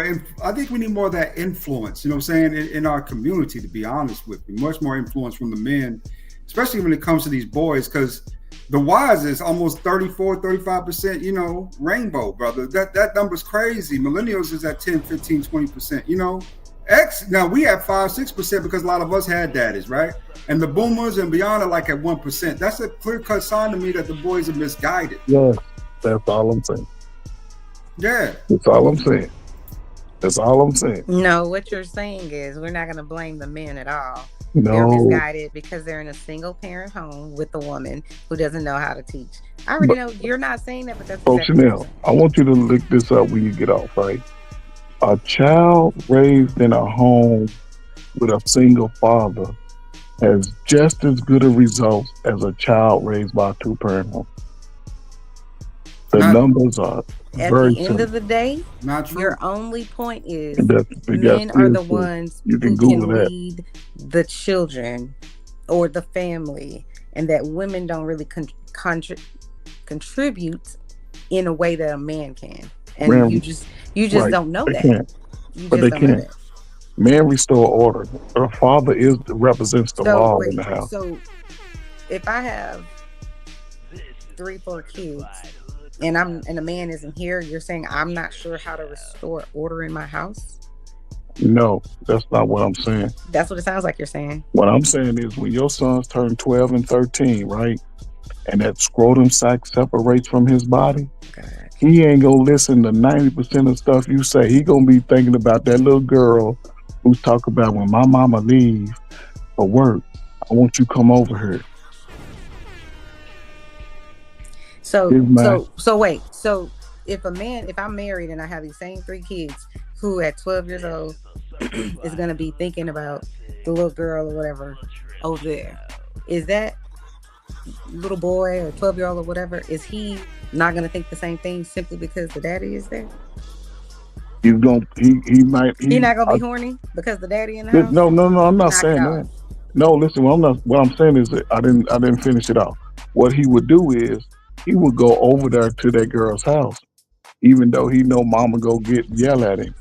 But with a father say, "Don't you take your ass over," he gonna think highly and might not go until he get a little older. A lot of these kids are crashing out early, just like he said. When they start Now, Brother Ferg, the magic don't happen at the girl house. The magic happen in the hallway, behind the building, upstairs in the gym. You're I right. didn't hit chicks as I was a kid, man. All types of places. I used to sneak around. I used to be so sneaky, nigga. Right. You sneaky. You So didn't boys bring aren't that shit over sneaky your if they're mama under house. males are not sneaky. They're only sneaky if their mother is in charge of their life. But if their father's in charge of their life, somehow magically they No, don't have these thoughts. that's not They saying. don't That's not do what I'm everything that saying. young man just said. They're not sneaking out. They're not skipping school simply because there is a male figure in the house. No, it's not what I'm saying. A father, You are saying that, Coach. he's gonna You deal with keep that. saying A that father a man knows. is really the superpower in the Holy relationship. crap. Diva, what is up with you, woman king? I'm going to colonize you. Explain the boy who killed his whole family, because why would you go to such an extreme this early in the morning, baby? You need to stay off the Jack Juice. What's up with you, though? What? I'm reading the comment. It's wild. What happened? I know a kid that killed his whole family because his parents told him he couldn't go outside. I remember something like that in Chicago. I mean, Indianapolis. Yeah, you're gonna. But why You would don't you have mention isolated something cases. like that? That is wild. That is so extreme. What the hell? And there have been cases, isolated cases. Everybody, like I said, this modern way of parenting is doing the kids a disservice. Is all I can say. I think you're definitely stuck in a mindset that for whatever reason the father or the male figure is in some way superior. No, Yes. nobody said that. You didn't have to say it. It's I been said that he way. brings. You I said continuously keep saying a that if they're righteous raised by their father father, then they're restores going to turn order. out better. A righteous father restores order. Yes, he does. So women we don't have the capability of restoring order? Are you serious right now? Coach, go look at any school. Who are the majority of the people that's work at that school? And why Are they these male or kids female? crashing out? Hold up. Are they male or female? In most schools, I'm it's not about crashing out. 90%. Are Hold up. they male or female? Who crashing out? The females be crashing No. out. Who are the teachers? How on earth can you fix your lips to say Hold up. The teacher. Hold up. men know how to restore order? Well, there When you most go. of the people that teach at schools are female, and they Exactly. have to know how to restore order. And no, stop it, Chanel. No, Why you what I think just said kids? is a fact. I'm not. Kids are crashing out in the school. Kids are cussing and fighting the teachers. You see it all the time. Oh my the teacher God, fighting the kids. Coach. At the end of the day, we wouldn't continue to hire women to educate our children if the majority of the children were crashing out. We hire teachers, and a lot of them are female because they do have self-restraint, because they do know how to restore order. Stop. There's usually not very many males in any school unless you're going to the collegiate level. And where's the other man? He's the principal. Him, assistant principal, and the coaches in the gym. That's the limit to the men that you typically have in the school, unless maybe the science teacher might be a man. But this idea that women can't do that is just like categorically false. Women handle all kinds of shit that y'all don't even pay attention to. Nobody Because said why? that women We can't do handle it. it because we can do it without you even knowing. I would Nobody say this. said that. Women do a good job of what they have. You know what I'm saying? What they can do, they do a really good job of it. They, you know, I think, like I said, man, you know, we shouldn't be down on each other at all about who's better parenting. We should be parenting together. It's supposed to be a family unit, not a separate piece. You know what I'm saying? It should be no competition there. You know what I'm saying? It should be about us loving each other and loving that child. And So what's up with the love, though? It's springtime. You know what I'm saying? Did he say The balance. It's winter in Houston springtime. right now for some reason. Kids need balance. They need both parents. And I can't be caught up in my feelings and isolate my kids from the other parent. Let me just sum it up. Kids need both parents as early as possible. And we see the results when most kids don't have a balance. We see that. So if men have this superpower to restore order, why are we living in a society where Because the men aren't restoring any sort of order? They don't even stay with the girl. They're not even at the child's birth. They're certainly not going to their But you're talking about mostly in our community. But y'all know how to. Y'all know how You're to talking about restore mostly in our community. Mostly in our community, this is what we see. Coach. In other cultures, we don't see that. If Because men most are of them able are to, if getting if married. you guys are such magical creatures and y'all can restore order, No. why do In our women have community. to take everything on their back and get to the finish line with no help and limited child support and stress and on and on and on? Because why are they having babies who with men who don't even qualify? See, this is what I'm saying. No matter what I say, you're always going to go down the yellow brick road that ends with the woman didn't do something right. She And then chose the why? wrong man. She should have been married. She shouldn't have been having babies young. Yada yada yada. As if she had that baby on her own. Last time I checked, there's only been one Christ to be born, without someone conceiving in a natural way. And So that ain't true. who's participating in this pregnancy? Ferg, It's two let me ask people. this. It's not one. Teenagers. But you Let want to me put ask all this. the blame on her. Like, stop. Ferg, let me ask, brother. Let me ask you this. You know what I'm saying? You know, I love you like a brother, but don't you think that it's a bad deal for women when they are forced to raise these kids on their own with no help? Yes, it's a bad deal. It's a very bad deal for them. You know what I'm Yes, saying? They it's a got all bad this deal. extra responsibility. Their bodies get tore up having these babies, and then they still got to live with it. It's like the man doesn't have to suffer the same consequence unless through the legal system. You know what I'm saying? Then you got to go hunt this nigga down and put child support on him. Why can't you just take responsibility and accountability for what you've created? You know what I'm saying? This is your child too. But it goes back to this point, though. A lot of guys that move like that wasn't raised with a father. They doing the same behaviors that they learned. And you can, It's gonna, no matter what, it's going to inevitably be our fault. but no, You still because haven't no, said- you you still just not. said that the fa- they Chanel, wasn't you just raised by be the father. no. Okay, but going back to what my man just said, if a father is not even putting himself in a position to be a father, he's not around. He's not around. If But he you left, only blame the woman. So You let only me blame the handle this, woman. Chanel. Let me handle this back and forth for a second, Chanel. I'll give it Okay, back to you, sorry. baby. Just for a second, baby. So, you know, why are we putting everything on the woman then? To me, if that child turns out to be whatever, right? She should get all the credit and very little to no the blame if the child doesn't turn out properly, because she was the only one there doing this all by herself. You know what I'm saying? You act like, you know what I'm saying? We say too often in these spaces, almost like the man's absolved of any fault because he wasn't there. You know what I'm saying? No. The truth is he's more at fault because he wasn't there. The way the okay. child turned out. Listen, There you go, Chanel. You can have it back. I'm not disagreeing with that. I'm not disagreeing. We see what results are when a man ain't around. And if he's a dirtbag with the kids here, he was a dirtbag before the kids was here. Is all I'm saying. And the fact that a guy that you have a great example.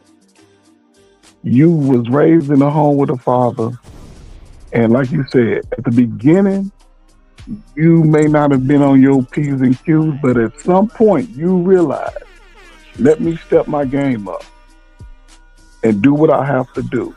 And when you did, you saw the result. I was raised in the house with my father. I have a 21-year-old son. And the greatest thing that I can say that I gave him was my time, my counsel, my direction. My father's son's 21. He make about 47,000 now. He's getting ready to get his CDL. He was getting ready to finish up. He was driving, so they got him doing that phase. But that's what he wanted to do. I tried to get him to do other things that is, well, okay, well, you figure it out, you do it. Is all I'm saying. The father, whether he's a shitty man or not, and if a father leaves, he does himself a disservice. So now he can't even fulfill the full things that he want to do because he's shutting out a part of his life that he should be a part of. But when I'm looking at the people who are as a result of these bad relationships, without that balance, most struggle into adulthood. They struggle with emotions. They struggle with the opposite sex. A lot of them struggle with just becoming independent adults. Is all I'm saying. I'm not saying it's the mama's fault. The mama has the child. The father is an ain't good ass nigga. He was a no good ass nigga before the child. And then we wonder why these women don't trust us. You know, if she was raised it, we tend to go off on the boys, right? Who raise these single mother home. We call them beta male. We call them simps. You know what I'm saying? We call them rainbows, right? Because, you know what I'm saying, we don't think that they have any fortitude about themselves because they were raised with feminine ideologies and feminine morals and values, right? What about these women raised in these homes that see that there was no daddy there either? And she then got herself a whole PhD, you know what I'm saying? She didn't came out not because of, but in spite of, right? She done made it in spite of, just like he done made it in spite of, you know what I'm saying, that circumstance or situation. And yet we wonder to ourselves, yo, why don't they trust us? Why they be, you know what I'm saying, treating us like they treat us? Why they be this way? There's some rationale behind that because they ain't never seen most of these, you know what I'm saying, they never seen you. They just seen this other side of the coin where there was no daddy in the home. And outside a lot of these houses, let's just keep it real, ain't nothing but streets. Ain't nothing but those streets. So in spite of that, they came out, you know what I'm saying, and they didn't, you know what I'm saying, done up. They moved. So when I hear a lot of that, man, I think to myself, man, you know, yeah, I see a broken woman because, you know what I'm saying, she doesn't understand, you know what I'm saying, that was just her anecdotal situation, right?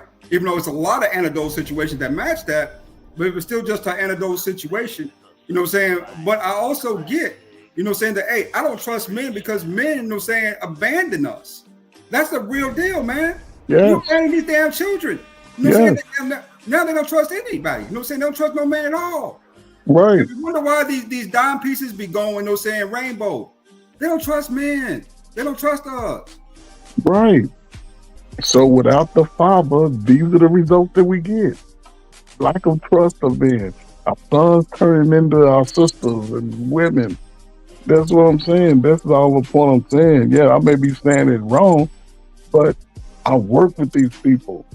And the equalizer that they always used to tell me, I'm talking about the people who was most affected. I didn't have a relationship with my father until later. I used to be angry at my father until later. Until I had a conversation, until I realized that some of the stuff I was getting was a lie to me. Is all I'm saying. That greatest equalizer is a father, even for a young lady. If a father's in a young woman's life, she gonna be as smart and talented and man, she I gonna dress love a certain way. how you when you move a add the certain way. father to the scenario, it's always some great outcome. and he's gonna get taught right, and they're gonna know how to do this, and they're gonna be stable, and this, that, and the third. Yet you keep talking about however many single women are out here and they're raising these guys, and then they end up in prison or whatever it is. They end up as not a good guy, but you still blame the woman.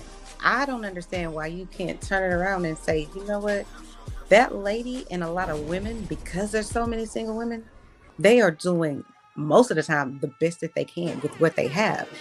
Instead of saying that and saying, you know what, let's work together, these are some improvements we need to make, the only thing you want to say is, well, you just need to put that man back in the home, and then all will be well after that.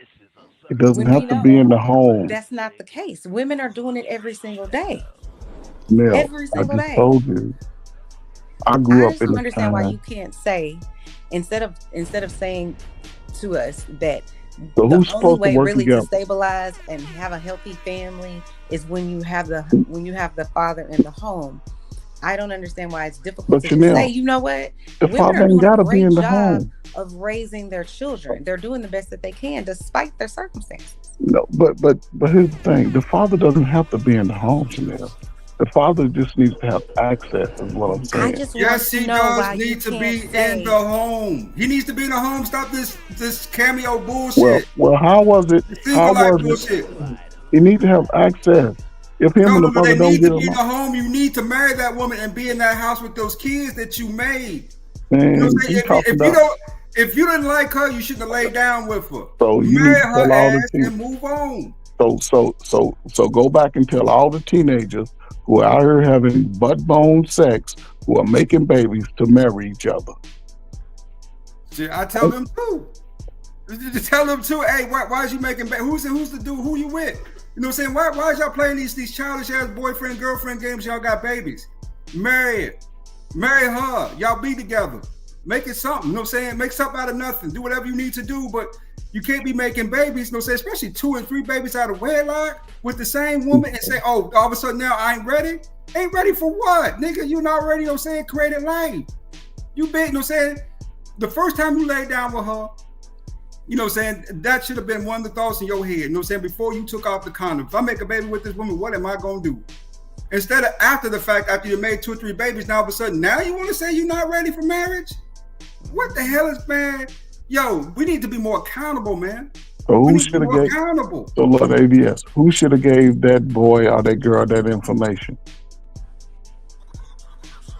You should be able to learn on your own. That's just kind No, you can't learn. You don't Again, learn it's that on a their own. rabbit hole because Coach Berg is never. He doesn't have. Somebody should have gave him. Listen, Coach somebody Berg, should have gave the child the respectfully, information. respectfully, Who's the you best have person to to give the child the information? Coach, you really do have to give a little. You are stuck at the man is everything, and without the man, the family isn't going to turn out right. Nope, you are. No. Because even though I said to you, why can't you say, hey, you know what? I understand that women are single parents and they're struggling, but they're doing the best that they can, and they are managing at least to get these children to high school and on to college. Some of them. No, they're Why not can't you doing- acknowledge that? Stop You it. only want to say that the Because children we that see turn the out bad outcome. turned out Chanel, we bad. see. Come on, Chanel. We see the outcomes. We see what's going I'm on. not talking about that, Coach. I'm talking about you. Why are you unable Who's supposed to work with the mother? Listen to me. Only person that can work with the mother is the father, not me, not you. Listen to me. Why can't you just simply say or acknowledge that women, these single parents doing it all on their own with 3 kids and whatever else, they're doing a hell of a job to not actually go insane and do some of this horrific things out there that many parents have done. Why can't you just acknowledge that as much as it is an unlikely and bad situation for that woman that has to raise her 3 kids, I don't understand why you have to just There you can't are give her some any women, grace, but you give but the again, father all the Chanel. grace. But again, Chanel. She gotta stay in the home. You seem Because to check this out. You What would seem you to say not if hear that everything else I scenario- said. Hold on. There's What would you always say if that been good scenario that you mothers. gave earlier, where you told me, well, Chanel, the man doesn't, the father doesn't have to be in the home. He could still be the father. I can guarantee does. you, your response He is doesn't. not gonna be the same if that woman was like, well, he stayed with his daddy, and she can still be a mom outside of the home. No, you would expect for that Why? woman to be in that home. No. You would. Why would I? Why? Listen, I know everything I'm talking about. I've seen great examples of it. That's all. Like I said, there's always been single mamas in our community. However, the mothers would put the children first. They wouldn't let their children just be out doing dumb shit all the time. Then say their father wasn't in their life. They knew that. They didn't make excuses for the child. So the father didn't do it either. So They no, raised the child to be the but the best that father they wasn't could even be. there. But you still have to put all the blame on why that child ended up the way they ended up on the mother when the father wasn't there. Why can't But you I say know that? Why can't you that there's say been plenty it's of the father's examples. fault There's been that the plenty of mom is working examples 3 whose jobs mother. trying to pay the mortgage? Why can't There's you say been that? there's been It's plenty his of fault that these examples children he where the wasn't an father wasn't example. in the home and the kid Right. turned So out put great. it on him. Why? Don't put the Because cape the on the woman. mother understood that the kid came first. It wasn't about how she felt. The When are the mother, men putting? When are these men that these ladies are having children with going to put the child first? they You always keep wanting put to the, put it on us. you Put it have where to it put the belongs. child That first once the person is child is here. absentee. That father is absentee, and still it's my fault for how You my know, child ends up because you wasn't there. it makes no sense what you're saying. I'm It saying doesn't. It doesn't. mothers, there's always been single mothers. I can't. And the single mothers who put the child first, meaning they're not going out just doing whatever and leaving the child at home. They're engaging with the child. They're teaching the child how to read. They're teaching the child how to write. They're teaching how the child to be respectful. Those mothers do the best fucking job in the world. Like I said, we've always had single mothers, but the mother wasn't caught up in herself. So what exactly is the absentee father caught up in? His own bullshit. Himself. So somehow His own we bullshit. can rationalize that this man is not even there. That's what He's I'm a saying. he's a deadbeat. Taking him out of it. His and own only bullshit. wanting to blame one He's a party. deadbeat. But the problem is this though, like Lord ADS said, we are having sex without any regards to if we have a child, are we gonna be together? This is the smartest thing you've said the whole time. The truest things you said the whole time. Because And at that's least why in my that- results in- show in with the least- young at people. At That's least my in that results show. scenario, Chanel, I will pull up my results and I compare my results to anybody working in this it field. doesn't even matter. That's Coach. why You can't that's even why the receive young it. people are You not can't out here receive it. having reckless sex because Coach. they deal with the realities of what it is. I'm never gonna say, oh well, no. Look, this is what your life is. If you want it to be different, you have to see it for what it is and move totally opposite of what you was brought up in. You can't. There's no way a man ain't got. If I know plenty of boys that grew up without the father, and they the best father in the world. I know plenty of women that grew up without the love of their mother and father, and they the best parents in the world because they can't live in what happened. They have to live in what it is. I'm in this situation. I know good examples. I see it. I have to live in it. I can't make excuses on why I'm failing. People use that to make a reason why they not being successful. No, you see what it is. Do opposite of what it is so you can be successful in whatever it is you want to do. I'm just saying, don't make excuses on why you can't be better. But you keep giving 1,000 excuses to the man. I said the father is the greatest equalizer. The father. That's what I'm saying. You can't, for whatever reason, just admit everybody's not going to turn out perfect. The right? one thing we dealing with now, understand that. everybody deal with emotions. Everybody dealing feelings. Because we're human beings, Where do Coach. you, hold Everybody has on. emotions. Where do you get in the world dealing with feelings as a black man? Nowhere. Where do you get what? You get to stay in your mama's house. You get to live with your mama. You can't live in the world talking about, but I feel not no brother. You think other races are caring about how you feel when you show up at work? You better do that damn work. Ain't nobody working their feelings like that. That's all I'm saying. No, I'm a Coach, black you man living need in to say, America. no, I can't the go accurate around. statement, Feelings. This the isn't accurate about statement, feelings. Coach, is you. I didn't don't know live your feelings. Coach Berg was this much a red pill. Man, I'm not a red pill. I'm a man. I had to live in that shit. I couldn't go around talking about I feel when I joined the army. I feel No. Sergeant. I agree about that part, but I'm just saying. Yeah, you And as the a black father man, you is the can't live in your greatest feelings. I equalizer. agree about that. The father is the greatest equalizer to any child. If a father ain't in a So what child's are life, a lot of so kids then struggle. really at the end of This the isn't day, about feelings, though. This is the thing y'all keep leaving out. This isn't about feelings. This is about doing what's right. What's right by the child. This ain't about how you feel. This is Exactly. about that baby. I'm not So talking why about would you my leave this feelings. woman? So not you, Ferg, but talking generally. But Yeah, why but would in you leave a general. woman vulnerable like that to have to raise this whole child by herself? Why would you leave it that way? That's Now, what you gotta ask. The young guys, that's what you gotta ask them. Why? And what they gonna say? I ain't have a father in my life. I ain't seen no example. We hear it every day. Ain't no example. There are examples.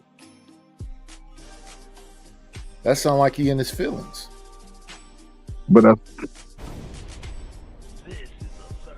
everybody up here grew up with a father. No. But I'm just saying, if that's their excuse, they didn't have a father in their life, that sound like they in their feelings. And that's all I'm saying. There's a lot. The greatest equalizer for any man, and I'm speaking for man, for any young one, is the father. Whether he's in their life or not. We see what it's like when he's there and not. The more examples of them making excuses and being lackluster as adults is the reason why. Without the father. There's always been great mothers. And the mothers that are doing their shit, they don't make excuses. They do the job. They get it I done. think They you put the confuse child first. excuse and explanation. People have to do what they have to do. And there's nothing wrong. That's really the bigger problem, is this idea that I have all this trauma and I've been through all of this stuff and I just need to shut the hell up and move on. That is those What people's trauma? trauma. It is not What? your job to Hold up. manage What it. trauma? Give me an example of the trauma. Everybody has trauma. What But you give me talking an about? example, because most of the trauma comes from your home anyway. Right. It does. But what I'm saying is this idea that we should just negate it because you got to move on and because they won't let black men have feelings. You can have feelings if you want to. I can't push my trauma off on my kids. Well, we all got feelings, but we can't lead with feelings. What I'm And saying then is, I'll be it listening to these. Go ahead. No, I was just going to say, it really irks me when people try to tell other people what they should do with their feelings. You need to move on and you need to move forward and whatever else. No, you need to move on and you need to move forward. Apply that to your life. It's my trauma. You don't get to police my trauma. I'm when I not can telling have it, when nobody I what to can't do have with it, their and trauma. They when I feelings. should move on. That's not your The business. world don't give a damn about feelings. Right. Is what I'm saying. Clearly, you The continuously world don't. stated that. You continuously stated The that. world don't. And let me tell you something. Because the world don't. Do you know how many people walk into my office with depression and ready to kill themselves, and they at the tender age of 10? Because their parents are saying stuff like that. What you're saying? Because their parents don't Their love them. parents are saying things like what you're saying. Tough it up. You need to do this, that, and the third. Instead of being like, okay, I need someone to talk me through X, Y, and Z. You lead with an iron fist.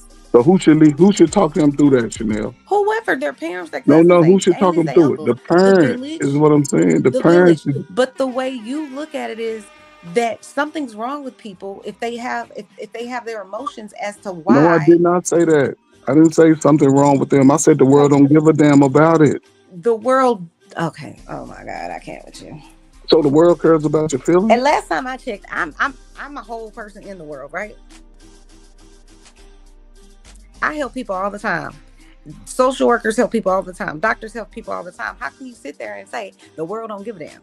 That's Okay, so doctors, social workers. Ain't never everybody in a doctor or social worker. When you go to work, that has a job is in the helping field. Period. when If you go work to at the work McDonald's and or the you next to Popeyes, your you helping coworker, somebody eat their food. no. If you work as the garbage man, you helping people eliminate their garbage. If you working as an attorney, you helping someone get through that criminal case or whatever it is. If you working as a teacher, you're teaching people whatever it is that they learn You in think the school. garbage man is Everybody worrying is in about- a helping situation. But everybody's not worrying about feelings though. No, coach. A man you can't should afford to say move in his you feelings are in the not world. worried about feelings. No, That's what's because I work with young people, and that's all I care. I let them know. You can't listen. I understand what you're saying. However, no man of color can afford to move around the world putting their feelings first. You It is can't so do it. false. That is the reason that people end up they yelling, they're aggressive, they're all of these things because people are constantly telling them that although we're all emotional human beings, you can't have an emotion. What the hell is wrong with you? Yes, who said you can't have an emotion? You can have an emotion. The greatest people that you should tell your feelings to is your parents and the people that are in your life that love you. I I don't can't expect tell people my to care about my parent if feelings. my I'm parent playing is sport. Ferg and he telling me I need to stop making excuses. How am I tell my father that and he's telling me I need to stop making excuses? He won't even value my situation I'm going But your through. father, again, your just move father, on. the father is the greatest equalizer. Those are the people that you tell your feelings to. I Coach. can't be running up all night and talking about, yeah, man, I feel my feelings was hurt today. How I'm can like, you nigga, why? Well, I'm feelings was hurt because you yelled at me. No. People be like, man, nobody care about that shit. That's all I'm saying. A man can't afford to move in life in his feelings. Go he tell it to can if he Chanel. wants to. He You don't can, have to yes, be he can if he wants to. I'm not saying, listen, I'm not saying what he can or can't do, literally, Chanel. He can choose to do that. However, he's not, he's going to it be sounds like to me stagnant. you're making an excuse for the men. That's what it sounds like. A woman can't move in her feelings either. Man can't be, You afford can't to be move in the emotional and in his world feelings. outside of your family. That's an excuse. No, Isn't it what you said I'm earlier? just saying, I don't need make to an stop making excuse. excuses. But you just told me Exactly. about a whole Don't ass let your gender of feelings be people an excuse. that none of y'all can afford to work inside of Do your not let your feelings be an Why excuse. can't we both be together? Why can't we do it the right way and both have agency? Be human. Exactly. There you go. Why We know can't why we can't. Because people want, like Coach Ferg, want to put all the people blame, like me? No, all the I'm blame telling a on the man, woman. you cannot And afford to none, move in your feelings you in just the can't world. give You any. can't do it. This whole time, all I've asked you to say at least once is that women are doing a really good job with what they Women are have. doing a really that good have, job. Huh? The women that understand the mission are doing a great job. The women that represent their children in a positive light and got them children in a positive light, they doing the greatest job. Those are the women that I vouch for, You can't not the be women better who than your put best, themselves Coach. first. You cannot be better than whatever your best is. That's like asking someone who has a mental disorder or a learning disorder But you can't. I need to tell you need to be better. No, You can't. if I don't understand Hold up. math, You can't it put don't a have nothing to do with me disability. being better. We ain't talking about I people just with don't know. disabilities. We're not talking I'm about not people with talking about a disabilities. disability. We're What I'm talking about saying everyday, normal, functioning people that drink and smoke and turn up. Is all I'm saying. I ain't talking about no people, no Coach, a lot of disabilities. those normal people that you're talking about come and sit in my desk. They look good outside. They driving a Benz. So now you're Right? saying everybody They got a mental educated and disorder. whatever else. No, I'm telling you what the truth is. I thought Ferg disagreed with you. Okay. He agreed with me. She don't hear nothing I say, man. She just. He didn't agree. I thought you said, could he say that women are doing their best, and then he agreed that it's a. She don't listen to me. There was a caveat. He said those women that understand, those are the women that are doing right. So he's You discounting didn't all these hear other everything else. people. How you just be hearing partial? You ain't. Oh my God. See, Coach, you didn't tell me that. You didn't say those women that understand how to be. You didn't say that. that was a part of it. But you Exactly. didn't hear everything else. Because you want to say there Because is a not small every percentage listen. of them. There but are most women of that them, understand it. The kids come first. Is all I'm saying. Put you the keep child saying first. that about the mother, but you I'm not- never say that about the daddy. We've been having this conversation for 45 minutes. I And you said the still have greatest not equalizer said is the father, that the Chanel. children turn out bad and it's the Ain't father's nobody fault. say the kids turn out bad. What are you talking about? You the one keep saying, well, the reason that the black men in our community are turning out this way and that way I never is because said the they're black being man in our raised in a home community. without their superhero daddy. I said the So greatest by default, equalizer you're to talking any about the kid is the mom. That's father. wild. Hold on, y'all. Hold on. One band, one sound. You gotta Good let me morning, finish, Drip. Chanel. Yeah, What that's up? great. What up, Native? He was asleep.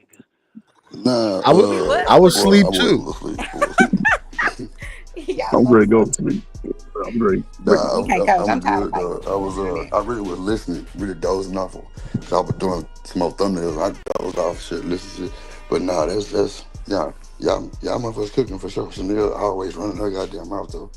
PhD, I don't know what happened. I was out of there. You wanted to link? She said y'all been getting y'all motherfucking be 5,000 for 45 minutes. Nah, for It real. was a good build though.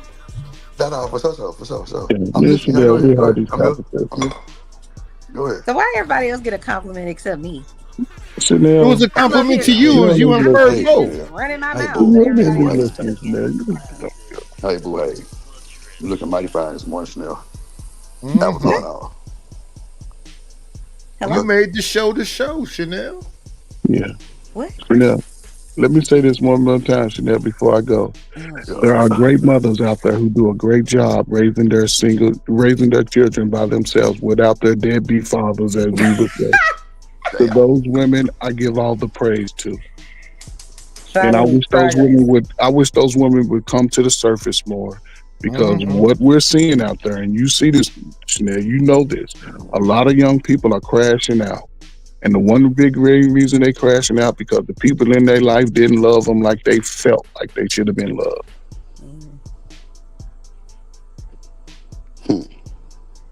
So Now, Coach, we could have stopped this argument an hour ago if you'd have just said that. well, I said it 20 minutes ago, but you ain't heard me. I heard you. Put up back the corner. Yeah, you don't never let nobody talk. She always cutting somebody. See what I'm saying? That's what I did when I See what woke I'm up. She saying? cutting somebody off. So y'all, the rest of the panel wasn't talking. It was just me. I enjoyed it though. Bird took it on a whole Miles Davis solo. He went on a whole Miles Davis this morning. And I'm just saying the fathers are the greatest equalizer. That's all I'm saying. If you, Chanel, one day was on some good I'm gonna come to jabs, your left school. and right, body shots. She was not going down without a fight. You know, I'm gonna come to your school and we gonna hold groups with kids and we gonna see how my Chanel message is like Dr. resonates. Cheyenne Bryan. She's not licensed. Stop scapping. What? I'm very licensed. Say what? He has a whole ass license. What you say? Exactly. Who is this person with the orange? Phoenix University don't count. Oh yeah, hold up 1 second. Shout out to What Dr. orange Quantum in the avatar? chat. Shout out, baby. Is that a tiger? No, that's a man yelling. Oh, is that Nightish? Yes, ma'am. Hey, Nightish. Hey, How are you? I haven't heard from you in a while. amazing. You was asleep on our panel? No, I was asleep on my panel. Oh, and you? How did you get here? I can't take it. I woke up and sent everybody over here. They was just really chopping it up without you. I can't. That's crazy.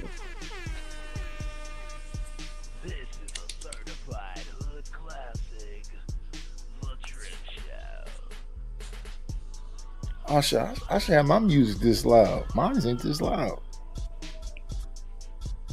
Mr. Drip, I'm still waiting on a beat for my what's it called? My YouTube channel. Did he leave again? No, he here. He's just ignoring me.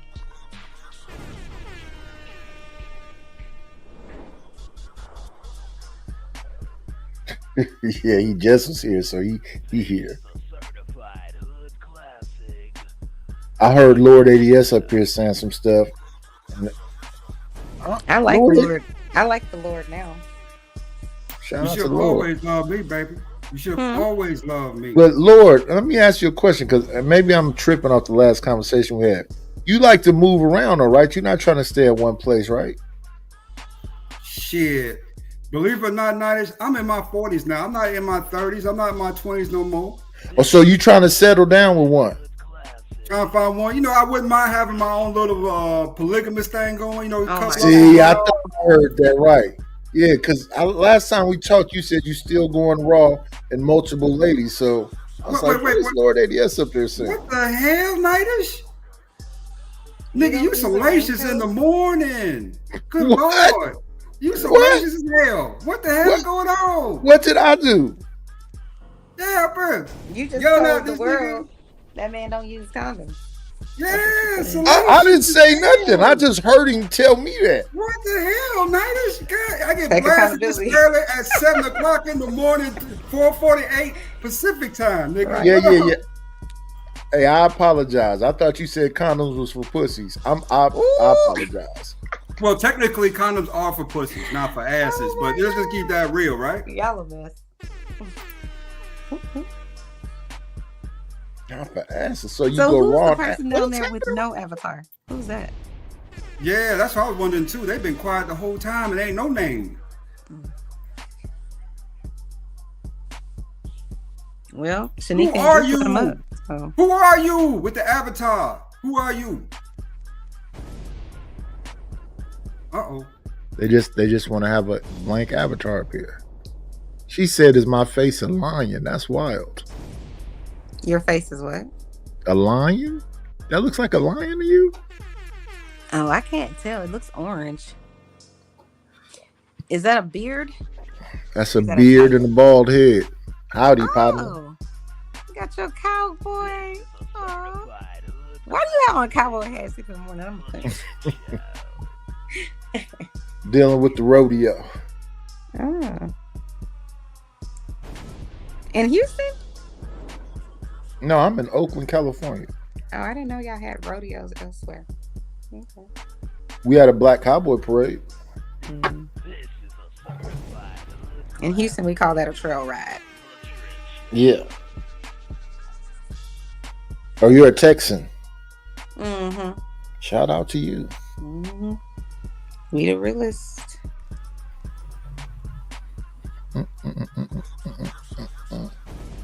Hey, Yeah, Drip, I didn't before know drop down- that Drip was ending for an hour now. Hey, Drip, before I drop down, brother, who you got tonight? You got Houston? I hope you got Houston, right? Or you got Florida? Who you got? Who you with? Who you with? I think he stepped away from his desk. No, he said something. It just his mic sound low. Mm. Technical issues. Where's that running water coming from? Give me a minute.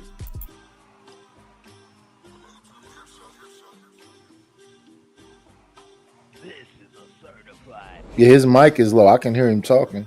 I can't hear nothing except for the It's music. super low. Rita Green said he got Florida.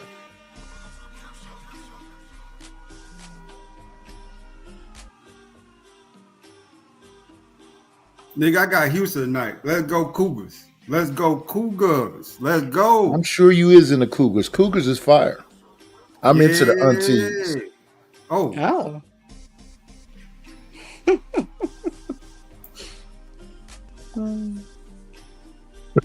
No auntie should be alone. What they got planned for the city, man, if they win? Drip has stepped away from his desk Oh. or he sleep. Anybody else in Houston? I think Drip is making some breakfast. What? Yo, thanks for having me up. Good talking to everybody. It's one a great conversation. Yo, y'all have a very blessed rest of Monday, and hopefully we'll holler back soon. Till then. Salute, Lord ADS. Peace, brother. Bye, Mr. Lord.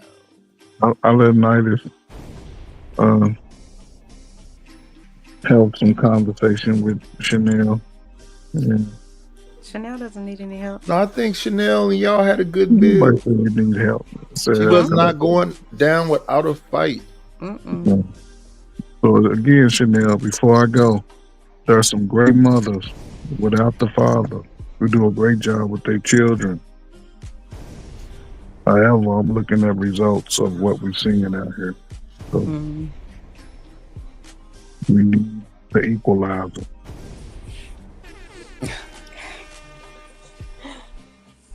So, Coach, what you spending your $15 on this week? I ain't gonna spend $15 for a few days. So you gotta save up. Yeah, I save up sometimes. I do save up a lot, you know. I don't need shit. Shit. No, So do you get Social Security card? Hell no, you know Social Security. You get Medicaid? Or what is it called? Medicaid, Medicare? Social Is that what it's called? I thought Trump took all that away. So now let me tell you a little bit about me. First of all, I retired working, right? Mm-hmm. I retired working, and I did some things that a lot of people talk about doing. I made some good investments. They cashed out. I took my shit and ran. So, Coach Berg, how old are you, sir? 57 as of February. 57? Yeah. Look, except they black don't crack. No, it ain't gonna crack or not over here. You're right. I just like I was saying today. Most Gen X, we had to work hard for everything we got. Didn't nobody make excuses for us. That's all I'm saying. Put in the work now, so when you get old and ugly like me, you can sit back and relax. So, Now, had that with y'all coffee this morning. stay hard. Coach, do you cook? Yeah, I cook. Does your wife cook? I do most of the barbecuing, and I make breakfast. You know My what? wife cook, about 4 or 5 days a week. Some days we have leftovers, which I like. Some food's left over the next day. Yeah. I do very little cleaning, though. You have a maid service? No, my wife do the cleaning. Oh, your wife's the maid service. Got it. I wash clothes. I clean up. I climb up on top of the roof. I cut the grass. I change the brakes on the car. I climb up in the attic. Mm-hmm. You know, I shovel the snow. I mean, I clean. I keep my area clean. My closet is nice and neat. My clothes is folded up in my drawers. I wash dishes, sometimes because we don't use a dishwasher. We wash it by hand. Why do I can't with y'all? Well, Do I'm y'all just have a saying. dishwasher in your house? Yeah. Every house we have dishwasher. That is But our so dishwasher backwards. still got the paper in there. On you. I never used it as a kid. My mama, we had dishwasher when I was growing up in the 80s, but we never used it. Right. I had a dishwasher we never used either. Yeah, see? we old school. We ain't new school. Don't try it. Because I grew up with the same type of environment. Yeah, so you gonna use a We got a dishwasher. whole ass dishwasher. Yeah, I know you're gonna stack it up. No, but after I I'll never became buy a a grown-up, dishwasher again. I use my dishwasher. What the hell we have it in here for if we ain't gonna use it? Well, it comes with the house. The dishwasher? Yeah, it comes with the house. Mm-hmm. And we're gonna use it. What do we have it in here for? I mean, yeah, listen, Chanel, listen. I'm not fighting you modern people on what y'all do. Hell, Okay. y'all believe. I don't think you fighting. I'm just saying, a dishwasher's fine. When the people, if we ever move from here and the people want to get this house, they gonna be like, "Ooh, a new dishwasher." Yeah, You broke him down, Chanel. What'd you say? You broke him down. Yeah, Not really, but okay. don't do it. I don't. I never have used a dishwasher. I really don't know how to work the dishwasher. See? Crazy. Yeah. Do y'all have a deep freezer in y'all garage? I have 2 deep freezers. And Where both is of the them Old are- school and necessary. Now, do you have a Yeah, power yeah. generator with them 2 deep freezers? I have When the power power go out, the generators. freezers I don't just go. I don't use them. I use them with an emergency, but haven't had to use them so far. I have like a, what is it? I have a 12K. Is it solar or gas? It's gas. I don't trust the solar. We've been having rain here for 5 days straight. I ain't seen the sun in a week. Where are you in Oakland? And I'm in Not Coach Ferg. He's somewhere else. I'm by Louisville, Kentucky. Oh, So, You can't hear that thick Southern accent? I've never met anyone from Kentucky. Well, take that back. I this is didn't the know thing it was about like- Californians. Listen to when we speak. We enunciate things very clear. So we say guy, sky, everything very clearly. Southerners, you can hear that little slow drawl. yeah, you can hear the drum. You can hear the dialect different. Mm. But Californians, they wear jackets and boots together and shorts. So, it's a little different culture. Mm. But yes, I believe in having everybody playing their role. Mm. That's all. And who decides the role? Both of us. Mm. Prior to the marriage, we decided how we're going to do it.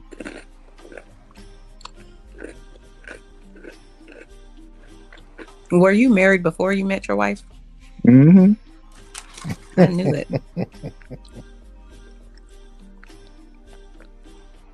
And I was young Somebody eating skins this early in the morning. in the military. I heard some crunching over and somebody eating a Oh, y'all bag can hear of me? turkey.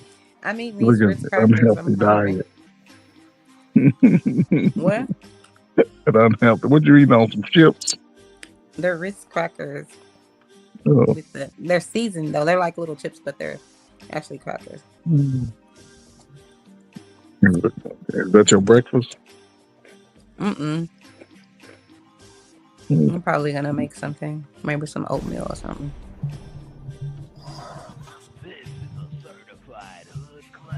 I said I was gonna watch. I was gonna be on here for 1 hour. No, Here but I you am, want to fight 7 me hours for later. 2. You want to fight me for 2. I don't, Coach. Listen, you, Uncle Stanley, and Coffee, y'all just sit on ready for me, and Mr. Drip too. Y'all be like, okay, whatever Chanel's gonna say, I'm gonna make sure I disagree. I can't. No, Chanel, nobody thinking about disagreeing with you. Stop it. You do. Yeah, you do. That's what I'm saying. How can stop talking about people disagree? No. I don't mean literally. I'm just saying y'all give me a hard time. Nobody give me a hard time. No. Coach, I only talk to you the way I talk to. I only disagree with you because you just be doing the absolute most. The only thing I said is one thing. I ain't even gonna get back into it, but that's all I said. I didn't say mothers couldn't do a good job. I never said that. You was saying that. I'm just saying when you look at the results and you look at the numbers, what they've studied over the last 50 years, the numbers are what they are. They don't just study us, they study themselves too. And I know you can Google and see what I'm saying.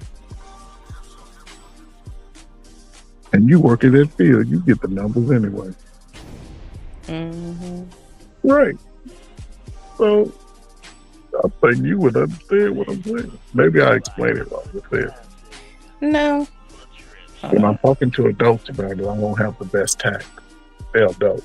But the kids, no. It's totally different. I'm always politically correct. I never curse them. I don't believe that. I know. That's why I get the results. Every I get. coach has cussed. If you I was a don't real coach curse. in real life, you I cussed never. I've coached and played. I've been coaching since 1992.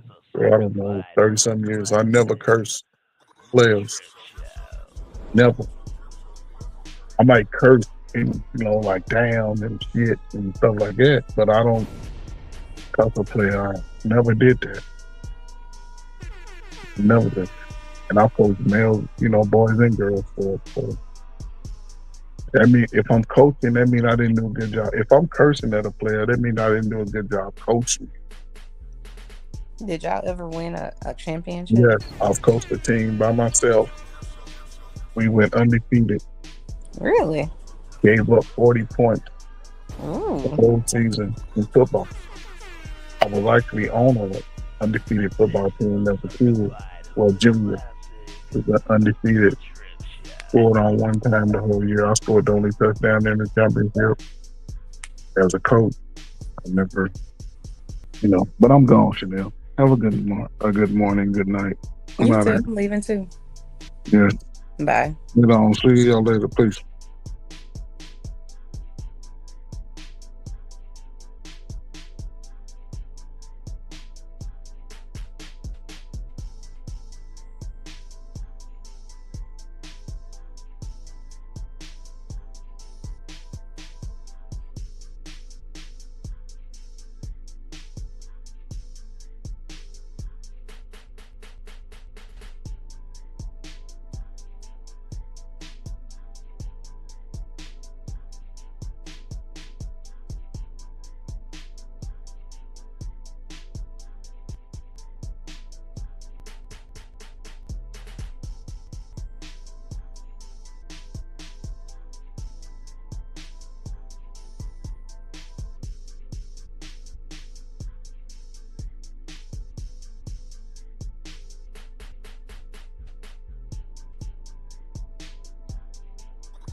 This